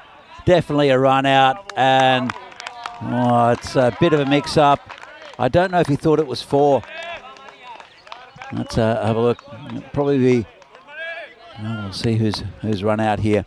But fantastic effort on the boundary. It's Rajmani Sandhu out there. And have a look at this. Well, they're just ball watching. The batsman comes back. That's Basu Saini. And when he turns around, he hasn't left his crease. But they've sort of crossed. And looks like it might be Narigotla, the keeper, who'll have to go. In fact, I'm not sure about that. I'll have to check. But have a look at that. Fantastic feeling there from Rajmani. Picked up by Simran, who throws the ball in. And no communication from the batsman, who thought it was going to go for 4. They were ball watching. Have a look at this. Doesn't really move there. The batsman. And then looks at it. Thinks no. And then sees his batting partner standing next to him. And Kasala has the easy job of throwing the ball to the keeper, who takes the wicket. So I'm just going to confirm who is going to be the batsman out at this stage. It looks like it's Saini, but we're just going to check that because he does leave his crease. Comes back. The batsman, they do cross because this one doesn't matter. And it gets thrown by Kasala to the keeper. Both batsmen at the same end. And I think it will be Narigotla who'll have to go. Well, still a bit of confusion. And we'll get back to that in a minute. A bit of a disaster from Romania. And they get a bit of poor cricket. Just watch that onto the... go to the boundary. Thought it was 4, but fantastic work from Rajmani Sandhu out there. He stopped the ball. He rolled over it, so he didn't really know where the ball was. But Simran Din, who picked it up, threw it in. Let's have another look. So this is the stop from Rajmani. Got a hand to it, then didn't really know where the ball was. Simran did. Threw it in. Let's have a look. So ambled up to the other end. And then... well, he just ran, did Vasu Saini, without any communication at all with his batting partner. So one of them's definitely out. We think that it might be Narigotla, but he's not the man who's... well, he's not the man who's standing out there at the moment. Let's just wait on. There's a new batsman who'll come out. So our apologies for the delay. They want to get this right, do the officials. And it's Italy. They do pick up another wicket, and just through confusion. So very easy work once it got down there. And Simran was aware of the situation, picked up the ball, threw it in. And good work from Kasala, who firstly took the stumps at the bowler's end and realised, got the call from the keeper.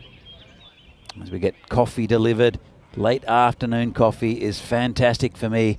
Thank you very much. So, and we're back. We're just confirming, and I think it will be Narigotla who'll have to go. Saini, who probably caused that run out, will be out there with the new batsman. You see Narigotla walk out. It was Narigotla who hit it. He ball watched. Great stop by Rajmani.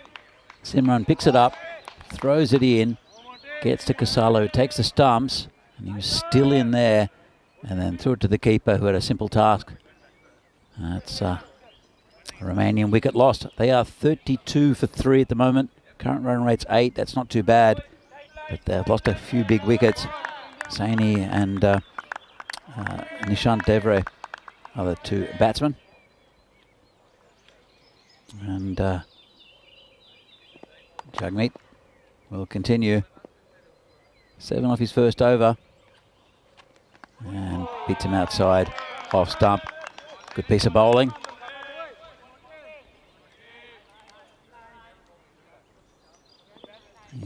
he took 5 for 3 against France, which is a very good effort. They just didn't know what to do with him.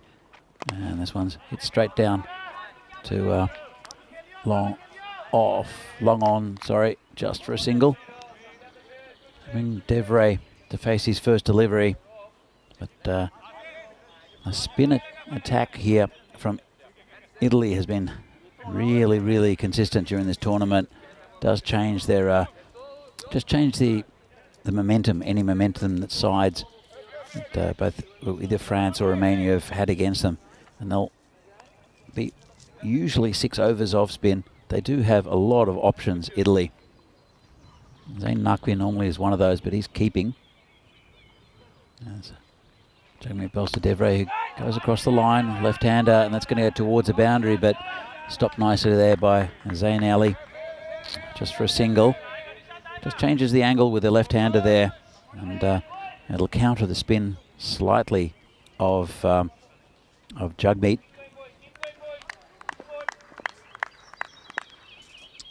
Zani comes back on the strike. And, well, I'm not sure what happened there. He pulled away. Should be called a dead ball, I think. Will be called a dead ball. So he's coming to bowl, pulled away, put his hand up. Good ball, though. But I'm not sure if there was someone chatting, what was happening. But in the end, the umpire there calls dead ball. So he just pulled away, put his hand up. I think it might have been someone chatting. Anyway, we're going to continue. As the umpire says something to the third umpire. I'm not really sure what's going on. I'm not sure if you can give penalty runs for just a little indiscretion. I don't know. This is an interesting one. I don't know if the debate is whether he pulls away too late and it's going to be a dot. I feel like as a batter you get one of these per innings. Like if you were to continuously do it, he obviously thought there was some movement there, or something was said, people were talking and moving. So yeah. He puts his glove up and he indicates that that something happened. All right, so let's call it even. A dead ball, right? Here comes Jugmeat again, and just on the leg side, they'll look for 2. They have to run well, and as you saw before, the running hasn't been good from Romania. So they settle for the single, and will bring the left-handed Devray back on strike. So there's a few interesting flashpoints here early on. Oh, that's gone, I think it's... Oh, unless he's hit it. I think it might have been pitched outside leg, Vinny, but we can have another look at this. I'm going to respectfully disagree. Look where this actually bounces for me. There, for me, that bounces on. I know you're looking for it to bounce outside leg, but I don't think it did. I reckon he's a bit lucky. Okay, it's hard for him to get an LB from that angle because he doesn't really... No, he's got him that time. Oh, he's gone. All right. Well, again, I think these are 2 wrong decisions that results in the right outcome. Because for me, you see, this one for me pitches outside. Although you could even make an argument some of it might have pitched on. Yeah. But it's been a weird 5 overs. It's real day 14 vibes at the moment, but it's given out. I honestly think the one before was pretty out. That one, maybe I don't agree, but you know, sometimes in life 2 wrongs make a right, and that will be the end of the 5th over 35-4. Okay, let me explain what happened here and why there was some confusion. Because Sabwin Nadegodla does get in the crease first. You see, he's in first, and normally the first person there won't be out. But the difference is here, he does step out. See, he stepped out there. So then he gives, now actually, Vasu got to that ground before Satwik Nadegodla did at the end, right? So that's why, it's basically the last person to reach if there's 2 people in. So let's change the wording. So not so much who was there first, but who got there last. And because Nadegodla got there last, he is the one that's out. Let's just call it a mess and move on, Vinny. And you know who I blame? Rajmani, because if he had just let that ball go for 4, like pretty much any other fielder would have done, and we wouldn't have had that whole situation and delay. But they do get it right in the end. I suppose that's the most important thing. And Romania kind of behind the 8 ball here. It was a great piece of fielding Great piece of filling from Rajmani there.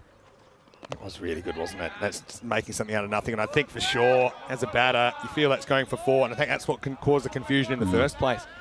And two batters that play for the same club, Nadagot and Saini.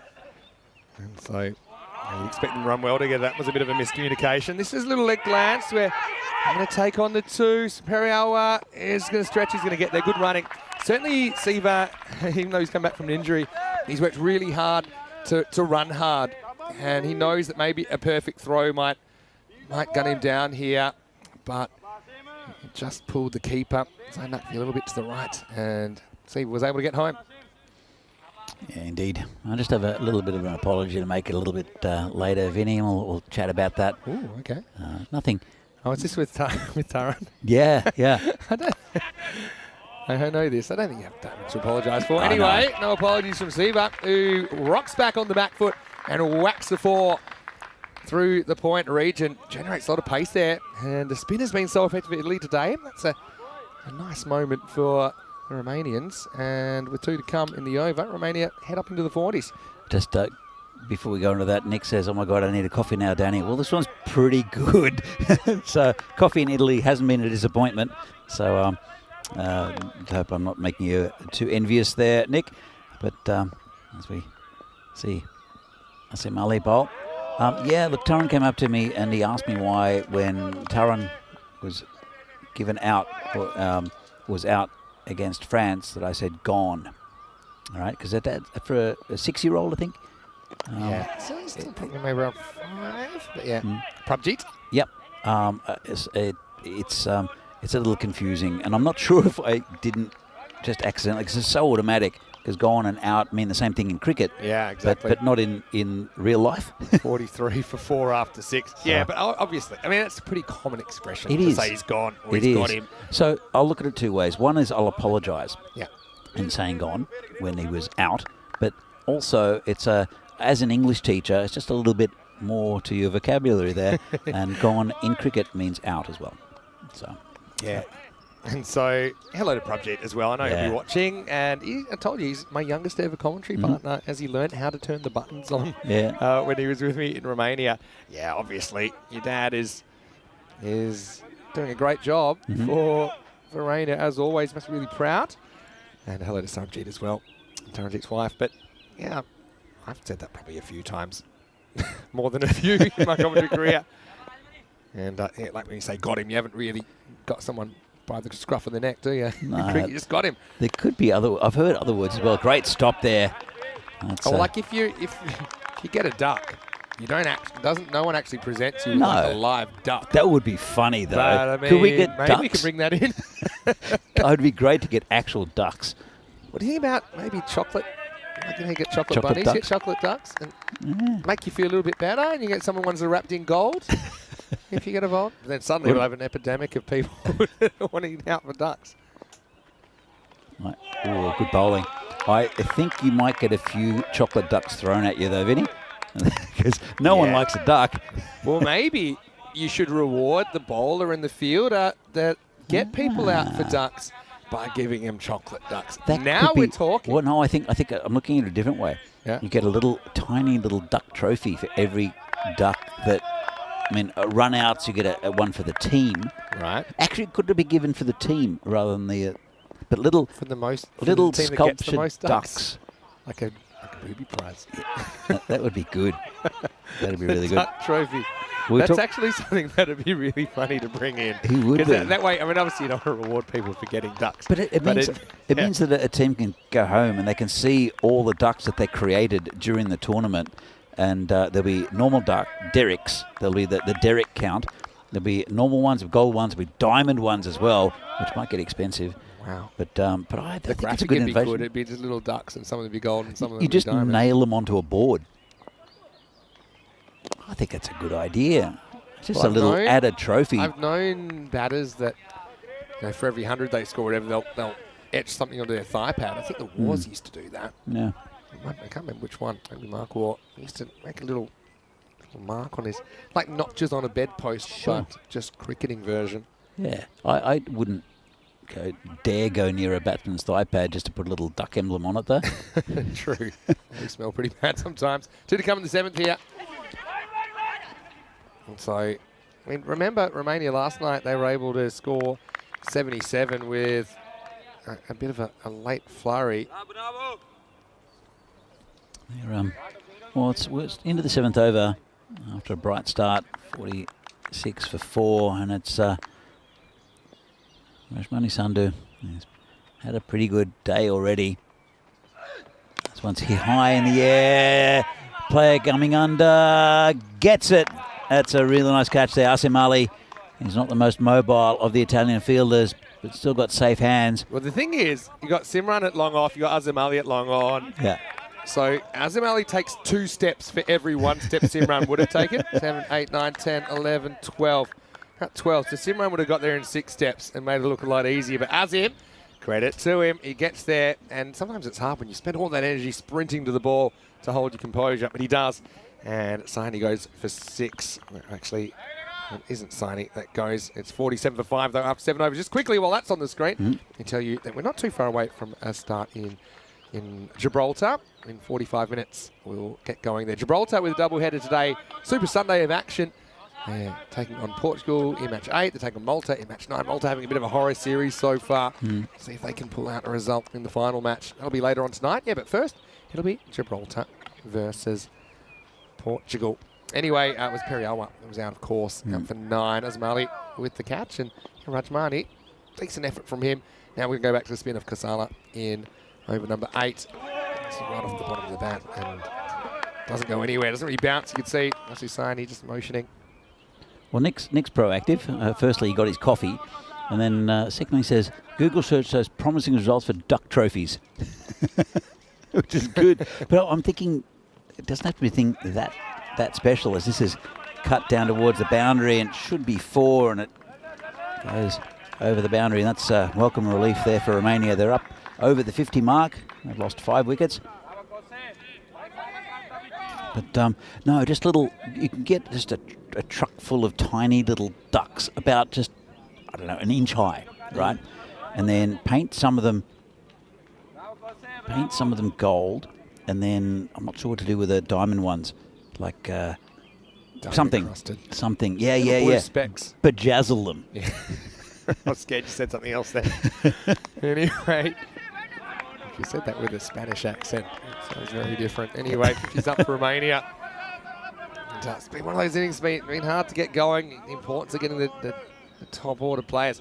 Rajshekara has arrived, though, probably just in time to see if he can pull something out of the fire for the Romanians. He did defend well, they chased down, I should say, a fairly moderate score last night. There's the approach from Saini, who's trying hard to get going. Remember, it was Natagotla who was run out in a big mix-up with Vasu. Once he survived, another 2.5 overs so far.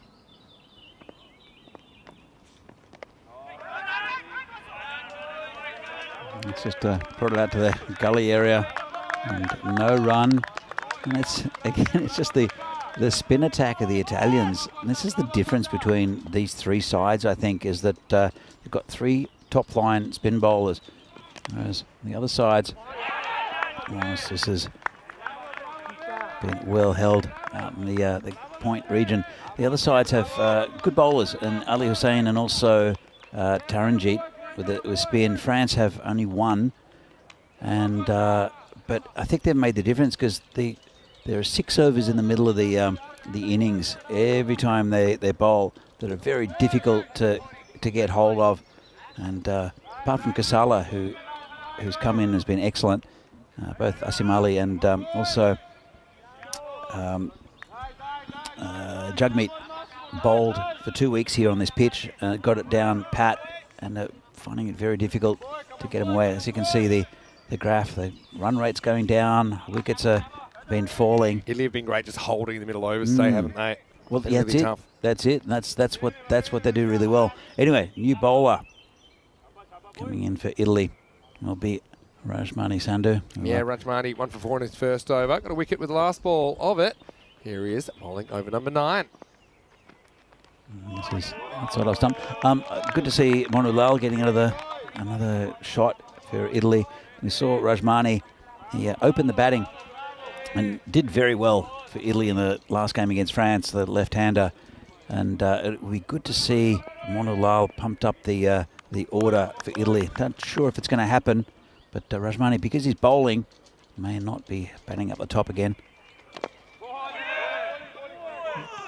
Wow, this has almost bowled him, I think. How close does this go to the stumps? Bangs this in the ground. It's a bit unpredictable around the crease, especially at this stage of the tournament. But, I see it hits the back of the bat. That's why that's what happened. I was like, how did it end up there? It's hit the back of the bat on the way up, and that knocked back. And that was pretty close to the stumps. As close as it gets. So, as I was saying, that Rajmani, he's getting a bowl here, doing very well. Turn to go around the corner and just away from the fielder. He picks up and throws. Good fielding. Really good fielding out there. I think it's might be Kasala. Just turns it around. He runs it and picks up the ball, turns around and throws. That's a really good effort there from Damit Kasala. And just restricted to a single. But I think he's giving everyone a good shot here as Baljit. And I think it's good captaincy because it's a talented lineup. Slow ball. All right. I was just guessing. Was face on. Do you think Rajmani's really developed that backhand slow ball well? Like Usman Khan of France. He does bowl it really well as well. It's good weapon to have because, like I say, normally it's pickable. Actually, Rajmani's not as obvious as some because he still whips the arm over pretty quick. But even once you pick it, you got to play it. Yeah, absolutely. Hit out to Zain Ali just for a single. It's like if you've got a leg spin and it's bowling leg spin, and you're like, yeah, you're bowling leg spin, or even an off spinner bowling off spin. You're like, yeah, I know it's an off spinner. But if it's in a good spot, you still have to counter it, especially when you're trying to attack and hit boundaries. Yeah, it's not that easy at all. And that overspinning slower ball gets a lot of batters skying the ball because the overspin creates a bit more bounce as well. Anyway, last ball of the ninth coming up. There's the slow ball, and it's stroked away by Vastusani. He is going to retain the strike. They're having a bit of trouble getting going and upping the ante as we get to the end of the ninth over. It's 57 for 5. Who was the Australian bowler a few years ago who bowled basically nothing? Faulkner. Yeah, was it James Faulkner? No, I'm thinking of someone else. Got another one? There was another one. James Faulkner bowled a lot of them. He's a left armer though. No, different player, and he was just a specialist, a one-day specialist. He'd come in. Simon O'Donnell? No. Too After him, too old. He'd come Ian in. Harvey? I reckon that's the one you're thinking of. Maybe. I am trying to read your mind here. He came in and basically one-day specialist. He had about a variety of 5 dozen different slower balls, and that's all he bowled. A lot of them are just imaginary, but a lot of bowls will say that. But yeah, I think you're talking about Ian Harvey. Played for Victoria. Maybe. He played for Australia. Played for Australia one day. Kind of late 90s, early 2000s. No, it was later than that. Later than that. Even later than that? Yeah. It was early 2000s, maybe into the 2010s. Come back. This is up in the air, and it's into the gap. So Vasu gets some pace on the ball. Pretty good looking pull shot there. So Vinder's come back in the last over. Just kind of that angle allows Sony to play that a little bit easier. But still a very good cricket shot up in the 60s now, Romania. If anyone in the chat remembers, I still think can read Ian my Harvey, I don't mate. think it was Ian Harvey. You don't think so? I'll try and find out during the break. All right. If you can come up with another name, I'll be very impressed. But Nathan, no, it can't be Nathan Bracken. No. It wasn't a fast bowler. It was a medium pacer. Yeah. Well, Nathan Bracken will be happy that you said that. It'll just be one. A shaker will get an opportunity. I thought Nathan Bracken was a very good bowler. Hey, guess what? Things will come in for the Gibraltar versus Portugal match 8. Portugal hoping to make it a perfect series. If they win this, then they will be 6-0, and that's them done. Gibraltar winning the toss and batting. They're going to need some big runs there. Havanash Pai, he went down with an injury, so actually both teams struggling a lot with injuries. So stay tuned for that as well. Just over half an hour. Double screen it. But Shaker doesn't catch up with this one, and he would have been run out, except now they'll get an overthrow. And so 1 brings 2. The call is a leg buys, but still they all count. Up to 64 now with 3 remaining. Yeah, it's well, not enough, I don't think, for Romania. What do you think, Vinny? Doesn't look like it. But yeah, remember when Italy didn't really make a lot of runs against Romania last night? They had a little bit of an experimental lineup. They had a mesh at the top. He hit some nice shots, but also in between. Chewed a lot of dot balls. Watch this one.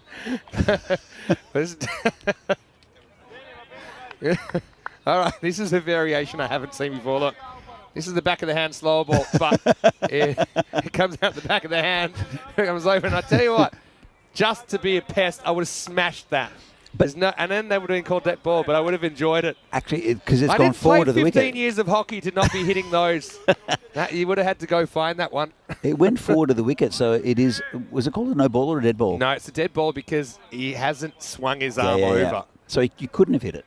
So there looks to be some deliberation about this. You could have hit it, but you can hit it, but it won't count. I'm just saying I would have hit it anyway. See, he hasn't swung his arm over yet. It's like 2 steps before, and everyone's having a laugh. You know what I might have done? Because it can't be out anyway. I would have picked it up, I would have thrown it up, and I would have smacked it about 100 metres. You're a pest, Vinny Sander. And that would have been the end. I probably would have been sent off, which I don't even think's the thing. Anyway, this one does come out a bit more regularly, and it's going to be a dot ball. We had some lighter moments here. But, yeah, it was... Well, it'll make the highlights. You know, this is a rule I don't like that they brought in. You can't... If that happened, say it was actually delivered and it slipped, you can't now... Well, you always have to have one foot on the pitch when you're hitting the ball. So... Really? Yeah.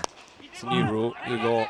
Why do they make these rules, Vinny? I don't know. I think the idea is because it's dangerous for fielders if you're going out in the field and you're smacking the ball. But it happens once in a blue moon, doesn't it? Yeah. So I quite like the idea of it's one of those things. Alan Border once hit a ball from about 30-yard circle for 6 that slipped out against Phil Simmons in the West Indies, and I think that was awesome.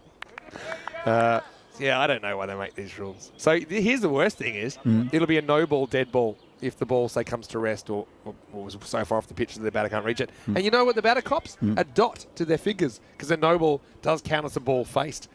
So it ruins your strike rate. Yeah. You didn't even get a chance to hit it. That's rough. Anyway, who cares about statistics anyway? Pretty much every cricketer. Here's the last ball coming up, 65 plus this. Oh, nice shot. Yeah. Saini goes large. Maximo for him to finish the innings. And they make a talismanic 70 in the end. 71 is the score. And so, yeah, Vasu Saini actually took on the pace really well, didn't he? When Sukhvinder came back in. He's a good player. And yeah, again, they have to fight hard for their runs, as really everyone's had to do against Italy in this series. Romania managed 71, and the target will be 72. Italy, they can stop the series if they chase these 72 runs down. But I'm sure Romania, they'll feel they kept Italy to a similar score last night. And we know that the runs aren't necessarily always flowing. They can get the big hitters, the big boundary hitters early, then maybe they can defend this score. It'd be a good effort. I mean, we know how important Ramesh Thiessen and Taranjit Singh are at the top of the order. Taran ended up going for 6. Nice catch.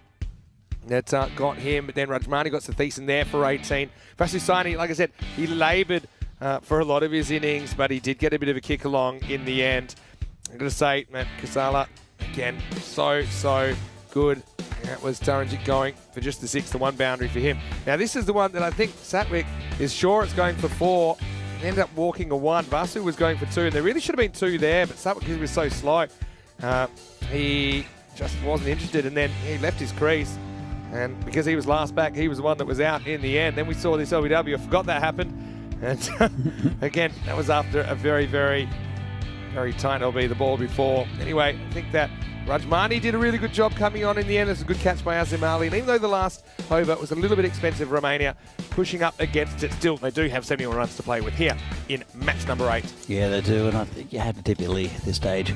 I mean, Romania, to see this one, a little bit unusual, almost hit those stumps. Romania just, I think those 2 big wickets early. So Thiessen did well. Taranjit didn't really contribute too much. Unfortunately, as I saw that bit of comedy cricket towards the end from Sukhvinder Singh. So, at the end of this innings, it was a pretty good effort by Italy again. So, Thiessen started well with 18 off 10. Taranjit missed out. Vasu Saini batted towards the end until well, till the end, 25 off 12 after running out. Satvik Nadigotla, and a little bit of a contribution from the players down towards the end. 71 for 5. I don't think it's enough. They'll have to bowl very well, Romania, but Italy having a pretty good day. Baljit Singh 10 off his first over, but wickets to Sukhvinder, Jagmeet as usual, and Kasala, and also Rajmani Sandhu bowled well. Took a wicket, only 9 from his 2 overs. So good disciplined bowling, apart from Sathisen, who got hold of the opening bowlers.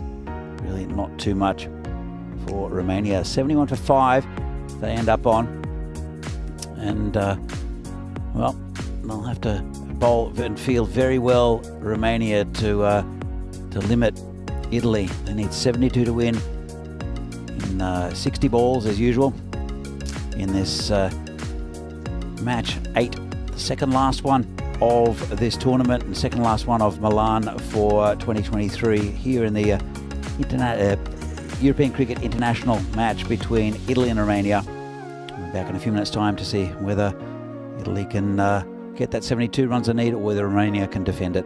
See you back here in a few minutes' time for the second innings of this game.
The European Cricket Internationals are proudly brought to you by HCL Software, Fan Code, and Grizzly Bear Sports. And welcome back to this Fan Code European Cricket International match between Italy and Romania. As we see the coin, that's the coin being displayed. It's been stolen by Kirill's up in the tower. I'll have to go look for that a little bit later. I'm not sure if Rob Kemmings is up for climbing that tower though. It's pretty rickety and could topple with Rob climbing that one. As Italy will take up the challenge to get the 72 they need against Romania. They have to bat pretty well, but because Romania do have a tricky bowling attack, especially with this man opening up. It's you see the big in-swing of Gaurav Mishra. The keeper standing up. It's a good ploy. There's a good stumping down leg side, actually, off a wide in their previous game. As Mishra has to go back to his bowling mark. So as I said, Romania will have to bowl and field very well. They're capable. And also, Ali Hussain, I think, will be instrumental for the bowling lineup of Romania. So see the first ball, Zain Naqvi, and it is Rajmani will open. This one's been whipped away for 4. Well, just got a bit straight there. Did Mishra, went with the swing, like big in swing. Naqvi just hit with the direction of the ball, and that will bounce inside. 4 runs, nice shot, good start for Italy. That's the issue with Mishra. He's got no protection out there, and he's got a couple of men in the circle. But when the ball's coming in like that, there is a fine leg on the 45, which is a pretty standard fielding position here in the first 3 overs during the power play. This one is cut, late cut, going towards the boundary, chased by Luca Petre, who does well, and they'll come back for 2. It's a good start, bright start here for Italy. Late cut. See, Petre's done well to stay both inside the field of play and to stop that ball. And the skipper's having a chat to the bowler already. Just a bit of tactics more than anything. The experienced bowler is Mishra, and I think they're going to put someone back on the boundary. Not really sure. Well, it's a left-hander, so just didn't come up with a plan early for Rajmani. He batted very well against France. He took it away from the French already in the power play, and laid a really nice platform for them to reach that score pretty comfortably, Italy. So it'll be Mishra. He'll be moving the ball away from the bat for the left-hander. Rajmani, there's 2 men back on the offside for him. This is carefully played down just into that mid-wicket area for no runs. Carefully watched onto the bat. Rajmani, he's done very, very well for this Italian side this weekend. Been entrusted with both batting up high up the order, but also with the ball, he's been very good. As Mishra comes in again. And hits it in the air, could be out. Player coming back. Well, it's going to fall in the middle of 3 of them. That was slightly misjudged there. It was Nishant Devre. He thought he could go back. Have another look at this. Went high in the air off the toe of the bat. He was going backwards and then realised he couldn't get there going backwards, and ended up turning around, couldn't get there going forwards either. Bit of a life there for Rajmani. It's the what you get though in this form of cricket. This could be gone. Oh no, he's been dropped there. Good effort from Luca Petre. Would have been an absolute screamer.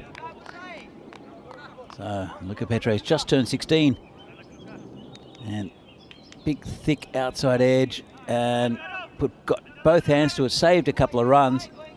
In fact, saved 3. Good effort there. I know he'll be disappointed, but He got both hands to it and saved some runs. Zane Naqvi will now be facing. And this is hit straight to the fielder, out. Well, it's Zane Naqvi, he's kind of looked like he's threatening to get some runs, just could never get going for this Italian side. They persisted with him at the top of the order. It's the last time we'll see him batting in this tournament. And Italy have lost their first wicket. And there's 8 for 1. 72 the target. But there'll have to be a new batsman to come in. And it should be Zain Ali. So I think he's going with pretty much the same lineup as what he did against France in the last game. Italy, it worked very well for them. Zain Ali, definitely a man in form. And he's been very good for both Italy and Chividate over the last couple of weeks. It's the end of the over. We'll be going with off spin. It's a pretty good idea, I think. Very talented player is Taranjit Singh. And he's going to be spinning the ball away from the left-hander in Rajmani, which I think is a really good piece of captaincy here by Sathiesan. Taranjit comes bowling right arm around the wicket to the left-hander, just pokes it down for no run. You see Rajmani turns around and has a bit of a think, but a good ploy. Top bowler is Taranjit. Not bad with a bat either. And this one's hit pretty well. And that's 4 runs. Lovely shot there from Rajmani. So just waited on it. Set up nicely for him and 4 runs. So Rajmani's been in good form the last couple of innings. Hitting the ball very nicely. And because he's a left-hander as well, it just makes it difficult for the bowlers to change their line. Taranjit has got lots of traps laying there. Comes in and just forces him back. No run. Good bowling, good comeback. Italy now 12 for 1.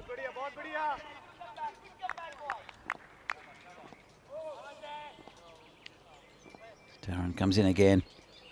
And this one's played on to the leg side. That'll be 6 over the grandstand. Lovely shot, just got it a little bit straight. And Rajmani, he's in fine form, isn't he? Just picked it up and deposited it in the grandstand. And he's 13 off 7. As Vinny Sandhu announces his presence again. He'll join us, no doubt, very soon in the commentary box. And good bowling there from Taranjit. Not out, says the umpire. Might have been going on with the arm. Let's have a look. So, pretty well pitched on the stumps. I think it was definitely missing leg. Good call from the umpire. Didn't spin back.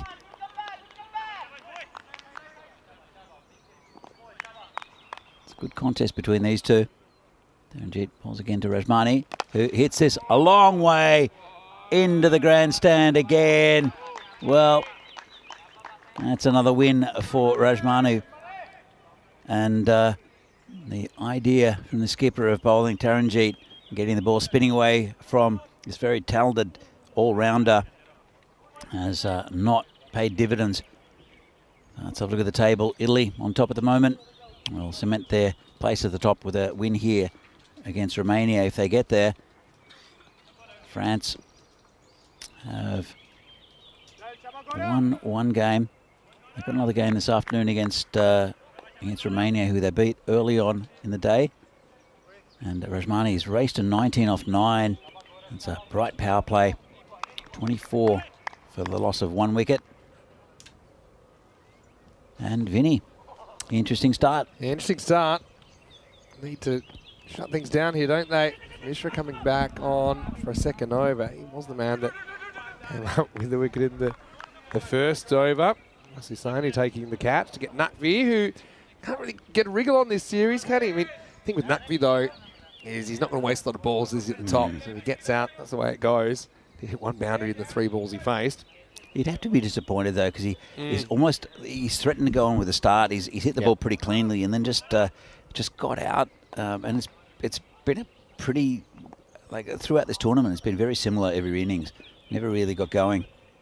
This man has, though, Sandu. It's a good day, hasn't it?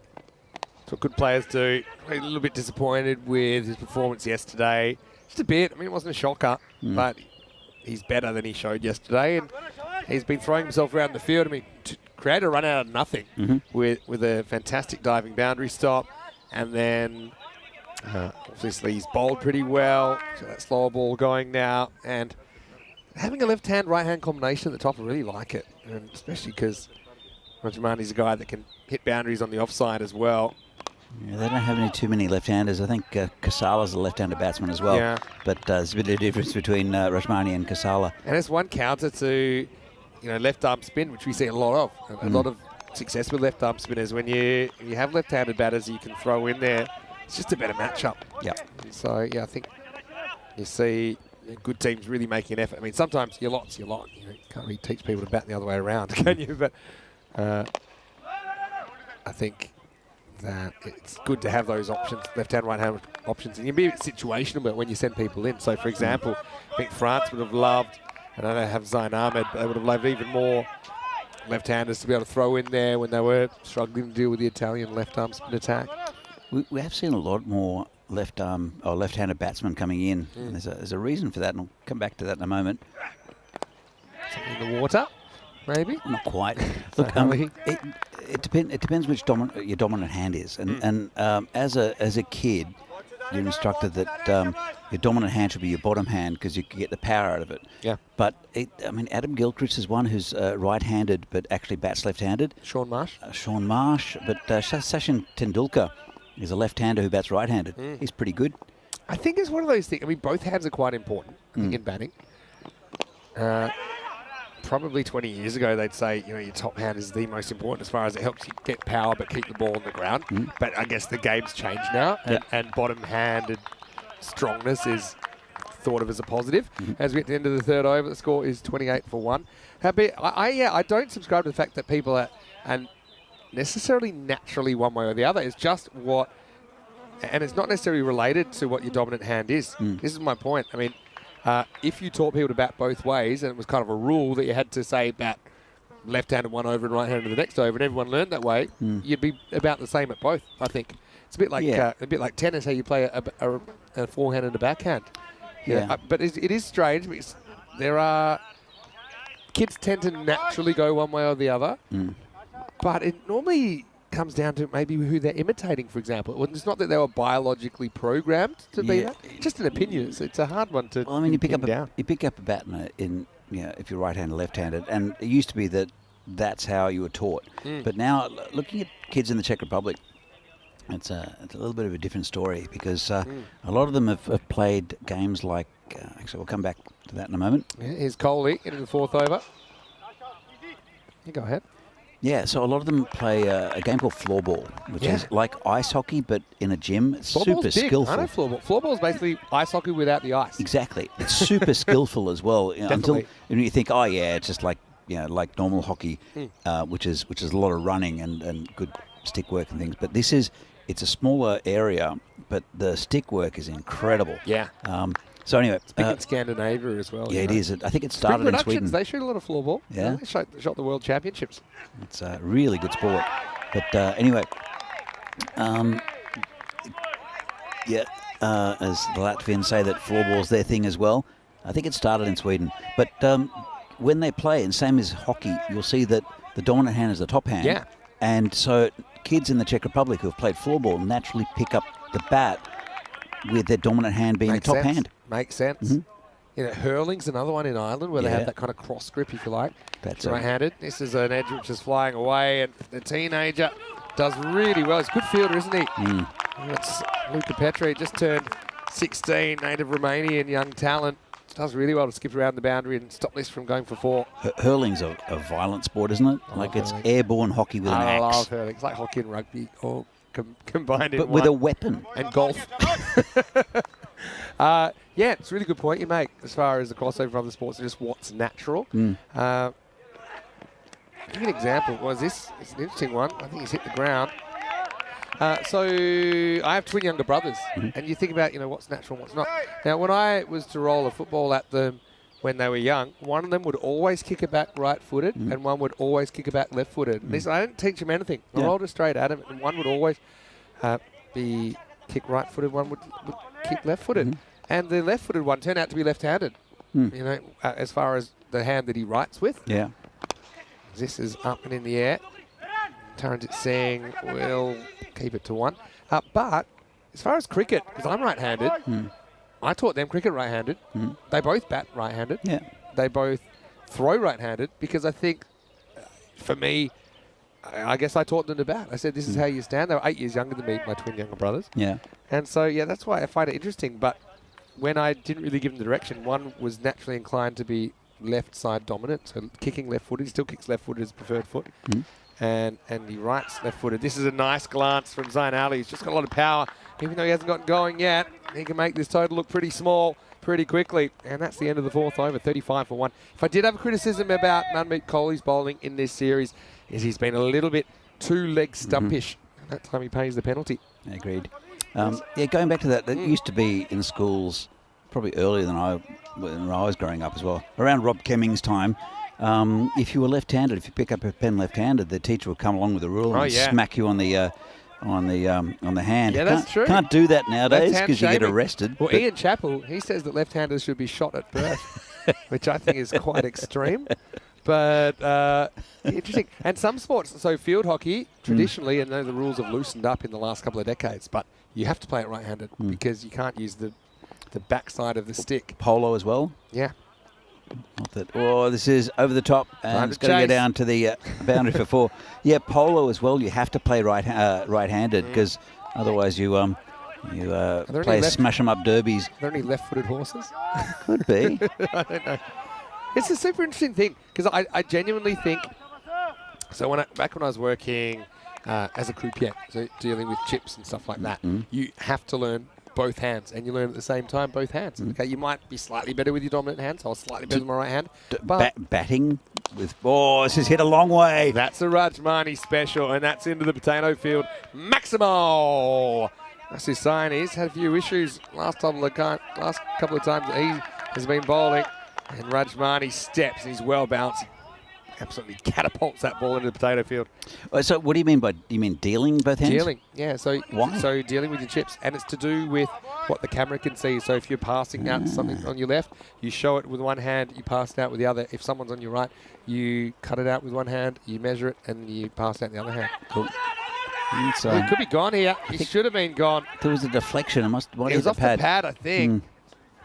Yeah, the bowler liked it. Oh, but we had so much more time than he thought here.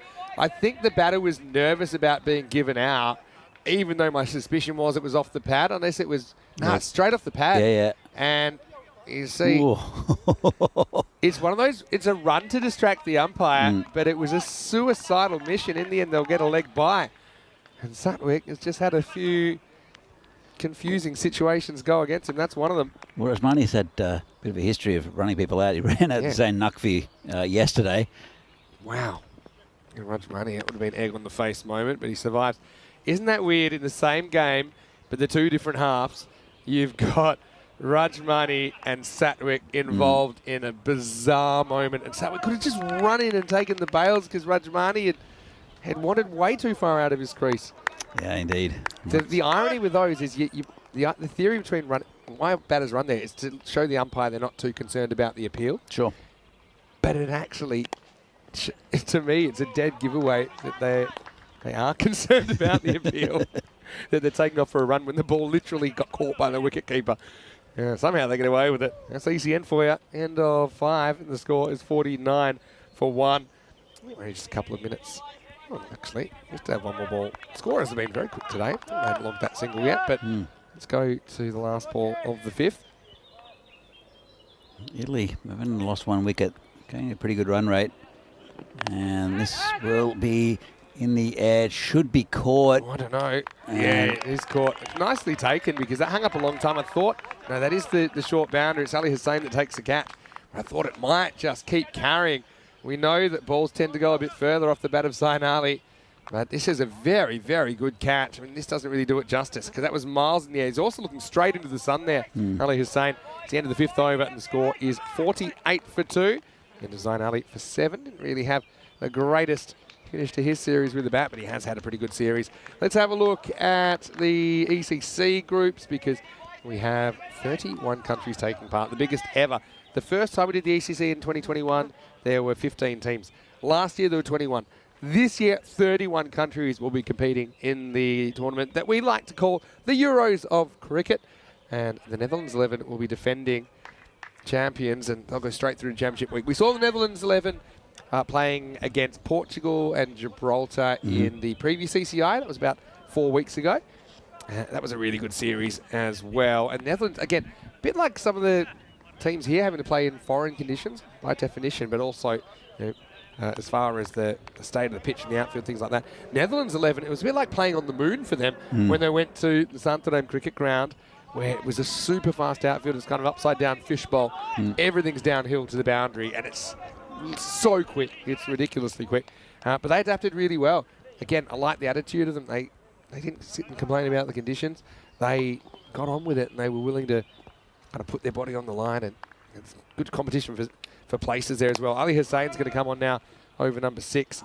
There's a good vibe about the Dutch T10 team. They love the way that they love the format. They love each other's company. They'll be hard to beat. They're a good bunch of cricketers in the Netherlands as well. I've seen it at different levels with big wins. For sure. Over England was one of them. That was a big one. Sebastian Brunt leads the side. There was some really good talent in there. I guess it depends partly on who's playing for the main Dutch team now. We might have a run out. Nadigotla is going to do the job this time. He'll finally get the last laugh on Rajmani. But he just takes off for a run that Joy Pereira had zero intention of taking part in.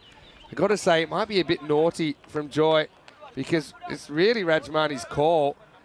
And he sent him back. It's a little bit naughty, I think. But Rajmani's going to pay the penalty. To be fair, it probably should have been run out in the last over. But now he's going to have to go. Not before. A pretty well put together 34. The score is 48 for 3. How'd you read that one, Danny? Oh, I think it was definitely Rajmani's call. I think Joy Pereira would have struggled to get there. So, as I see, he's not going to get back. But I don't think Joy Pereira would have got there. It was a pretty good throw, a little bit wide. Yeah, if he'd gone straight away, I feel like the throw wasn't going to, didn't exactly whistle in. How quick is Joy Pereira? He'd have to be Usain Bolt. Thing to get there. Depends how he's getting around. Is it by car? Yeah, I suppose one of those things. I suppose if I think about the theory of it, this is in the air, and Devray does the fielding. The theory of it would be, if I was a non-striker, I'm not actually looking where the ball goes. I'm looking at the striker. Sure. I'm running flat stick, and if I get run out, well, then I'll have a grievance. He's very experienced as Joy Pereira. He's also very casual. When he's out there, at least, he just looks like a very casual type of batsman, and he's at his best when he's like that, balanced and hitting the ball nicely. And just prods this one out. Monu Lal's a new batsman. Good to see the enigma out there. Well, Joy Pereira is one of the few people that could stake a claim to being the established batter, even though he hadn't faced the ball yet. So Rajmani is collateral damage, even though he'd put 34 on the board. But yeah, that's how I would have approached it. I would have run, and if I was run out, despite sprinting, I would have said, You've got me there, Rajmani. But, yeah, I think he would have made it. Plus, I think it's less likely they would have gone for the keeper's end. True. Yeah, they probably would have gone to the bowler's end anyway. I mean, well, possibly. But it's interesting to see Ali Hussain coming on now. Normally seeming a little bit early, but with a left-handed Rajmani out there, it would have been a little bit counter to the spin. So they've held him back, but is it too little too late? They're on 50 for 3. They only need, they need just about a run a ball, just under to Italy. They'll have to get wickets here, Romania. This is the man to probably do it. Ali Hussain's been really good in this try series. Yeah. The reason I said I thought they'd go to the bowlers in there is because it's a shorter throw. Even though you could argue Joy Pereira would have been slow to get to the keeper's end. I think most of the time, the reason the batter has that call is they're going to the danger end. I think if they're both on straight away, the throw would have come to the bowler. We would have seen if Rajmani would have made it or not. Anyway, Ali Hussain's had a really good series for Romania. It's been a breakout series for him. First weekend of international cricket, he's looked right at home. Not only with the ball, where he's been amazing, but he's also had some really brave innings. In fact, he's left-handed. with the bat has been pretty useful for Romania in certain situations. 50 for 3 after 6 though. And this leaves, what is that, probably 12 runs for victory. Well, the fact that Buljet, Simran and Asim Ali and also Jugmeet, who are all good batsmen, haven't been out there yet. It's just remember the target's 72, not 62. So why don't we make that 22? 22 of 24. Quite as close as I thought. So you had a question from John in chat about the TBC on the screen. I know that we're just trying to get permission to get that 31st country in there. And, the country where we've got our other cricket coming from just got underway a few minutes ago. As the 7th over starts with a single. Slowly, not able to gather it cleanly. Yeah, it's a little bit tricky that with Gibraltar and Spain. I hope it gets sorted out. Well, I hope so. It's a bit of an international incident though. So why can't everybody just get along? How much do you know about that situation? You're a bit of a history buff. Well, the Spanish obviously think that Gibraltar is Spanish, and the Brits say no, and we're not going to give it back. It's a bit like the Falkland Islands. Wars over it. Well, Falkland Islands sort of ended up in a bit of a skirmish in the early 80s, and it's the same sort of thing where Las Malvinas for Argentina are still regarded as part of Argentina. And there's a few other things. Taiwan's another one with China. So it's a sticky situation. It's important because of that, the waterways, right? And this is going to fly down once again. I've got to say, I love Luca Petra's enthusiasm in the field. He's fumbled a ball, to be honest, in the whole series. He's been brilliant down there, and I'm sure this will be another great experience for him as he hopes to establish a place in the national team. And going forward, I'm sure, working on his other basic skills to kind of break into the batting and the bowling lineup. We've seen some good young players in this tournament for the French and also with the Italians with the wicket keepers. I mean, it's good to see the teenage wicket keepers for Italy yesterday. But also we were speaking to one of the Mongals. Ramatullah. Yeah, Ramatullah, who was lovely. He's only 20 years old, which surprised me.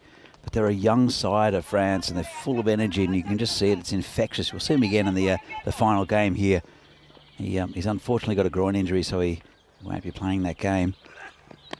But he's only 20 years old and a quality cricketer. He's by far the quickest bowler I think we've seen in this tournament. Yeah. And look, the future's looking bright for French cricket. Hope we can get an ECS there next year. I really hope we do. But again, it's all about obviously establishing that relationship with the federation so they feel comfortable putting a European Cricket Series on. It's a great opportunity for the local cricketers. Coley gets driven down the ground. This will be the last ball of his 2 overs. Not a bad effort though. Just goes for 12 in it. And with 3 overs remaining, it's 55 for 3. Let's have a look at what's coming up then. 9th and final match on the way. France will be hoping for a second victory. And so they could potentially catch Romania on points and then would go down net run rate for second place, assuming Romania don't pull out a miracle here. News from the toss. France will win the toss and bowling. So I like that. They're leading with their strength. Romania, I think they're happy batting first. I think both teams get what they want at the toss. Just having a quick look at the sheet. So Nick Tanase comes in for Luca Petre. They've kind of been alternating those two, haven't they? Anyway. Tanase's got fine hair. He really does. And he stood in at the toss. So I'll have to see that just before the next game. He got the honour of tossing the coin, but he didn't win it. So at least he showed up. Here we go, and over number 8, and yeah, Ali Hussain, again, another left-arm spinner. Just imagine if you had 5 left-arm spinners that are all in your attack. I think it would work. Right, this is lifted up, and it's curving towards Periawa, but he can't find the drop zone. In fact, it landed pretty much on that concrete ridge. He didn't want to risk a dive, and probably smart with the game still to come. Italy is kind of pattering towards this target.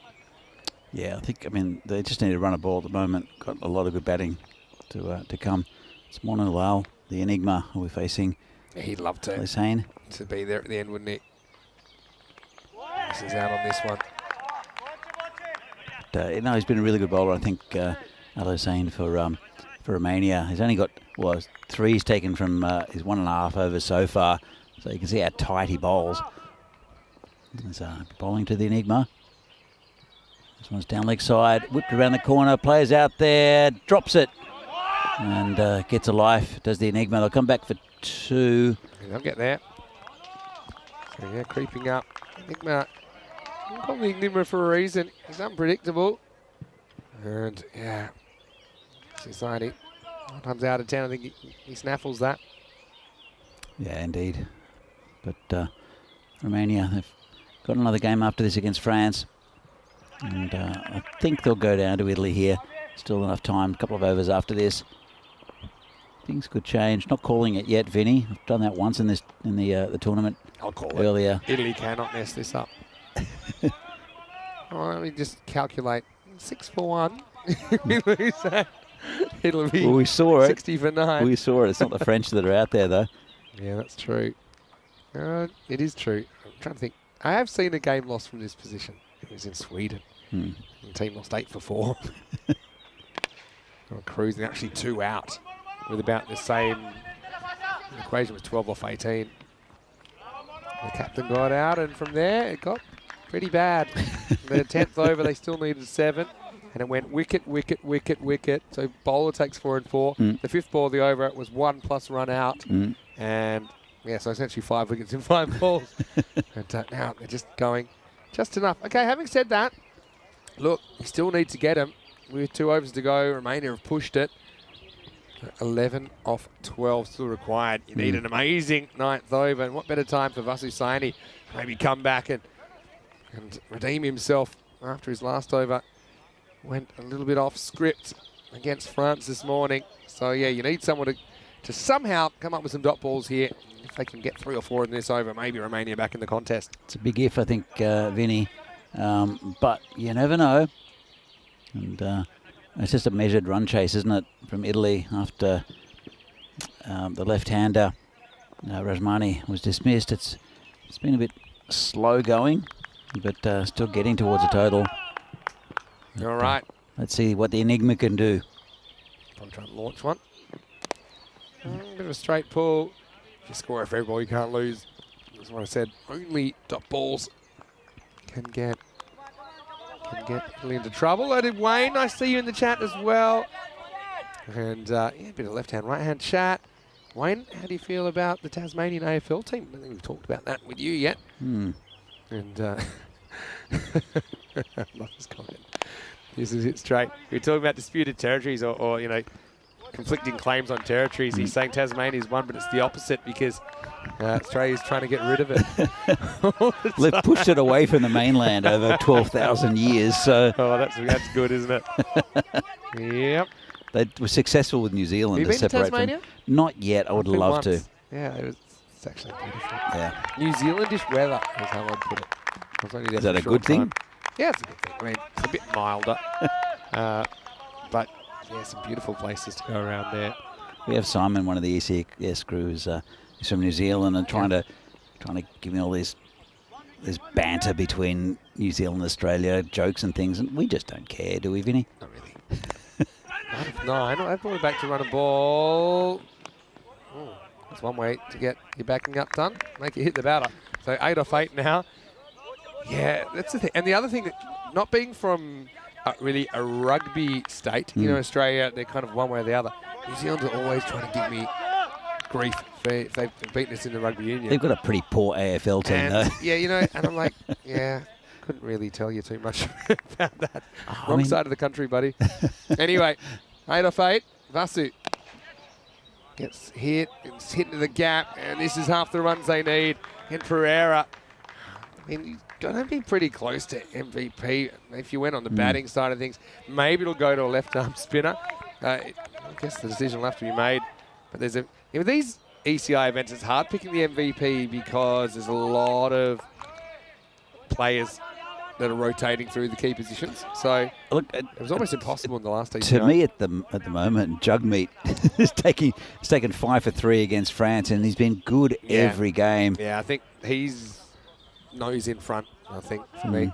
There's been no outstanding performance with the bat, even though there's been some good batting. Won it in the ECS with Kalab Sajjad. Spin bowler at that. Yeah. Well, he's my MVP at the moment. We will not see him again in the next game, of course. Probably won't see him with the bat here either. But yeah, he'd be close to it. All right. Well, guess what? We're going to the last. It's going to be Manu Lal on strike. Now I think you just gamble. Don't let him get the single. You got Joy Pereira, who he's not winning any sprints, is he? So with Manu, I think you got to put the choke on here. It's Sayani putting in a good shift there, 1 for 19. He's likely to miss 5 and then slam the last one for a 6, the Enigma. That's how he is. You'd never know what you're going to get from Manu Lal. Taranjit in this last over as well. So my field, I probably have 1 floating outfielder, maybe 2 on the leg side. But the thing is, if you... Yeah, I don't know. Well, you called it, Vinny. Pereira gets on strike, I think you're in trouble. In a lot of trouble. You called it, though, Vinny. You called it, and only one of us has called one of these matches this week. That's true. And that was a disaster. Still don't think that they can mess it up. 4 to win. Look, there'll be 1. Again, they had some protection. That's probably good. But now Pereira... He's a person I would have more outfielders for, because I think he's going to try and take it on. If you can catch him, then maybe you can catch a new batter out. I like the field they've got, though. There's no one behind square, I think he'd be more attacking to Manu Lal, who's 9 off 13. He'll sweep it down there. Just trying to stay alive in the game. In the air, fielder comes around, takes it. Yes, he does. Gaurav Mishra, what a wonderful catch. And this game has suddenly sprung to life. What has happened here? Is Italy making hard work of this chase? Now, they want to check it, but I think this is a clean catch. He has 2 hands around it. The camera won't really show you anything because he's blocking it. It will. It'll show you it's a nice catch. We saw it pretty well from here, and it's the end of Joy Pereira. Yeah, so Joy, I knew he'd go for the boundary to win the game, the easy way, but now you're going to have to do it the hard way. See, he does take it, and yes, his hands hit the ground, but I think the ball's safely inside. Oh, yeah, no doubt about that. Yeah. And really never looks like it's going to bobble out. I mean, that is about as pressure catch as you can get. Because if he misses that, it's probably going to burst through his hands and go for 4, and this game's over. Well, Simran's the new batsman. He can bat a bit. Simran's the finisher. And now you've got 2 guys. Oh, we obviously got Manu Lal there. He's 9 off 13. You got to gamble for dots, I think.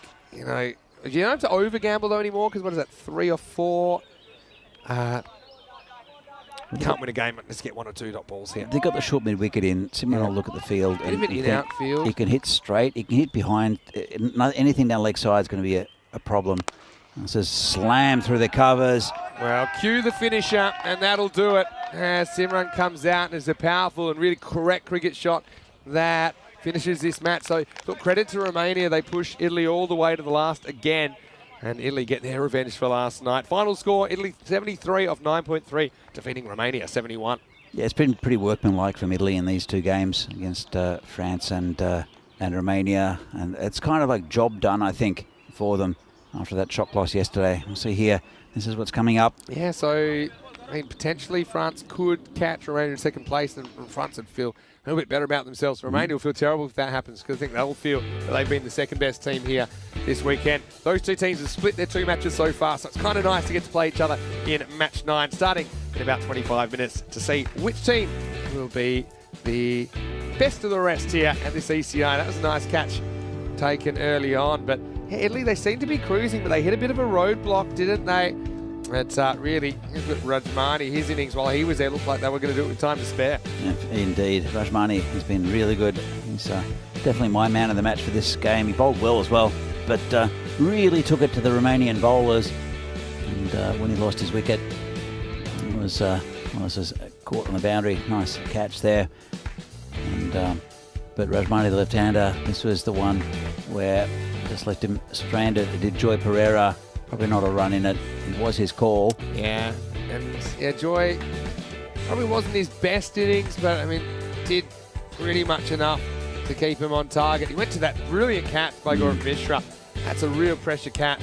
And, well, Taranjit maybe a little bit wide of the off stumps. Hard to criticise. Just a good shot, wasn't it, from Simran, who's got a bit of a reputation as a finisher in this series. He's had a good series when you consider the situations he's been in. as he hits his only ball to the boundary. They were the critical runs. Pretty clean innings, just the 2-leg byes in it. So Romania, their discipline's been really good, I think, in the field and with the ball. I suppose the issue here, they did get bogged down a little bit in their first innings. 34 for Rajmani before he was another run-out victim.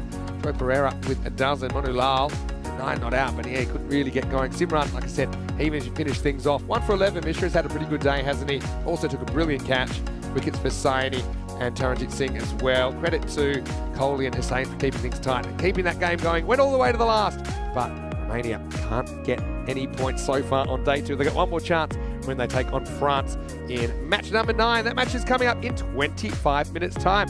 Hope you have a little break and a cup of tea, maybe a croissant as well, because the French team, they will be back and they want to finish with a good performance. Vinny Sander here, Mr. Maximo, with Danny Hudacek. See you the other side of this break on ECN. You're watching the Fan Code, European Cricket International.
The European Cricket Internationals are proudly brought to you by HCL Software, Fan Code, and Grizzly Bear Sports. Hello and welcome back to Milan, and for the last time we'll be here for a match for a while actually, because it is the 68th match of our adventure. It's match 9 in this Fan Code European Cricket International. What a great weekend it's been. Now we'll get to see match 9, which does include France and Romania going head to head. We know that these two teams have had a couple of really interesting clashes, one apiece so far this weekend, so we'll see who gets the chocolates here. Let's see what happens at the coin toss. And I see Nick Tanase, who is standing in for T10 for Romania at the toss. Noman Amjad's there from France. Rob Kemming's there with the coin. Let's see who wins the toss for match 9. Your call. Heads. It is tails. Ball first. So France have won the toss and they've elected to bowl first. Interesting that they want to chase this time. So I suppose they know how many risks they need to take with the bat, and they got close in the chase earlier on today. They've had a disappointing kind of series with just the one win, but it did come against Romania. So let's see how much they've still got left in the tank. Romania, again, they've had their ups and downs as well. Probably a few more downs than ups today, though they'll want to finish strongly as well. So two teams, I'm sure, that'll be desperate for the win here. The final match in Milan is on the way. Well, here's a man. He's seen it all. He was here for match 1 almost 2 weeks ago now. Danny Hudacek, going to be great to call this one with you for the last time in a while. Let's get ready for the first ball of match 9 with the news from the toss that France, they've won the toss. They're going to bowl first. Well, thanks, Vinny, and welcome to everyone from around the world, either on YouTube or on Fan Code in India for this European Cricket International match between France and Romania, the final match of the tournament, also the final match of Milan for 2023. It's been a great 2 weeks. And we've seen some fantastic cricket, and I'm sure we'll see some again in this game. As you can see, the two teams. France selected to bowl. They've got a very good bowling lineup and a very strong in the field as well. And we'll see if the skipper, Noman Amjad, gives himself a bowl. But with Mangal down the bottom, also the leg spin of Ahmed Sai. But Romania, they'll rely on their top two again in Ramesh Sathisen and Tarajit Singh. They didn't get a great start to the game earlier this morning, which cost them, I think, Romania. With those two fire up top, it gives them a good platform, and that's what they'll want, Romania. But there's always pressure on in the field from France. Very good young athletic side, probably a little undermanned in the batting, and also missing their top bowler in the other Mangal. It's Ramatullah Rangal. We had a bit of a chat with earlier. Very nice young man, only 20.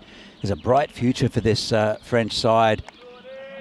But you tend to think that they want a couple of extra batsmen up top. We've seen how destructive the batsmen from Dreux are, and that would add a bit of stick to this batting lineup. But as a bowling unit, they're very special. We'll see them here. It's Pira Bakaran who's come in to this team and bowled pretty well. This one's going to be called wide from the umpire. He's bowling to Sathisen. He's been excellent. He hits the ball very cleanly, especially over the offside into that grandstand. There's a player out there, only 2 players back, being at long off. Comes in again. This one's hit straight to the man who can't reach it. Well, as I mentioned, he's very strong in that area. Just gets it over the player in the covers. Very, very strong in that area. Took him on and won. So a good start here from Romania. Wasn't too far away from the player who's just retrieving the ball. Now, pretty nice warm conditions again in Milan. Nice and sunny. And just a little wide there from the bowler. He likes them there, does Sathisen. Well, it comes in again. And this one's just been hit into the pitch. No run. And down to the gully region. Hope you've all enjoyed the tournaments here in Milan. It's been really nice bringing them to you as well. And, been a couple of really good weeks. Gone so quickly though. And this is the final game. As Bear back around, bowls again, and this one's just prodded down to the covers, no run. They do pride themselves on their fielding and their athleticism. They're French. Very talented squad.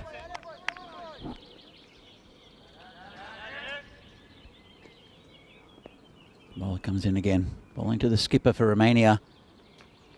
Says in the air again. And 6 again. Well, as I said, he's very strong in that area. Bowler keeps on putting it out there. Yeah, took that out from way outside off stump. Might have been called a wide actually. And well, with a couple of balls left, it's been an expensive start for France. They'll be getting new balls. The bowler's having a bit of a... He's been spoken to by his captain. Just getting him enough room to hit the ball in that direction. He is very, very strong over there, as you've seen, as the French fielder comes back from the grandstand and back into the field of play. 2 balls left, 13 for no loss. Romania. And this one's hit in the air, and that should go all the way as well. Well, that's 2 straight that time from the bowler. Where do you bowl to him? And there's no great pace coming onto the ball. No great movement either.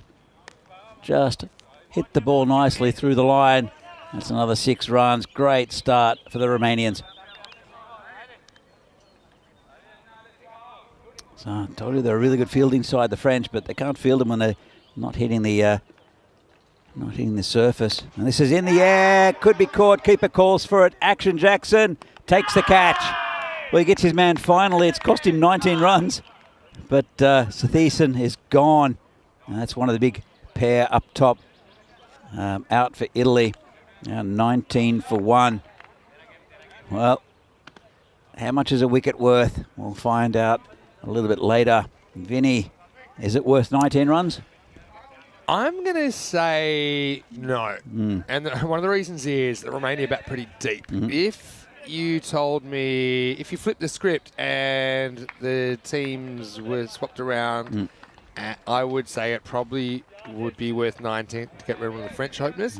That's just going to think they have less players that can hurt you the way Romania do. So it's still good to get the backers to Thiessen, don't get me wrong, but he kind of does his job. And if you ask Corey, and he's a bit of a T10 aficionado from the coaching point of view, he said he'll take that every day of the week to get 18 off 6 from Thiessen, plus the extra. So 19 on the board for the loss of the first wicket. Because he'll say, Thiessen he's not necessarily going to get 40, 50, 60 every game. You know, this is still a productive innings, even though he'll be disappointed that he doesn't survive to the end of the first over. Anyway, Nanagotla gets another opportunity. He was run out in kind of comical circumstances, although I don't think he was laughing in the last game. He's at non-strikers. Taranjit Singh faces up, and it's going to be Rahula Mangal to bowl over number 2. And again, it's going to be called a wide. The French, in the first game they played against Romania, the French did get 6 wickets for 1 run at about the 27 mark. True. So watch out for that 27 coming up. They'll want to skip over it, won't they? They did lose one as well. Yeah, they did. But they're down a little bit in personnel of France due to injury. Probably their best bowler, the other Mangal, not this Mangal, is he's got a groin strain, and this one's been tucked away over the top, and that will be 6 as well. Well, they're only scoring in 6s, it seems, Romania. Taranjit getting into the act now. Yeah, well, typically it's been the team more 6s have won the cricket matches here, and it makes sense because they're hard to come by under these conditions where you're not getting a whole bunch of Gundy balls that you might have at the domestic level that are asking to be hit for 6. So you have to make the running a bit. That's a really nice way for Taranjit to start his innings. Yeah, it just settles you as a batsman. And he's gone the same direction as well. Same result. Just, well, that's the injured Mangal, and they have a bit of a habit of taking catches off each other. I don't think that's what they were planning with the first ball as he catches it about 65 metres from the bat. This one goes over his head. But yeah, just too short at the moment. And Taranjit's not an easy batter to bowl to either because he's got no obvious weaknesses. Often it's just him getting himself out with maybe trying a bit too much with his pre-movements and things like that when he stands there and bats. Maybe they're setting him up, Vinny. It's costing them, but they're 32 and we're into halfway through the power play. So it is costing him dearly. Well, they've passed the 27 mark as well. Disaster for France. These two are really close on the T20 international rankings, with France at 48 and Romania at 50. So you'd expect it to be a pretty even match. Yeah, absolutely. It's just so funny. We've talked about so many times that Romania super confident with the bat, France super confident with the ball. So maybe the scales tilted a little bit towards Romania with the key bowlers not featuring as much. Obviously, no Rahmatullah Mangal's out. Amjad's being used as a specialist bat. Well, I'm not Having sure, said that, well, Romania have actually bowled pretty well. True. Ali Hussein's been a real fight for them. Asking for it and going to get it. That's the third one. And, well, Baby Bear, let's cop that one halfway up. Maximo Taran is away, and that ball is gone. It is gone, and they're, again, they're just, they're scoring in sixes, Romania, which is not great for France and not great for the number of balls we have left in this tournament. Vinny, lucky we're on the last day. Don't think we could start another day. There wasn't a discussion if we do run out of balls. I think that when you've got to go tennis balls. I know there's tennis courts behind us. That'll be an interesting one. Oh, tape ball, Vinny. Tape ball cricket, live on ECN. Say, hey, I got a ball, so we use this ball. There's Shub. I'd like to see what Gaurav Mishra does with a tape ball, because he gets massive in-swing with one of these balls. And, well...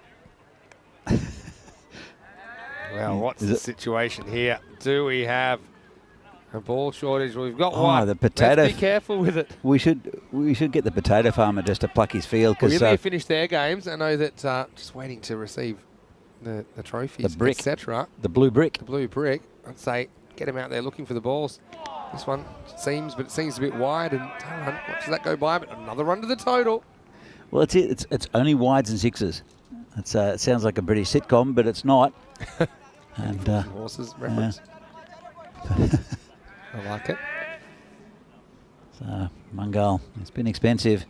I said they've got a really good bowling team, but where do you bowl to him? Well, another wide. You could be here for a while, Vinny. Yeah, you know, all teams have been great with time, as you'd expect at this level of cricket, I think. It's something they've been conscious of. Plus, they've all been quite spin heavy.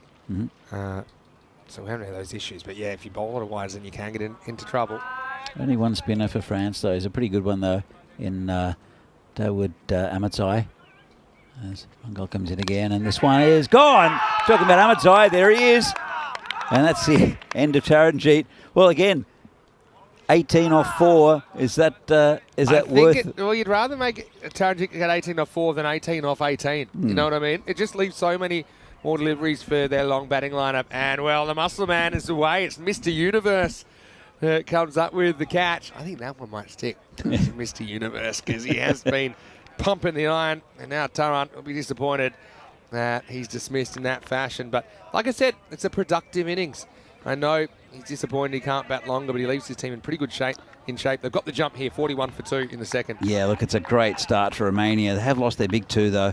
And but then if France can bowl well and keep it tight and get some wickets, it could dry up the runs. We've seen it with France doing the same thing, but I think Romania have got a stronger batting lineup than France. And, well, we'll see.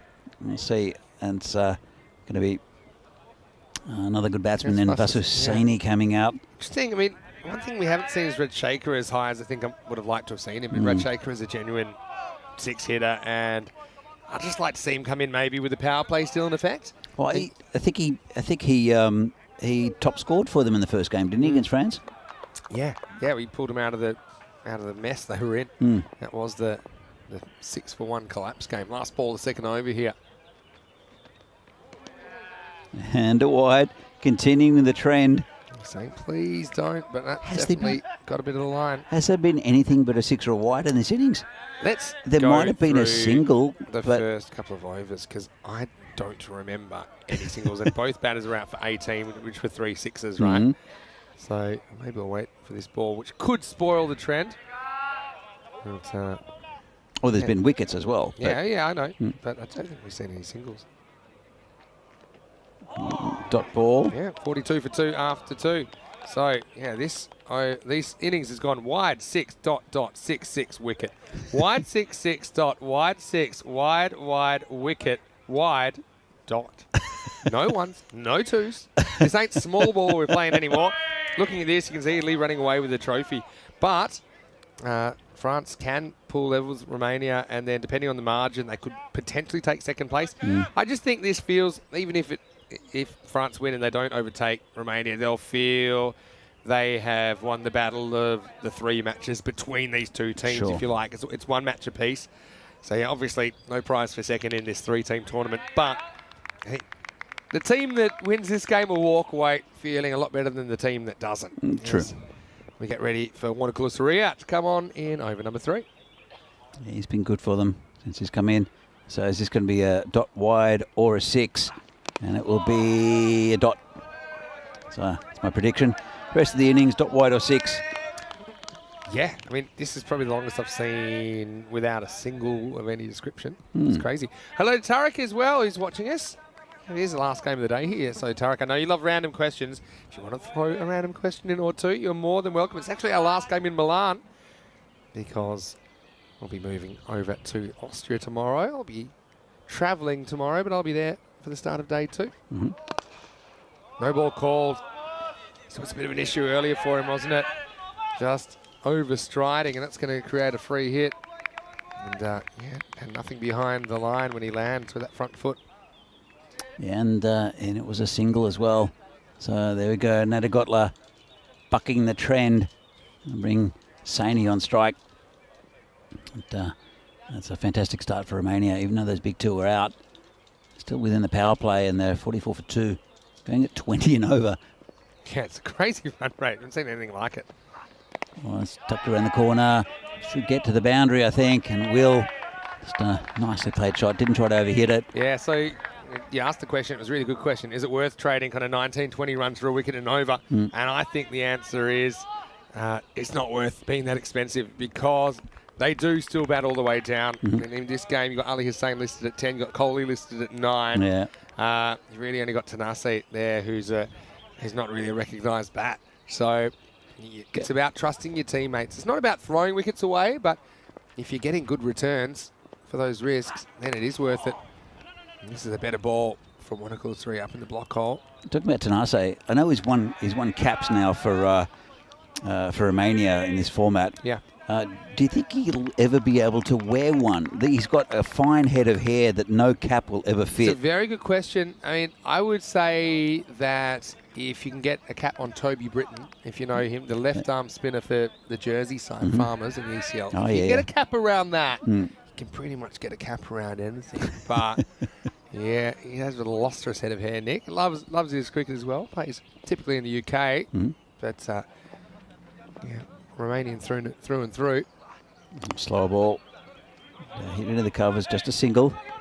In fact, they won't look for 2. So, start. And France, they're just such a team that builds pressure. But with that start from Romania, they're looking a little flat in the field. A couple of wickets will change that. But they'll have to earn those wickets. It's a talented Romanian batting lineup. Bowling to Nadagotla as the keeper. This is in the air, should be out. And gone. Comfortable catch out there. And it's Rahul Mangal. He's got a good pair of hands, doesn't he, Rahul Mangal? He hasn't dropped too many at all in this series. Nadagotla, he's frustrated with the capital F. There could be a few more capital Fs coming from his lips after that because he just doesn't get in the middle of the bat on it. That's the price of doing business, though, in this game. At least he gets out trying to attack. He goes for just 2, I think, score 49 for 3. Yeah, he only makes 1 off 3 balls. And 3 wickets down, and they just need to get more wickets to France just to keep this total contained. But still in the power play, it's probably the best power play I think we've seen in the, or run-wise at least, in this this tournament. Yeah. France got off to a bit of a screamer as well against Italy, but then started losing wickets. Trying to work out when they were on. They scooted past the 27. pretty quickly Do in we the have- second over. do we have So one 19 ball? went to 20, 26, and they went to 32. So that's how they dodged the 27s. Do we have one ball left in this over, Vinny? I think there should be one more ball left in the over because there was that no ball, right? Yeah. So, even though Ahmadzai is getting ready, he's going to have to unget ready because because that no ball, he's going to have to re-bowl. Well, not re-bowl. Well, I suppose re-bowl that delivery because we only had 5 deliveries. We missed the free hit. What happened on the free hit? Free hit went for 4. Ah, Yes, okay. that was the boundary off the free hit. It's sometimes difficult to keep up, especially on day. What day are we? Day 14. It seems like day 48. Well, it is in a way because we've had cricket every single day since we started the ECS again in Portugal. We had in fact, it goes even back. The last off day we had was just before Championship Week in the ECL because remember we had the ECIWs at the end of the ECL. Yeah. So, if I had to trace back when our last day off was, I'll let you know in a second. First, let's go back to the action. It's 1-3 with a slow ball. And that's pretty much like a 1 ball over. And it doesn't change the score, 49 for 3 after 3. Vinny, I got to mention something because it's been bugging me, so to speak. But we've had a pet for probably the last week. There's a little earwig up in this corner on the marshmallow. It's just been going up and down and up and down and up and down, and I'm gonna miss the earwig. It might stow away with the cube, Possibly will. You can take it as a pet I'm not if you want. taking it home. Hey, because I know it'll get eaten by one of the dogs. this is our 49th consecutive day. I was a live day off, cricket. Vinny. I was a day off. You were super close. And it's actually 7 weeks of 7 days of cricket in a row. The only off days we really have in the year now are when we're at Kartama, and Sunday is a day where the groups are changing over. So, anyway, finally, Ahmadzai, who we knew was going to bowl us over, he gets to start it. He's a good bowler. He's Ahmadzai. Playing with a straight bat. I think that's smart from Saini. Yeah, you have to. If you go across the line, it's going to skid through. And we know this pitch is going to keep it a little bit low as well. And he dips it in to you. Does Ahmadzai. He'll come in again. And played back. A chance for a run out. Well, good pressure from the fielders. That's what they do very well, France. Don't quite have the same buzz about them as they did early in the tournament, but if they keep on getting dot balls, you'll find that build. Romania are 50 for 3. And so comes in again, and another good ball. So well bowled. Look at the bounce he gets with this overspin. And it's kind of somewhere between a top spinner and a wrong-un. Look at that. That extra bounce that top spinner gets. And look, sometimes it skids on as well, but more often than not, just like, sometimes you have those back-of-the-hand slow balls that fast balls bowl, it just bounces a bit more. He's pretty pacey, actually, as well, for what he does. Very hard to charge. That would be one tactic. It's a dodgy one. Down to third man. It'll go all the way. Look how fast he is. That's come off the bottom of the bat. It's right down at the toe. That's actually the quicker one. He's really not spinning at all. It's kind of pushed out of the front of the hand and almost like a seam up. I think he might have held it cross seam. But, yeah, he's a tough bowler. Because normally a bowler like this is attacking the stumps. You'd want to kind of come down to him and charge because then it makes it less likely you're going to be an LBW candidate. But just so difficult to do because he's so quick through the air. Yeah, true. And it'll dip in front of you as well. This one's a bit shorter and gone. Well, it's a nice catch. He's hit it to point. Good low catch. Yeah, great catch. And so Ahmadzai will get the wicket in the end. And, yep, I think that's a pretty clean catch. And you see he claims it straight away. So Siva is going to have to go. Runs, wickets, had a bit of everything so far. Romania 54 for 4 as Siva goes for 4.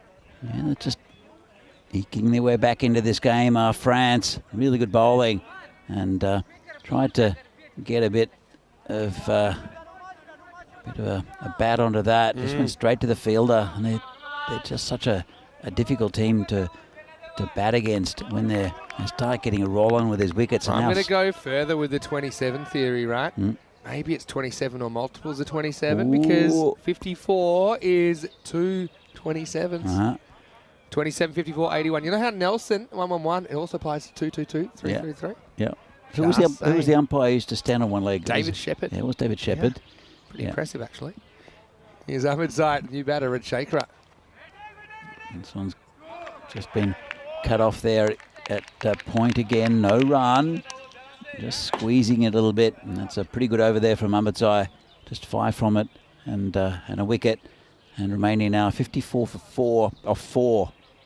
Lots of 4s there. As we see here. You can see there's It was a great start, despite losing a couple of wickets. They get plenty, don't they, off those first 2 overs. Haven't really kept up the pace, but Romania is still in a very, very strong position, despite losing those 4 wickets. Literally a wicket and over so far. Yeah, 13 and over it's going. It was up to 20 at one stage, and it will be Usman Khan to bowl to Saini.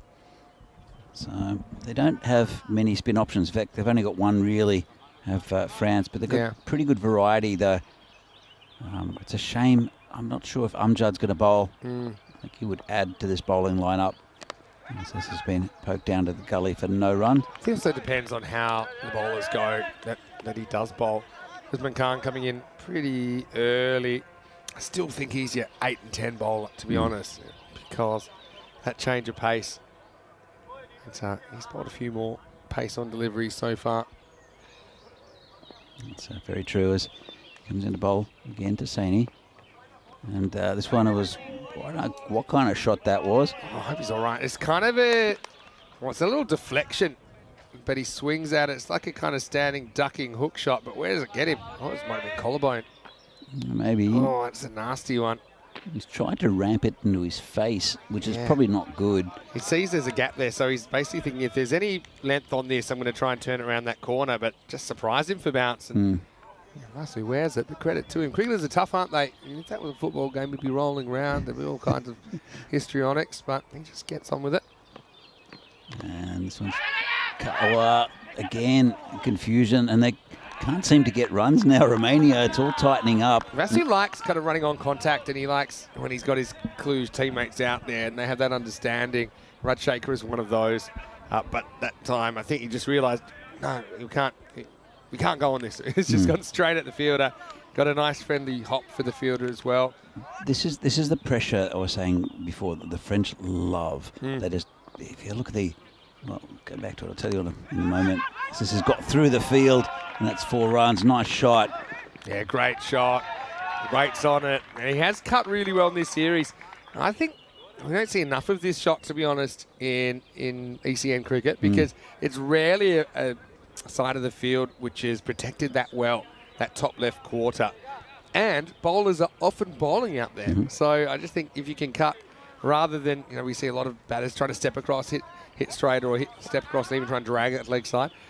Very good batting from Vasily Saini. Have a look at this. You see you've got 2 fielders in point and just basically point and backward point. Look at them prowling. Wall. And that one goes to one of them. Both of them, they're coming in low. Yep. And they're looking for the ball at every occasion, and Usman's bowling it out there, and that's where, well, that one got through. I like that. But it's really good fielding and good discipline from the bowler. I like Wayne's comment that French Popeye strikes again in regards to Dawood Ahmedzai. Anyway, it's going to be a single to finish the over. Saini, who retained the strike, and we get to the end of 5. The score is 59 for 4. I want to say a big hello to you guys, no matter where you're watching from around the world. Vinny Sandu, Mr. Maximo. I'm here with Danny Hudacek. We had a great time here in Milan. There was some talk that there might be a thunderstorm this afternoon. If it is, I don't think it's going to affect the cricket because it looks beautiful right now. Just want to say I've really enjoyed being back with you in the commentary box, and I'll be back with you in Prague again, and maybe 1 or 2 other times this year. But Danny, thanks so much for your work. Thank you, Vinny. It's been a pleasure. It's great fun here in Milan. Second time here, and finally got to see the city, which was lovely. But it's been fantastic cricket. And there's the rumour, and I say it's a rumour because you told me you might, the fact that with the Czech Republic playing in a couple of weeks in the ECN in Austria, maybe you'll pop in. I think I might head down there with Phil G and his lovely wife, Rennie, and the dogs. If you do, considering it will be day 14, I think you'd be more than welcome to make a little cameo and get someone to look after the dogs. I definitely like that. Talia will freak out, and you'll hear her. Yeah, but she brings a certain atmosphere to the ground. I know that some of the long on, long off fielders certainly had to be on their toes when she was around. Anyway, Rajshekhar takes strike, gets score. Well bowled. Very well bowled. And I don't know, like I think France possibly need another spinner in this lineup as well. Even though their bowling's really good, another spinner, maybe a left armour, could do them well. They've got a really good bowling attack with the two Mungals in there, and also, well, Amjad hasn't bowled, but so have a little bit of a break. Like I said, it's a shame we're not seeing Amjad bowling. He says it's to concentrate on his batting. I think I suppose that makes sense, you know, but yeah, I mean, it depends how desperate they are to put the brakes on, I suppose. Took 2 umpires and about 3 players to fix the stumps up. This is game number 68 here in Milan. As the Italians are getting rowdy behind us, I think the start of the celebrations. I'm waiting for all the flares to start going off. Anyway, here's Darwood, the French Popeye. Actually quite like Mr. Universe. Certainly a player that gets going. I like Mighty Mouse. Mighty Mouse is pretty good. I don't know if you like Mighty Mouse. He's got a huge forearm right now. Getting hit yesterday. This will be another dot. So, man, he's just getting the skids in the middle. Still got wickets to play with in the second half. So, the issue with Ahmedzai is just not an easy guy to go after, is he? And he's got the fine leg in place now, like the 45 in the circle. Yeah. Takes that one away. So, what are you meant to do to it? That's the question. You know, it's a difficult ball to do much with him. Maybe you could try and dab that past the keeper, like a little late cut or something, but even then it's hard to imagine that'll go to the boundary. Well, I think you see him off. He's only got 2 balls left in his spell, and it's a really good start for Romania. And, well, that one's... I hope he bowls a bad ball, and he just hasn't bowled too many of them in this series. I know now and then, but he's human. I know he's a pretty muscly one. That was right up in the block hole. And they're so athletic in the field as well. Yeah. It's not the easiest field to field on this one. It's a bit bobbly, and they've done really well and just throw themselves at everything. Last ball of 6 coming up. Still above that 10 over 8, but only just. I love that. I mean, Kanasane. Oh, now. Well, whoa, hold on a second. Could be, you know. He's walking. I think he's gone. Oh, what a piece of fielding again. I was just about to say what a brilliant piece of fielding. And that was without the direct hit. So, Kanasane dives full length. He knocks it down. He picks it up. And he hits the stumps. And he is going to run out Rajshekhar. What a piece of work that is. That is about as good as it gets from Lingaswaran Kanasane. And Rajshekhar is a handy batter, but he's going to have to go for just a single. Have a look. Rajshekhar here just stopped for a little bit too long, didn't he? Considering he was only run out by about half a metre. If he'd gone straight away, he gets there. But that is outstanding fielding and proving your point right there, Danny Hudajek. Absolutely. They love fielding this team. They love putting pressure on. And it's pressure that built that wicket. They're still going at 10 and over, but they were at 20 and over. And Romania now lost their 5th wicket now for 61. And great spell by Ahmedzai. Last time we see him bowling in this tournament, he's taken 1 for 7 off 2. But that pressure built that run out. What a piece of fielding. Look at that. Stots it down and then throws it direct hit. Middle stump, Middle I think, as well. stump. Oh, that was pure, wasn't it? And yeah, you could just see Rajshekhar kind of took a while to get going. And it cost him in the end. He kind of knew he was going. He started walking off. We saw they called for the 3rd umpire. But normally as a batter, you know. And also, if it's close, it's normally out. That's the thing. You want to convince yourself you're in, but the picture told the story. Here's Wanakula Surya coming back for over number 7. Bit short, but no run. It's an interesting one because it kind of seems back. Does it seem back enough to get inside the blue line? Just. Maybe, yeah. It's a tough one because it's so high. But they're anyway, easy to hit if they're high and wide rather than low and wide, though. Be a bit disappointed he couldn't go the uppercut there and get it over the infield, maybe away for a boundary. It wasn't a great ball, though, to be fair. Well, ends up in a dot, so that's okay. But pressure being built here by the French. So it's been cut down to, well, again, I think they'll take an overthrow. Yeah, they will. Pretty alert to it, Vasu Sayani, even though Devray needed some convincing. So yeah, Nishan Devray, he's a good young player. He's just qualified on residency recently to play for the Romanian national team. But we haven't really seen the best of him so far in this tournament. Let's see if he can do something special in the last game. You see a couple of Italian silhouettes taking pictures with the European Cricket Network banner right next to us. Yeah, it's a big honour for all these players, of course. I mean, Italy in particular, because they just come off the ECS, a lot of them, and even to get picked for your national team, it's a big honour. And then you want to do the shirt proud and perform to the best of your ability. They've played well in this tournament, Italy, and there's 3 good sides here, just with different styles, as we mentioned before. And the French really a very strong bowling and fielding side. Romania have got a long batting list. We've got a lot of experienced players in this Romanian side, and Italy, pretty good all-round side. And it's the Italians who have won this tournament. As bowler comes in again, and slower ball. They'll just take a single. Such a weird innings in that start was so good, and I mean so good. If I go by 2 overs, the first 2 overs went for 42. The next 2 overs went for 12. The next 2 overs went for 7. So it's kind of crazy what's going on. I mean, now we're into the 7th over, and so far we've just had the 2 runs off the 4 balls so far. So they scored 42 on the first 2 overs. I'm wondering how long will it take for them to double it? And will they even double it? Exactly. To get to 84. This is a hit down, just down the ground, just for a single. That earwig friend of ours has brought mates. There are 3 of them now. Yeah, they've heard it's the place to be. This is the issue, though. If you do pick up the cube and it goes to a new venue, then sometimes it takes some of the creepy crawlies with them.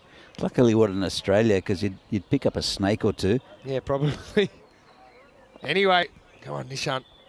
See if he wants to have a go at this one. Last ball, 7th. Does, but misses. Into 7, and it's 64 for 5. Coming up tomorrow, guess what? ECS is back. First day of 12 in Austria for ECS, and then an ECI to finish off. But Danny might join us for a little bit of a cameo in a couple of weeks. So Cricketers EC back on the park after we haven't seen them since 2021, I think. You got Snazzy there, who are new to the competition. You got the Daredevils there. Also, you got Vienna CC. They were the club that represented Austria in the ECL recently. Did pretty well as well. So some famous names such as Mark Simpson-Parker, MSP, as well as Quinton Norris, and of course, Big D. He'll be turning out for Vienna CC, no doubt. And so join us 7:30 a.m. GMT, which is 9:30 in Central Europe, and 1 p.m. in India as ECS resumes tomorrow. Same starting time as here in Milan. Rico will take you through day 1. I'll be there for day 2. You know what I'd like to see in that game, Vinny? Austrian Daredevils come out in full Evel Knievel gear with 100%. whites, like with jumping things on motorbikes. Absolutely. Yeah. Shot out of cannon. Yeah, I am all over that. Let's see. I hope, they better I have wish. the right attitude. You know, they better not be playing it safe. I think I'm being inspired. I'm going to start a cricket club and call it Daredevils as he's going towards the boundary. Great shot. Really good shot. Yeah, Vasisayani, so good on the cut. Again, he plays it technically really well. Gets that back foot back and across outside the off stump. And it's a fairly risk-free shot as well. He can hit it down or he can hit it up. That time he found the gap and he gets the boundary. Mungal's been really good in this tournament, but he's taken a bit of stick. And they was, as I said, they were scoring in 6s earlier with Romania, 6s and wides. And Mungal, his figures are not looking pretty. He's taken a wicket at 27 off his 1.1 overs. As he comes in again, it's been held up. And not sure what's going on. Batsman displaying things. He's going on again still. There must have been chatting in the field. I'm not really sure why. Not sure exactly. Saini, he's having a chat to himself. Mungal comes in. And it's a nice shot again. This one will get to the fielder though. Just a single. He's hitting really well. That's kind of the front foot square drive. But Rahul Mungal, probably I'd like to see him rock out a few more Yorkers. I think especially if he's bowling so close to the end. He's still kind of back himself to bowl length. I will say, you know, the Cardimer Oval, for example, that is a length that's hard to get away with. Against batters that are able to handle the pace. They can kind of drive that kind of length up. Whereas if you can get up right up in the block hole, they'll find that impossible. Over the top of the fielders, they'll should cut it off. There's 3 of them converging, and they all have a bit of a meeting and that was throw it in. Beautiful piece of fielding ballet there, wasn't it? It was 1 in 2 away. formation. Have a look at this. One comes in, 2 go out, bang. And somehow the ball's in the middle. Anyway, Devray, he's a really good striker of the ball. Just right now, finds himself in a bit of a rut. Let's see if he can hit his way out of it.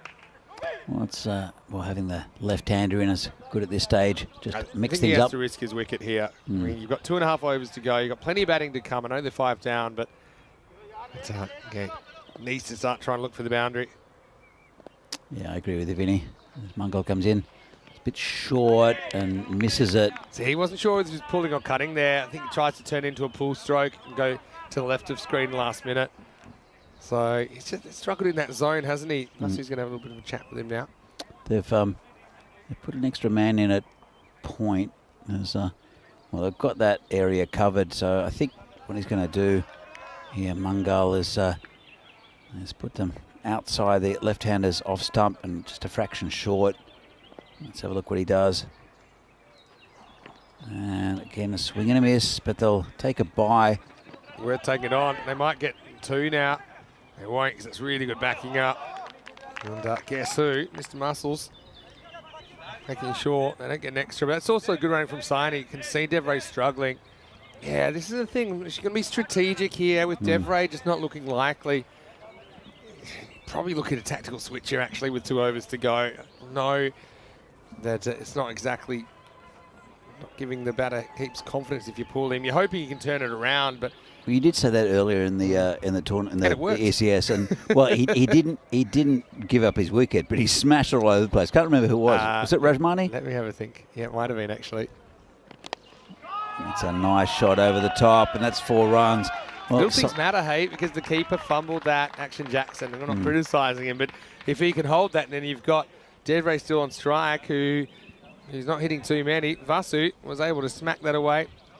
yeah, And, that's not the boundary line there. That's the. he's strong in that area, isn't he, Vasu? So I think you can have a fielder there and you can still bowl there. It's hard for him to go over the outfield with that shot. But anyway, 76 for 5. So we talked about the 2x2 kind of over comparisons. 42 off the first 2, 12 off the next 2, 7 off the next 2, 15 off the next 2. Although 12 of those came off that last over. So just stabilising a little bit. Let's see if Romania can come up with that final push. 12 balls to go in the innings. yeah, it's a pretty good over then from for Romania, but it might get easier. And it's Usman Khan coming back, bowling to the left-hander Devray, who's looking around the field. He'll want to keep it outside the left-handers off stump, I think. He's got quite a few fielders out there, got a bit of protection.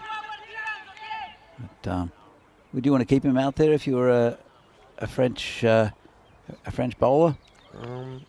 Make that a second. Right now, I don't think it matters too much because Devray hasn't put bat on ball for what seems like eons. Well, that's it. That's what I'm saying. So, do you want to keep the left-hander out there? Yeah, in theory you do, but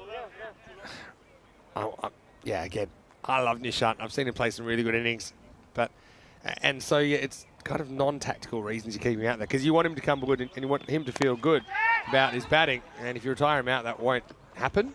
No, I'm not saying. Well, Yeah. you know, as a French fielder, well, that could be out. We'll be out, and well, everyone's gone everywhere here. Have a look at this. He's already walking. I think it's actually amazing work from the keeper to get this onto the stumps. Absolutely. He has to just improvise. It's a great heads-up play. Devray takes it on again, probably knowing he's kind of dispensable at this stage. Has to be a perfect throw. It's a powerful throw. Doesn't quite get to Jackson, so he goes and still gets on the full. Brilliant keeping. Yeah. Really good keeping. And then he has to jump over the keeper, has to jump out the way again. He almost gets caught under the second layer of matting.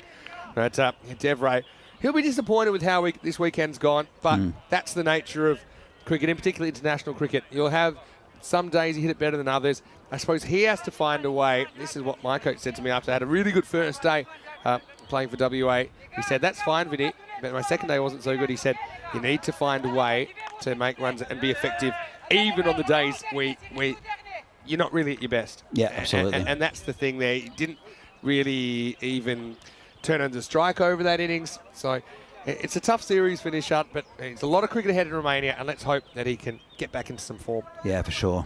Look, it's well, Romania now just going back to this game. 77 for 6 now.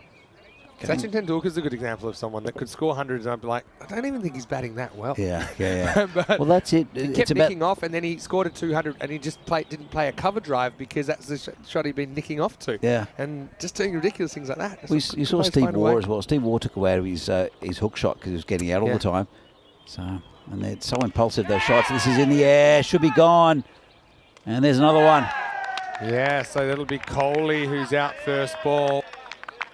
And yeah, I mean, that's the right approach. They might as well just go for it. They'll feel 77 is probably already enough to defend based on what's happened earlier. These scores in the 70s between these two teams seem about average. But you know, these are bonus runs if they can get them. Coley, can't really criticise his innings because he tries to go big, but instead he's just got to go. And he's the 7th wicket. It's the slot machine. 77 for 7. Here's Ali Hussain, a left-hander, coming to the crease now. Yeah, he batted pretty well before Hussain. I think he's an important member of this bowling unit for Romania.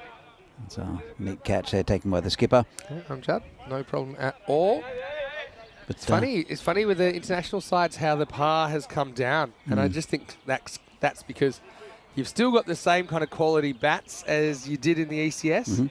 But the bowling and fielding is a lot more disciplined across the board. I think that's why we're seeing kind of 20 runs less is the average. In these games, yes, for sure. Couple of runs and over. Then again, on this pitch and with this outfield, it's a little bit more difficult. It does play a bit up and down. It's a good pitch. I'm just saying compared to the ECS we had here. Yeah, okay. Because those conditions are similar. Well, they're the same as we played the last couple of weeks. But yeah, I just think you've still got the same top order quality batters that we saw really in the ECS. Because batting in the top order, and Italy is a place where you do get a bit more depth than usual, I suppose, in the club teams. But yeah, the fact that we're looking at Romania maybe getting to 85 here, 88, and thinking they're probably ahead in the game tells you a lot. Yeah, absolutely. Well, going back here, Saini's done okay, 23 off 19. They've built a score around him, apart from the openers. So Usman comes in again. Usman's been cut down, and oh, what a throw!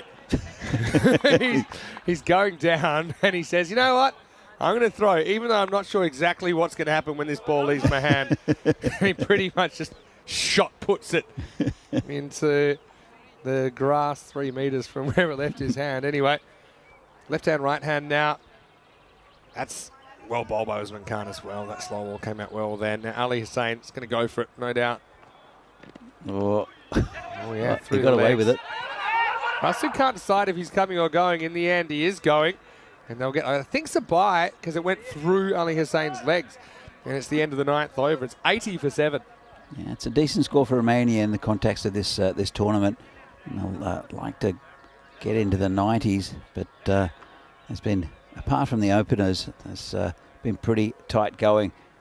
That's Hussaini's though. He's still there. Let's we'll see who bowls the final one. It might be the skipper, and it will be. It's Noman Amjad. Good move. He wants to concentrate on his batting, but he is a top-line bowler for this French side. You can get warmed up for your batting, assuming you don't tear a hamstring or something like that in the last 6 balls. He hasn't bowled in a while. He is a real impressive bowler. You know, we saw it in the ECC. It was really hard to handle. Here's the Romanians. Like I said, even though these two teams won't win the weekend, I think whoever wins this game will walk away feeling happier than the other, even though it could be that Romania can lose and still hold on to second place. I think this has the feeling of the kind of the plate final, if you like. Anyway. Well, France have been batting better today, so I think it's a competitive score from Romania, but also France can definitely can chaseable. get there. Definitely chaseable, and I think a lot depends on the power play that France get. Anyway, here's Amjad. Nice to see him getting a bowl. That's what he likes to do. He does have some natural left to right swing movement, but with the older ball, probably won't swing that much. And he gets it just inside the tram line. Well bowled.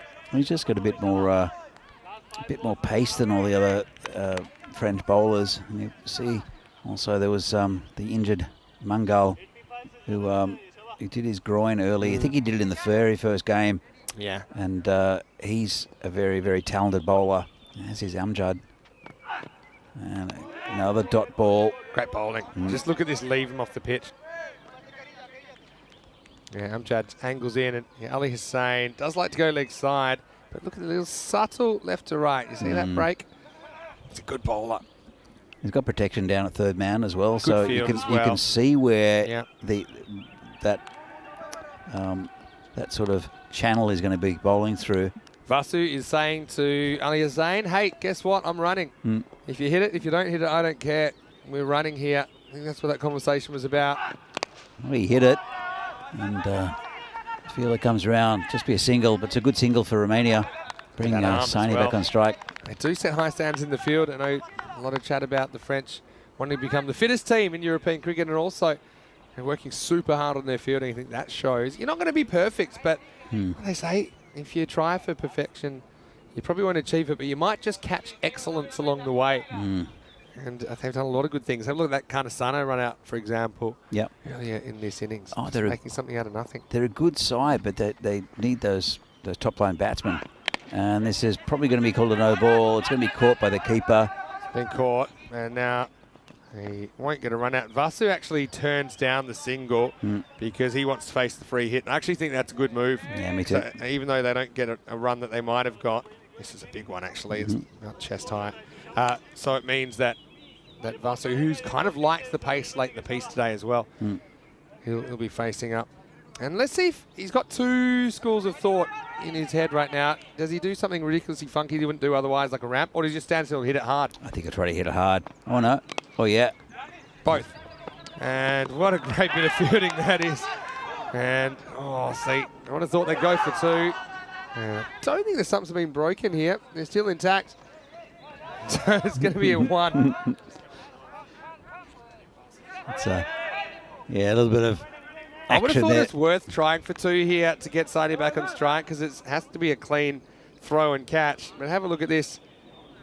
Saini, it was his decision. He turns blind and says no, but I didn't see Action Jackson grabbing that and pulling out the stumps. And then there was a late attempt to run out Vasu, but that's just a long single and great fielding out there by Rahul Mangal. Same as what I thought was going to be four.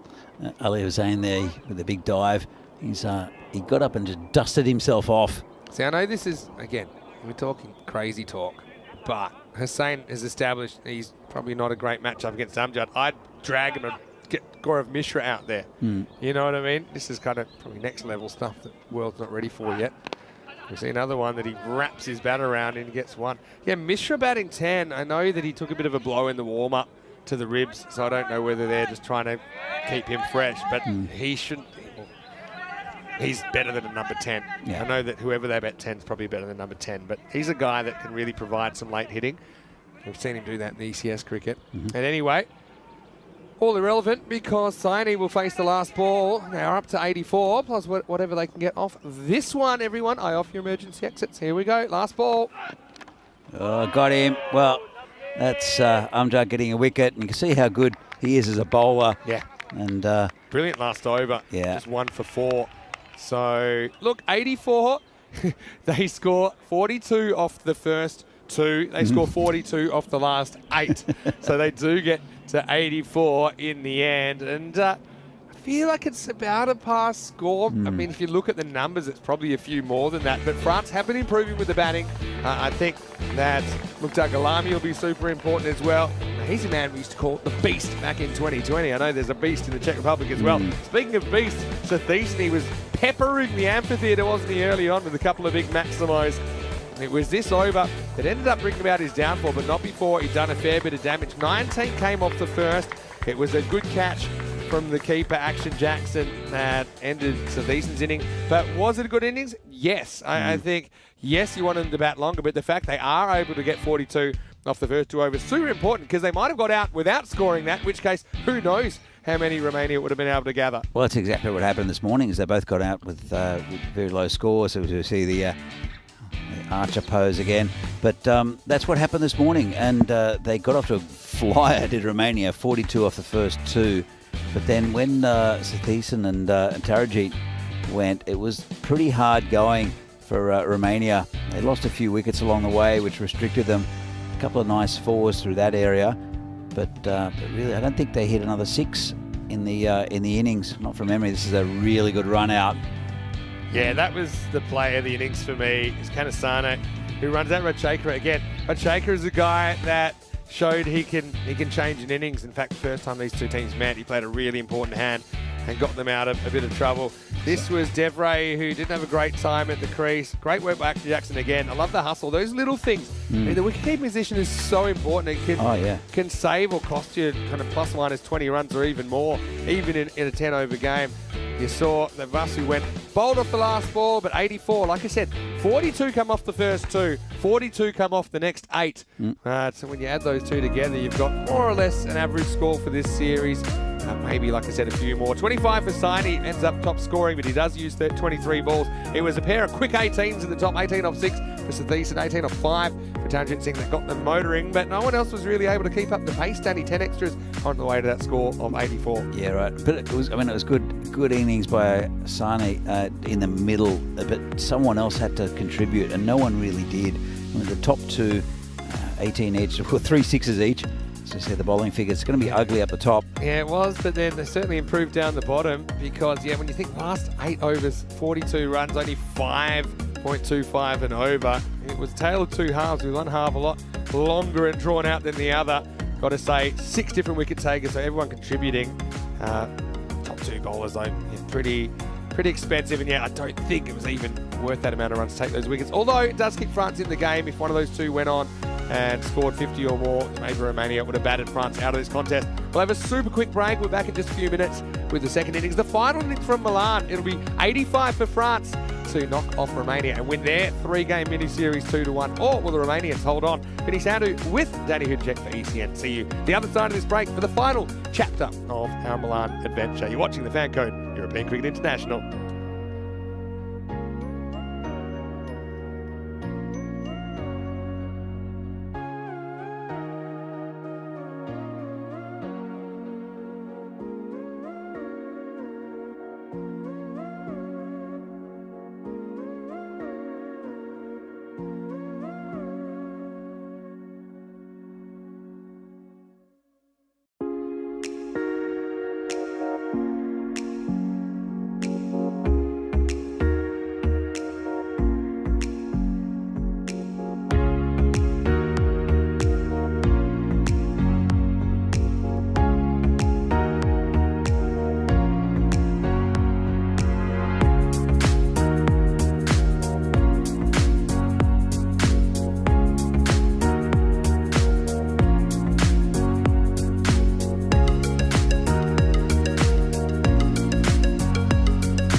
European Cricket Internationals are proudly brought to you by HCL Software, Fan Code, and Grizzly Bear Sports. Hello, cricket lovers. Welcome back to this Fan Code ECI. It is time for the last innings, and should be a good one. We've had so many close games here in Milan, not only here in the ECI, but also in the ECS, which was a really exciting tournament, which concluded on Friday. Fresh Tropical were the winners, third consecutive year. They have won the ECS here in Milan. Now, Italy have sewn up this series, but a bit of a race for second place at the moment. And these two teams, in their matches, if you were to isolate their three matches, it is a match apiece. And right now, this would be the decider if you are just going to run that mini-series. Now, France are chasing 85 for victory after Romania scored 84 in their innings for loss of 8 wickets. Weird innings because they lost both of their openers in the first 2 overs, but not before 42 runs were put on the board. Now, it would take 8 overs to double it, but they did double it to 84. So I think we've got a really good contest on our hands. Amjad and Action Jackson to open the batting for France. Mishra to open the bowling. Amjad's facing up. He got stumped down the leg side earlier on today to Mishra, who's a guy that bowls big in-swingers with the new ball. Here we go, 85 for France. And the first ball, a big edge onto the pad of Amjad. And he won't get a run. Nick Janase is in the lineup for Romania, hovering around in the short third man region. So yeah, Nadagotla, a very good keeper. You've got Action Jackson out there. He's also a very good keeper. We saw Italy kind of mixing up their keeping options. No really Gadagi in the squad for this series, so they tried 3 different keepers. Samara Namesh as well as Hadaragi Sadev and also Zain Naqvi today. Here's Mishra. Oh, little edge and gets past Nadagotla, and it's running away, and it gets there for 4. Yeah, so this is one of the negatives about keeping up as well. It's a bit of a trade-off, and I think it is worth Nadagotla doing it. But these little edges, that if you're back, you probably catch that. You might have to dive, but it's definitely reachable. So really, it's a calculation of the pros and cons. So it's not a criticism at all because he created a wicket earlier. He probably cost himself one there. Nadagotla. Mishra with a comeback ball to Amjad. This one sneaks off the pad. Nase will come across on the other side of the field into the fielding. One leg by as we welcome Danny Hudacek back into the commentary box for the last innings of your Milan adventure. Haven't had a great time here, Danny, and I think a really good game to finish it off as well. Could be close. Really good game, and good to see these teams again for the final time of this tournament. And you're right about the keeper just fielding up. He took a fantastic stumping last time these two teams met, and actually it was Amjad, I think, who was stumped. So it is a bit of a trade-off. Call me biased, and I know we've seen some really good plays today. That's my play of the day, because you don't see it very often. Probably Kanasana's run out is pretty up there as well from the first innings, but I just not often see the leg side stumping off it. A genuine overbalance. The feet crossed over from Amjad earlier on today. Action Jackson on strike now. It's gone through to the third man area and just come back for 2. Is that the wicket keeper in you? Yeah. That's you know how you're unashamedly biased towards Albano and I suppose France in this series? Absolutely.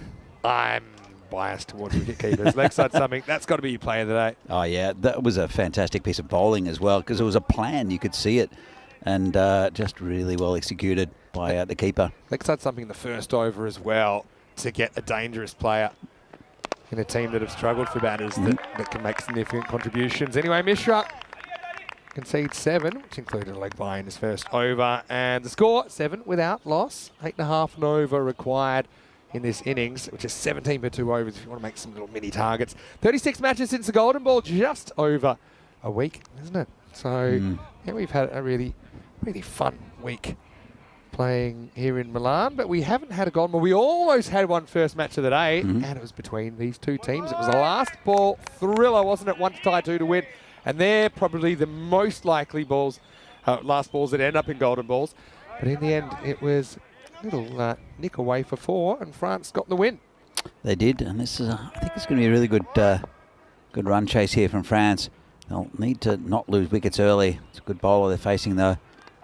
And that's gone. Well, as I said, they will not lose wickets, and they just have, and it's a big one. It's Amjad, the skipper. And, yeah, he's just a little edge. I mean, just a little edge. Not quite wide enough to be quarter wide, but yeah, you see a little outside edge. And Ali Hussain, for me, he's been the find of the weekend for Romania. First time he's pulled on a Romanian shirt, and he has been outstanding, and he gets a good player. And Amjad, he'll be disappointed that he's not able to make a few more runs, I think, because he looks capable, but he is the first man to fall here in the chase, 7 for 1. That was a good catch by the keeper as well. Got right behind it and didn't just good technique. Yeah, and I was talking about his head position. So have a look here. He pretty much moves to his right. You see the feet, a little shuffle. So not quite in front of his head, but almost. He's getting closer to it. The closer your eyes are to the line of the ball, the more likely you are to pick up little subtle changes in line and length for that matter. So, his fundamentals pretty good. He's working hard and he's keeping all the time. He's done a really good job for Romania in this series. Galami, the new batter. Well, he's the main man with the bat for France at the moment. Galami, he's batted pretty well throughout this series. Missed out a little bit in the last game, but Alan Jackson, they need a partnership, and Galami is the man they need to score a lot of their runs. But it's a difficult bowler they're facing. He's already taken one. This is hit nicely, straight to cover. Got through him a bit. They'll just take an easy single. It's funny. Slow has been the new fast on this pitch, hasn't it? Because when the batters have been asked to make the pace, they've just made more mistakes. Remember that Galami was playing for Seaside back in the 2020 series. He was dubbed the Beast. And I know we had a very famous beast in the Czech Republic. Yeah. Have you've met Sudesh? Of course. Oh, so who's the beast for you, mate? He's a big lad, is Sudesh. I'd like to see them batting together. Put it that way. Look, Galami's a good batsman, don't get me wrong. I've seen Sudesh over many years. There are not too many batsmen, I think, in Europe hit the ball harder. That's true. But I suppose this pitch has really tested Galami out and probably forced him to bat a bit more technically. I think that back in the series that we saw him in Gothenburg, I think back in 2020. This is sliding down the leg side. He could kind of back his shots a bit more, could go after everything. Here, you've got to be a bit more careful on this pitch because it is a bit up and down. That is also a series, thinking way back, I think that might have been Jönköping and Seaside played the second ever golden ball. Hold on, Euro tripping? Yeah. And Seaside. They were the two teams? Jönköping. Yeah. Oh, Jönköping. I thought you said Euro tripping. Jönköping. Jönköping. I'm trying to say it right in Swedish, which my Swedish isn't great. To be honest, they're inventing vowels that I never even thought of. But anyway, this is short and it's a bit gundy really from Hussain. So that relieves the pressure as Galami gets 4 and it's the end of the second over. It's 13 for 1. Hey, I want to tell you about that second ever golden ball. So golden ball 2, I'll give you an exact date. And I remember how it led to a golden ball. Yeah, so Seaside versus Jönköping. And the last ball, the scores were tied. Do you know what happened? It was a bit slippery because there was light rain falling. The batter was a full toss on middle stump, very hittable. As he went to swing, the bat slipped out of his hands, and I mean before the ball got to him. So as he went to swing, he dropped the bat, and he was just kind of like paralyzed. The ball hit him in the pad because he just stood there. He was LBW, and then off the golden ball, it was hit to mid-wicket. It was a slight fumble, and they got back for 2. If it was picked up cleanly, it might have been a run-out. But then it was even one more funny thing about it. Well bowled by Mishra, and he drives straight through Jackson's gate. And he has his first wicket. Gaurav, well bowled. As France lose another one. That's 13 for 3. This was just a classic in-swingers dismissal. Have a look at Jackson. I don't know if you'll see it. He's done the action where he said, the ball's come in. Yeah. Surely he's seen him here. It's the third time this teams are playing. You would hope. 13 for 2, Barmy. Didn't mean to scare anyone, but Jackson's gone for 3, is what I mean. And, just tilts back the middle stump. But, you got to know that Mishra, he's playing his poker face up. Although that does hit the seam and actually come back in a lot as well, in addition to the swing. So it's an extreme left to right movement. Yeah, so the other thing about golden ball 2, and, listen to this date. It's back ECS Gothenburg, match 5, back on 14th of July 2020. Back then, Spring Productions, they was still in the infancy of doing cricket. They didn't really know about the golden ball. They'd all gone on a tea break, and we only saw the golden ball from like miles away, like zoomed out, you know, the normal thing. And you couldn't really see or hear anything. You saw them come back. And so I was a bit disappointed, actually, that we didn't get more coverage. But from golden ball 3 onwards, we sorted it out. All right, so now Gasana comes out, and it's a shot fitting of a French batter as he French cuts it back, and almost a bit of a mix-up. So they will get a single. Yeah, it's Golden ball 1, by the way, was on the 3rd day, or maybe the 2nd day of ECS cricket ever, 3rd of March 2020, Madrid United Levante. Rico was commentating that one. I'll still remember it, not only for the edge over third man, which was the first ever golden ball win, but then when hugging the batter, he almost headbutted his teammate. He came on. And been gone with a direct hit. The teammate pretty much ran into his shoulder as the batter was like flexing his bat in the air. And, oh, we got some good memories. Yeah, we've had 47, is it, golden balls now? 46 golden balls. Yeah, 46. Still no wides or no balls off golden balls. Really? Although we would have had one, remember, during the ECS, the first one. Trentino Aquila versus Cricket Stars. The batter hit it. That's a nice shot. Smashed out towards the boundary. That's 4 runs. Lovely shot by Kasane. Yeah, what a good shot that is. Pitched up and laced through the offside. And like I said, the pace they need to go is 17 per 2 overs. So they didn't quite get to 17 off the first 2. But I'd be eyeing off that kind of 34 or so to be on target after 4. Still got 8 balls to get there. Don't want to fall too far behind. I don't know if you remember a couple of years ago in Dresden, it was myself and Rico, and we had a lot of rain, and we couldn't hold back the rain. It was coming through everywhere. Like, you've experienced the same thing. We were up in the tower, and the comms died completely. Yeah. So what the Spring Production came up with, which was a great idea in a way, was to plug in a headset and for me to go up right to the top of the tower. Right? Okay, sounds scary. And this is hit quite nicely. That should pierce the field, will it? Good fielding there. And they'll come back for 2. So, so probably the last half of the innings, maybe. It went under the last ball. It was a really exciting match. That will not be a no ball. I was at the top of the tower, standing there just a little way from the edge. There was a barrier, so it was safe-ish. But, and I did probably the last 5 overs, I'd say. Maybe it's more. It might have been half the game. I don't really remember. Yeah. But I do remember it was a really thrilling game up in. Pretty thrilling vantage point as well. It was good up there. It was really fun. But Rico was just he couldn't commentate at all because the 2 of us up there would have been a bit hectic. Yeah. They could only plug just one into the camera. So we did provide commentary and video and ended up fixing it for the next game, but that was good fun. Had some times in Belgium, I think, the first ECN in Belgium. Corey was there doing commentary, but they had rain issues, and unfortunately they couldn't actually get any commentary for game 1. So that was Corey getting a paycheck for absolutely nothing at all, which is something that I think he enjoyed. But so it's a miracle, really. We're talking about 3,000 hours or so of live TV this year. It's pretty unprecedented what's going on at the moment. It's well bowled. Hussain pushes out. It's not quite a wide. That's his happy place there. Got a few, that extra spinner, I think, making a big difference. I've also got Taranjeet, who's very experienced. He's been bowling pretty well, getting a lot of turn with his off spin. But Hussain and Taranjeet Singh just complement each other nicely, I think. Yeah, I agree. He's a really top-line bowler, as saying this could be a run out, and nicely taken by the bowler, but he's home. Yeah, it just wasn't a great throw because it was shot into the turf. And the thing with this field being slow, it also applies to throws. So when you bounce it in, it slows the ball down a lot. On a skiddier surface, maybe the bowler gathers that and has time to run the batter out.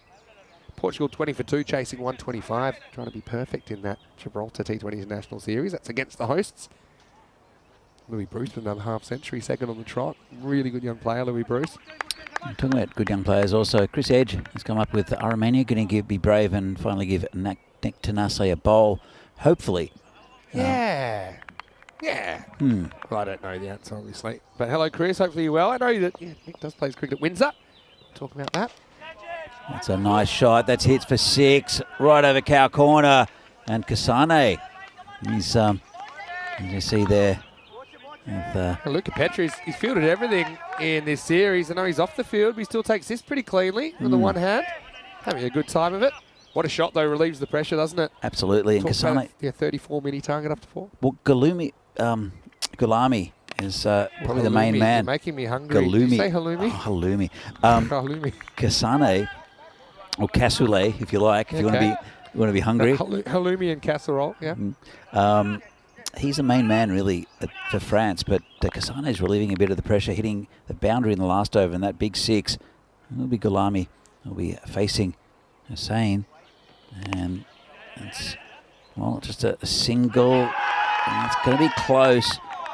I've got this as out. Kanasane does back up and run well, but he hasn't made this. Let's have a look on the replay. Let's confirm what my suspicions are. Could pick up the throw from Thiessen. Rockets it, and he's gone by some distance, about half a metre. It's a shame. Yeah, it's a shame, but you know, that's the kind of cricket they're playing, France. They're trying to minimise the dot balls. They're taking on the fielders, and when you get a good piece of fielding like that, coupled with that Kanasane, although he does run well, he's not the quickest, and he's run out. And he's the 3rd wicket as well into 4 overs. It's 29 for 3. Really good pick up and throw. Let's have a look at this.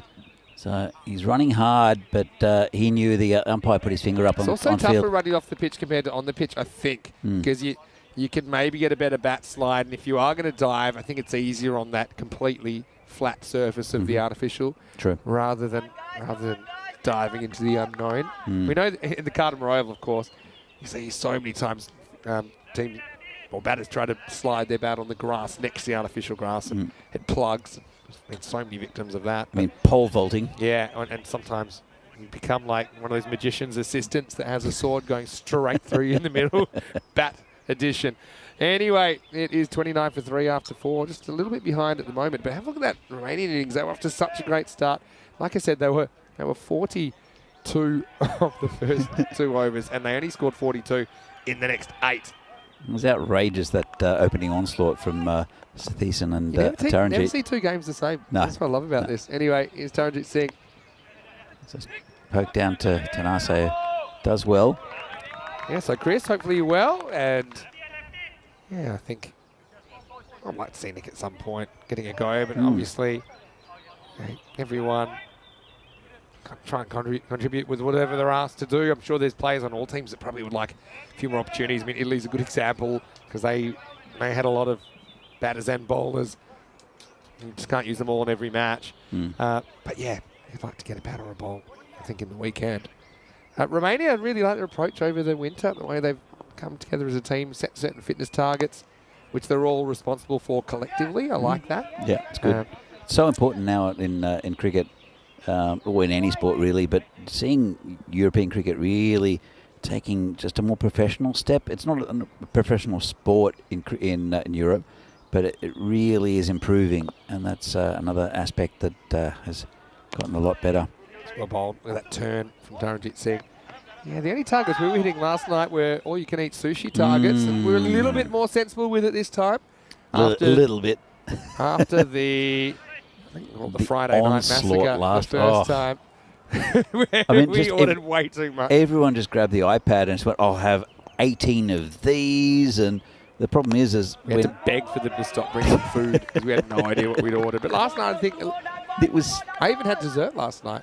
Really? Yeah. It was so random what came in. And you ordered bao buns. Which Rob Kemming was the biggest offender. He ordered those ones with strawberry on top. What sort of a person would do that? And he still denied it. I was just blaming him for everything that couldn't be identified that came to the table last night. He does like those deep fried prawns, though. The ones in the... how many plates of those came out? They just kept on coming out. No one else ordered them, just Rob Kemming. That and eel. We did give him the eel. Anyway, I'm on a health kick for 2 weeks. I'm saying that publicly because I'm going to Austria. I'm going to be good. Anyway, right here, it's good. And Gulami, the beast, is going to step back and he's going to cut this away. He has to reach a long way. It's quite a remarkable shot. In fact, the turn works against Taran because it just turned into the range that Gulami could reach. But anyway, it's the end of the 5th over and they score 37 for 3. A reminder about what's coming up over the next few weeks. Austria from tomorrow, Bulgaria for the 2 weeks after that. Each of those series are 12-day European Cricket Series tournaments, domestic T10s, and then finishing with a tri-series of ECI cricket with season T10 internationals. So yeah, Rico will be in Austria tomorrow. I'll be back on Tuesday after I make the journey. Yeah, looking forward to it. Watching cricket from Austria. As I said, I'll probably join you. I feel G's looking up different ways of getting there and accommodation for us to go down for a couple of days to watch the Czech team. Yeah, and super I think happy if you're able to do that. we found good accommodation in the area. One of them is in the local village of Seabarn. I hope it's the... Seabarn is... Yeah.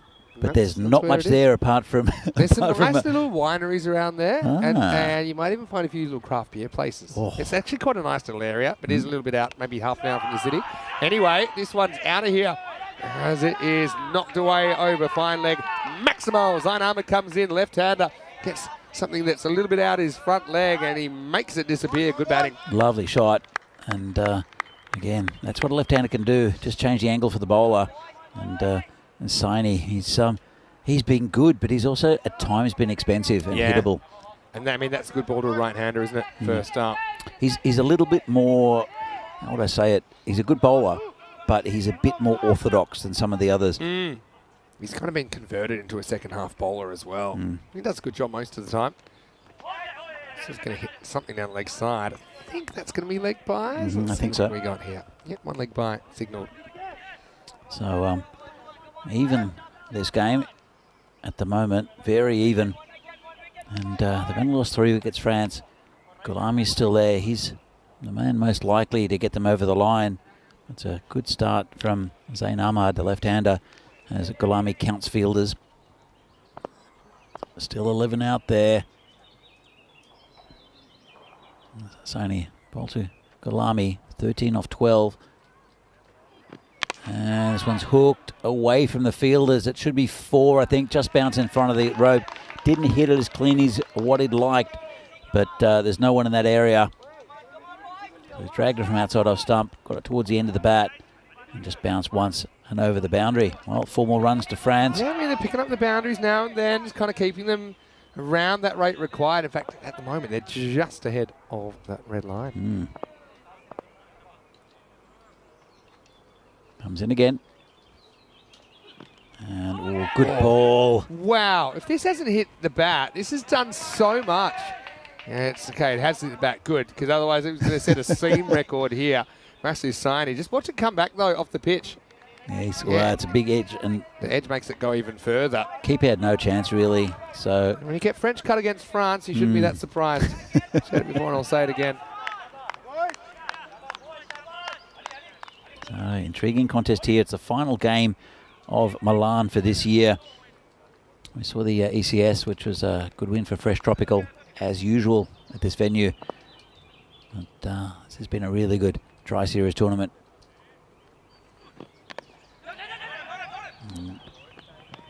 It's, well, it could look for another one. It was bucketed back towards the stumps by the keeper. Ends up just being a single.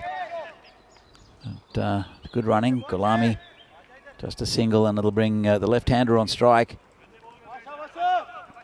Let's just change the angle of for the batsman. He has hit 1-6 already, has Ahmad. And saying he's been expensive. It's been really a fun run chase to watch. It's still anyone's game here, really. Oh, big swing and a miss. Didn't get up. I don't know if that's on purpose or not, or it's just natural variation of the pitch from Saini.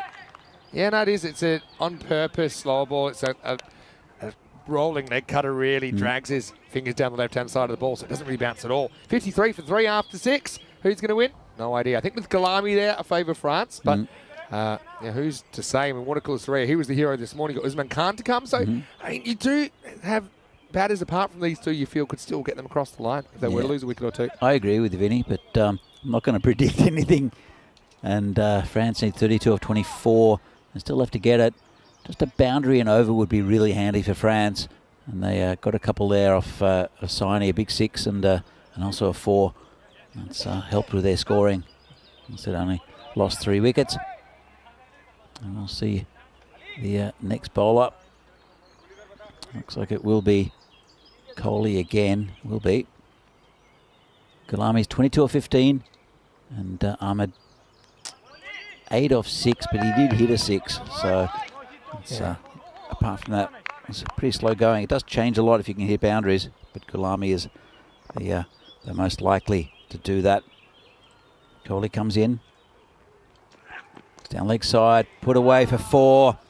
Well, again, that's his issue, I think, Kohli, in this tournament. He's bowled too many down leg side. He's angled it and didn't get away with it. Would have been a wide, but I think that France don't mind the fact that Gulami got a bit of bat on it, and that's a comfortable 4 runs. So Kohli had to change his angles. Yeah, I'm loving the kind of twos and fro's of this chase at the moment. Anyone's guess. Oh, it's going down leg. It's a bit of a penalty. In fact, I think he's bowled him. He has bowled him. So how about that? He must have hit. I think he hit his pads and then went onto the stumps. He's become a human backboard here. Kohli comes in. One of my criticisms has he's kind of drifted into the pads a bit too much. But this time it works out for him, doesn't it? It's a ball that is going down, hits the back leg, and somehow it rebounds onto the off stump. That's about as unlucky as you can get as a batter.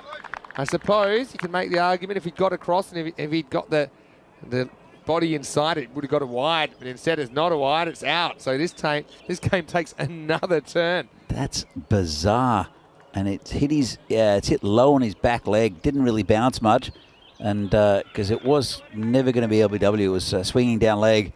And a bit of fortune there for Romania, but that's a big wicket. And now France are 57 for 4. Their main man is no longer at the crease. So, but it's a good player to come in Usman Khan right now in this situation. He'll take it with a bowler, but, well, you see a bit of everything on ECN. You sure do. And I've seen that happen a few times. Normally it might bounce off the front pad. Pretty rare it goes through the legs, which is what happens there. But Kohli will be happy enough with it. He's got 1 for 4 now off just 2 balls. Kohli's bowling to Usman Khan. And he's been hit down the ground. Just a single. Bring the left-hander back on strike. And they can't get there with singles, can France, but singles will help. Because they'll just get them up to getting that boundary and over, which should get them over the line. Still got plenty of wickets, but I don't know if that's anything to boast about for France. You know, they can tumble. Don't have the strongest batting lineup, and well, Romania, there's probably used all their. Well, I won't say their main bowlers. This has been hit well. It's going towards the boundary and 4 runs. Good effort there from the fielder. Couldn't quite reach it. It's just wide of him. And a nice shot again from the left-hander, Zain Ahmad. Taran's got a deep, well, this ground's got deep pockets, really. So, yeah, you got a lot more ground to cover than normal. And so, yeah, he's just trying to find the drop zone there. But it will be 4, and just gets it back to almost run a ball now. Well, that's, as I said, that's what they need. If they can get a boundary or a 6 in each over, they should get there, France. But it's just if they can hold on to wickets as well. This is hit high in the air. Players coming under it and takes an easy catch. Well done there from Mishra out there. Didn't quite get hold of it, the batsman. And as I said, if they can hold on the wickets, France, they should get there. But more twist than a bag of licorice, really, in this chase. So, I mean, the 4 and out, I mean, it's probably a good trade-off. Like I said, they've still got players to come that I think can finish the job, and probably one of them is Watercooler 3. I think he's got to come out next because he's the one that finished it before, and that is exactly who's coming out. But Zain Ahmed does get a 4, does get a 6 on the way to his 12, and a handy contribution. It's a real community effort here in response. It's 62 for 5 now with the ball to go in the 7th. Yeah, there's no way I can predict this, and I think, well, I'm sure the chat will have to have their say on this, and if there are any lurkers out there, I'm sure there are a few. Give us your predictions for these last 3 overs, because we don't have a crystal ball.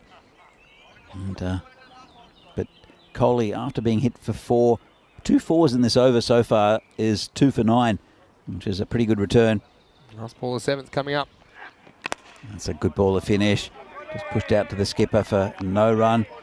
And at the end of the over, France are 62 for 5. 3 overs left. Target is 85. Let's have a look at what's coming out tomorrow, hey, because it should be great to be back in Austria. I will be watching even in the morning because I think I'll leave here maybe around about the end of day 1 to go to the airport. I'll spend the afternoon travelling, and then I will be in Austria from tomorrow. So yeah, you can see now we've added on the Sweden event at the end of our upcoming events graphic there, and tomorrow Cricketers CC play 3 times. They're going to have their work cut out for them. Probably going to see the Wild Thing playing for them, David Zadran. And in Vienna CC, great to see them as well. A couple of new teams as well. Snazzy. Rico will be on standby. All you Rico fans out there, I know I'll get a lot of messages. Where's Rico? Where's Rico? Well, Rico, he's in Austria, and he'll be suiting up for day 1 there. ECS action back tomorrow. Nice shot, cracked through the offside, and 4 runs.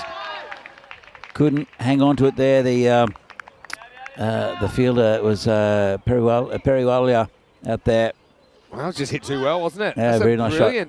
Brilliant bit of work from the batter. And I talked about the fact he's got fast hands there, Usman Khan. And he just generates a lot of pace off a spin bowler. And hitting against the spin, like I said, you're able to create a bit more speed when the ball's kind of spinning onto your bat rather than going with the angle. But, yeah, fantastic bit of batting. Right way to start the over. Oh, it's Close. they're very confident. Probably off the pad, most of those are. But, and that was certainly what Usman Khan was saying. Yeah. Yes, right off the top of the pad. Great take, though, from Natagodla. He's been outstanding down the leg side today. Really good. But they've got the 4 they needed in this over. They, again, just singles. Dot ball, handy one. Handy one for the drop ball. This will just be a single to the skipper in cover. So, Taranjeet, he's bowled pretty well. Got to stick it out. Try not to concede a bound. I think Watercliffe's out. He likes to go for hit the ball well this morning. Can't deal with this one. Nice ball. And there's an appeal for stumping. Did he wander out of his crease? And at what point does he? You've got to be super careful that when you miss the ball, the keeper has the ball, that you don't leave your ground until you know the keeper has gotten rid of it. Okay, let's have a look at it here. Now, how long does he hold it? Well, he's waiting, he's watching. He's still in the process of finishing his shot. And then surely it should be dead ball, no? Well, the thing is, it's immediate. No, he's not out anyway. It's probably the worst appeal of the weekend. The thing is it's if the ball's alive, as long as in a reasonable amount of time after you've completed your shot. Now, kind of getting back to set is kind of immediately after your shot. But the smart money there is just make sure that you don't lift your foot until you know the keeper's gotten rid of the ball. Has he? I don't know what that. He doesn't need a talking to because he's within his rights to try that, but he's not out for many reasons. He did go on with the appeal and he was nodding his head, but we have replays here, so he's not trying to fool the umpire. He's just sometimes you see what you want to see, and maybe the little slide of the foot might look like it's come up in the air, but it definitely didn't. I know you've got your wicket-keeping hat on here, but I think that was a bit naughty from the keeper, to be honest. He's got the naughty hat on after that. Natagodla. Anyway, still like his keeping. Monica Saria. Slightly different player here, maybe a different situation, but you don't want to take this too deep. He's one guy, I think, because he can hit boundaries. I mean, you don't necessarily want him hitting, swinging and missing, but I'd like to see him going for it. He's still got Usman Khan there at the other end. Well, you've got 1 ball left at Taranjeet. I mean, this is a nice shot again out through that side. It'll have man out there, just be a single, and it'll bring Usman Khan back on strike. So the 4 would have been great for France, but the single, I think, is just as productive. But what that'll take is the spin of Taranjeet out of this attack, and it'll be medium paces from then on. Let's have a look at this. And they're just hovering around the... Are we heading for a golden finish here? It was a Sunday last week that did it, wasn't it? It was. Yeah, it was the first game of Sunday. This is the last game of the 2-week tournament. Oh, sorry, the 2 weeks we've been here with the ECS, finishing on Friday, and this tournament here, which has been fascinating and really interesting to see these national sides and where their strengths and weaknesses are. And it's just been a really, really good tournament. with these three teams. A lot of fun to be seen. All right, let's dance. This is just what we needed. And Coley's, he went for 9, took 2 wickets, went for Yeah. 9 off his over. Usman Khan, though, he's very capable of hitting the boundary. He's got fast hands, like we said. Here we go. It all happens in the 9th. It's been squeezed out on the onside. They'll look for 2. If you score off every ball, it's very hard to lose. You know, the thing is, you imagine you might get a wide or 2. There's a few 2s out here on this field, the way it's been playing. So you want to call 3 out. Let's see how many chances he takes. He was very good against the pace earlier on, and he was able to strike the winning runs in the 10th off Saini. The very last ball of that match in match 6. Coley again, hit down the ground. Should just be a single. Looks good against the pace, doesn't he? He looks a bit more comfortable. Yeah, he's much more comfortable. And he only had to face a couple of balls of Taranjeet. So, again, France need that boundary. Just a boundary and over. Should get them over the line. Still plenty of wickets, sort of, for France. Well, 68th match of Milan, and we've always been on the edge of our seats. In fact, we don't even need 90% of the seat because you only need the edge here in Milan. 14 off 10 now. Here's Manmeet. Oh, it's a nice shot out on the offside and well picked up. Solid. Just a single. Singles are kind of a draw at this stage. They don't really move the needle for me. Yeah, they just kind of kick the can forward to the next ball. Agreed, but it's that one boundary and over the French need just to keep them above that. Yeah. Singles won't win it, but singles will help get up there if they can get that boundary. Just quickly, he eyed off the square leg area. Well, he that's gets where- a big full toss. That's exactly where he goes. Oh, I didn't quite get it. This is... Like square They're going enough. to look at this for height. That's a no ball for me. Probably is, hey. Yeah, I think it's where the trousers are, and I think it's. Well, we'll see. It's This pretty is a big line call. ball. It could go either way. For me, it's probably... It's I close don't to even know if I can make call of this. When in doubt, they normally call them, and yeah, that's what it is. So yeah, it's just too high. And again, as a bowler, you don't really have too much of a defence there. You shouldn't really be bowling balls that high. It was probably hit him in the top of the box. Yeah. So, depending on how large your box is. You've got the right man on strike in Usman Khan Yeah, as well. free hit then coming up. Here comes the bowler and smashes it into the potato field for 6. Well, that changes things. Just a bit of loose bowling from Kohli with a no ball, and Usman smashes it. Never doubt the power of the immunity cloak. I mean, Usman Khan probably could have tried this a while ago, but he's been a bit more careful. But when he had the chance, he took all those inhibitions and buried them, and he buried that ball in the potato field. Maximo, and now just 5 required off 8. And now they're struggling even to take it to the last over here, Romania. Well, and it's another full toss. Could be called. It'd go for 4. And if it is a no ball, this will be the end of the game. That will be. I mean, at the very worst, it ties the scores. It's been loose from Kohli. Let's have another look. And this will probably be called again. It's a blind ball again. It's the same ball. Yeah. It's exactly the same ball. So I don't see how.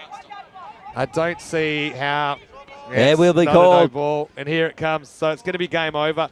And unfortunately, this is a free hit that will have to cash in next year in Milan because they are going to win this with 8 balls to spare. So France are going to tie Romania. I don't think it'll be enough for them to overtake second space on the ladder. So we kind of have equal second, if you like. And yeah, Manmeet, after bowling so well, just lost his length a couple of times.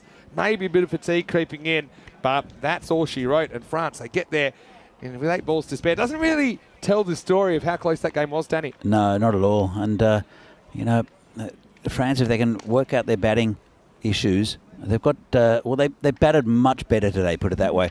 They worked out how to bat on this pitch, and they came in with a plan, and they won 2 games, which is excellent, seeing they were not at the races with a bat yesterday at all, even though they were fantastic with the ball.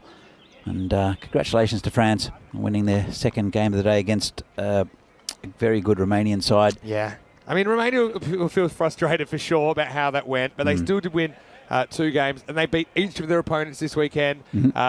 France, they do get 2 wins against Romania. and they'll be disappointed in a way. All the teams will have some things they're happy about, some things they're not happy about. Sure. But I think they'll all gain valuable experience in the T10 international format, and that's what it's all about as well. Tomorrow we're back from Austria with cricketers CC and Snassi, who are going to take part in the first game, 7:30 a.m. GMT. It's 9:30 in Central Europe, 1 p.m. in India. And Rico will be there to take through the first day. Just before we go to the highlights as well, we won't be able to bring this because a lot of the Italian players have had to get going. They've got long journeys. But I can tell you that the MVP of this series is Jagmeet Singh, the left-arm spinner Absolutely from fantastic. Italy. So just if you're wondering about that. But now let's roll the highlights because it was a funny kind of score, wasn't it? 85. And well, probably more times than not with France's batting, you'd say they'd struggle to do this. But they have improved and they have adapted, I think, even though not everything went their way. Amjad cannot take a trick against Romania. Got stumped this morning, gets caught behind to the slow bowler tonight. Ali Hussain, that was a rare bad ball. But I suppose, yeah, France, for most of it, they just kept it on ticking and they seemed to get the boundary when they needed it. Even when they lost wickets, didn't throw them too much. That was a really good bit of bowling by Mishra. And yeah, like I said, Romania, they'll be disappointed to go down. France, at least they did win 2 out of their 3 games today, so they had a much better day at the office, didn't they, in day 2? Yeah, absolutely. And look, that was a good piece of work there. Even that, the though, skipper. it's a productive out because at least you are trying to move the score along. Sure. Think of all the times they did get away with that, and they probably got 10 runs along the way. Whereas I think maybe earlier in the tournament they were kind of just sitting waiting for obvious singles. I think you had to take on the field a bit. Kohli did come up with a couple of wickets, but then he just lost his radar a little bit in the second over he bowled. That was a bit unlucky for the beast Galami as it rebounded off his back leg onto the stumps. Again, you can't fault the commitment from these guys. They've been out here, they've been going to war for their teams, haven't they? In the T10 international format. Mishra's caught well. He's had a pretty good tournament with the ball as well. It's a tricky little customer. That was a brilliant shot though to kind of get them in touch. And then, yeah, with the no ball and the free hit and the no ball and the boundary, just like that, France had broken the back in this chase and ended up doing it fairly comfortably. Yeah, look, it looked a bit tired at the end, the Romanian bowlers, as you see the overhead shot of this lovely cricket facility here in Milan. And so towards the end of the tournament, we'll have a look at the scorecard here. And the openers missed out a bit, then Gulami with 26 off 17, and then just everyone got a start and everyone contributed after that. Yeah, I was going to say, look at the strike rates, and that's a big difference. 26 off 17, 14 off 6, 12 off 8. So, okay, maybe the individual scores, they're not big scores, but they're scoring them quickly, and that is the main difference with France. Just, they had a certain urgency about their batting today. It wasn't necessarily about all playing big shots. Sure. But they said, look, we're going to be busy. If we score off every ball already, there's 60. And then what more can we get in boundaries and extras and things like that? As far as the bowling went, wickets for Mishra and Ali Hussain, who had identical figures of 1 for 14. Charanjit, well, he did a pretty good job as usual, 15 off his. And Kohli did come up with a couple of wickets, but he was also a bit expensive and just lost the plot a little bit at the end. So they'll be disappointed, but certainly they've got a lot that they can learn from this. I think all 3 teams can be very proud of their efforts.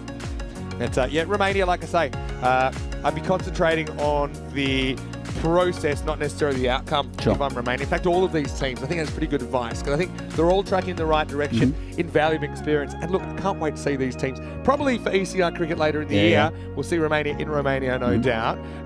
But then also, we'll see them at the ECC. And it's going to be really great to see who makes the cut and to see how they perform on that big stage. Absolutely. Look, both these, well, all 3 of these teams will be featuring, as you said, in the ECC, and I think they'll all be competitive. You saw Romania with that approach. We've got the experience and then some real talent in their batting lineup. But also France, if they can sort out their batting woes, if they can get a couple of players in just to give them the confidence to go on with it, there's good depth in the batting. Yeah. If you get 2 players in, maybe. You need some Hollywood, don't you? That's up it. the top. You need some razzle dazzle, and you know they've got the players there. I suppose the eligibility, and I suppose maybe sorting out some of those logistical issues. But I mean, if you were able to throw some Drew-like hitters in the top 3, I think that'd be a completely different proposition. Big thank you to all of you out there. We're going to leave you now. Don't forget Gibraltar is still going, and there's another match tonight as well. So yeah, looking forward to seeing how Malta go tonight against Gibraltar. And Malta really need to try and put something together because they haven't been able to secure a win so far. I want to say thanks to the Blue Crew to everyone, of course, on the international teams that have travelled as well, making those arrangements. It's our pleasure to have them as our guests, of course. Even to the Italian players who travelled from other regions to being here. To the Blue Crew, to Spring Productions, they've been outstanding. Arthur, as I know, started the week not feeling too well, but you've been amazing with all the replays and bring everything together, as well as Maria and Kirill's as well, for all their hard work. Rico will be in Austria tomorrow. I'll be there from Tuesday. Charlie Hunt and Joe Marple's in Gibraltar right now. I want to finally say a big thank you to you, Danny. Again, it's been a pleasure working with you and kind of turning the clock back, because we were here 2 years ago, and who knows, I know we'll see you in Czech Republic, for example. We'll definitely see you then, and maybe there'll be some other opportunities to get you in the box. Great. And I know you've enjoyed your time here in Italy. I've had a great time in Italy. I mean, it's Italy, but also fantastic cricket and very well greeted by or treated by the locals. So yeah, I really enjoyed it. Yeah, finally I want to say a big thank you to you guys, the viewers. Without you, we wouldn't be able to do what we do, and we love doing it so much. Finally, if you haven't already gone to our YouTube channel and clicked the subscribe button, make sure you do. Thumbs up the video. Also our social media at European Cricket, and our website europeancricket.com. It's the home of European Cricket. You can check out all of those Austrian fixtures and click on some of the player profiles and refresh yourself with some of the characters you might see. I'm looking forward to seeing Big D, but also, not only the NSCC guys, but a lot of other players from around the country, including the national captain, Rasmus Shigawal and Donnerstadt. They are the defending champions. They've got a lot of great T10 talent. Hope you have a safe evening. I'll see you in Gibraltar virtually and Austria virtually, and I'll see you soon as well. Stay happy, stay safe. Enjoy these highlights today, thanks to Spring Productions. And we'll see you tomorrow for more Fan Code European Cricket Series right here on ECN. Good night, everyone. Thanks, guys. See you later.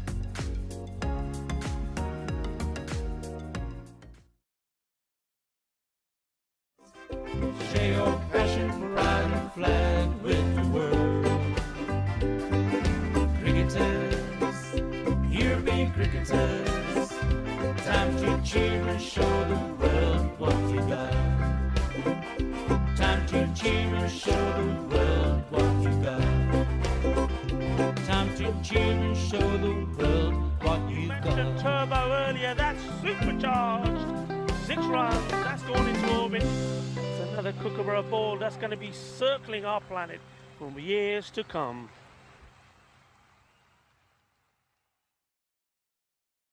Lower ball, but he's picked that up beautifully. He's sent it all the way.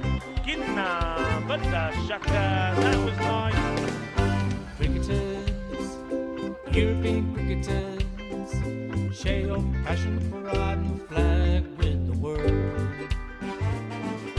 Cricketers, European cricketers, time to cheer and show the world what you got. 7 bits of wood and a tape ball taken to an open space. With a swing and a hit, the ball goes flying in the field and makes his chase. A community playing on the field of dreams, no matter race, sex, color, or age. Stars of the future of European cricket are ready to take the stage. Ball's getting quicker with the Kookaburra starting to swing. The keeper in your mind standing just behind, pressure is creeping in. Some give it flight and some give it rip as the ball really starts to spin. And our batsman's alert with the crack of a bat, the ball flies over for 6. Cricketers, European cricketers, share your passion for riding a flag with the world. Cricketers, European cricketers, time to cheer and show the world what you got. Master blasters turn on the style. Cricket's a beautiful game. Smiling faces and celebrations as the champions enjoy their fame. European legends breaking records, making their own dreams come true. Watched by millions, European cricketers show the world what they can do. Now picture this, 10 runs needed to win off the last over of the match. Fielders are on fire, sliding and diving, want to take that world-class catch.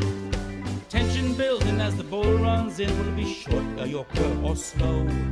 A 6 will win it, 4 to tie into the golden ball we go. Cricketers, European cricketers, share your passion for riding a flag with the world.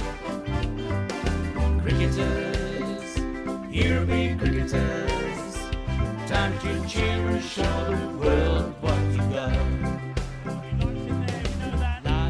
Another one, that's the big one. That's gone all the way over into the clubhouse and ordering a pint at the bar. Hundreds of clubs all over Europe are coming together today.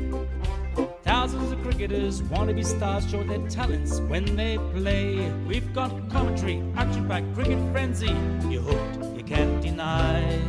Worldwide audience watching to see which team will lift the cup up high. Oh, cricketers, European cricketers, share your passion for riding flag with the world. Cricketers, European cricketers, time to cheer and show the world what you got. La la la la la la. There he goes, he sent that pack in but the shaka 6-4. Oh, cricketers, European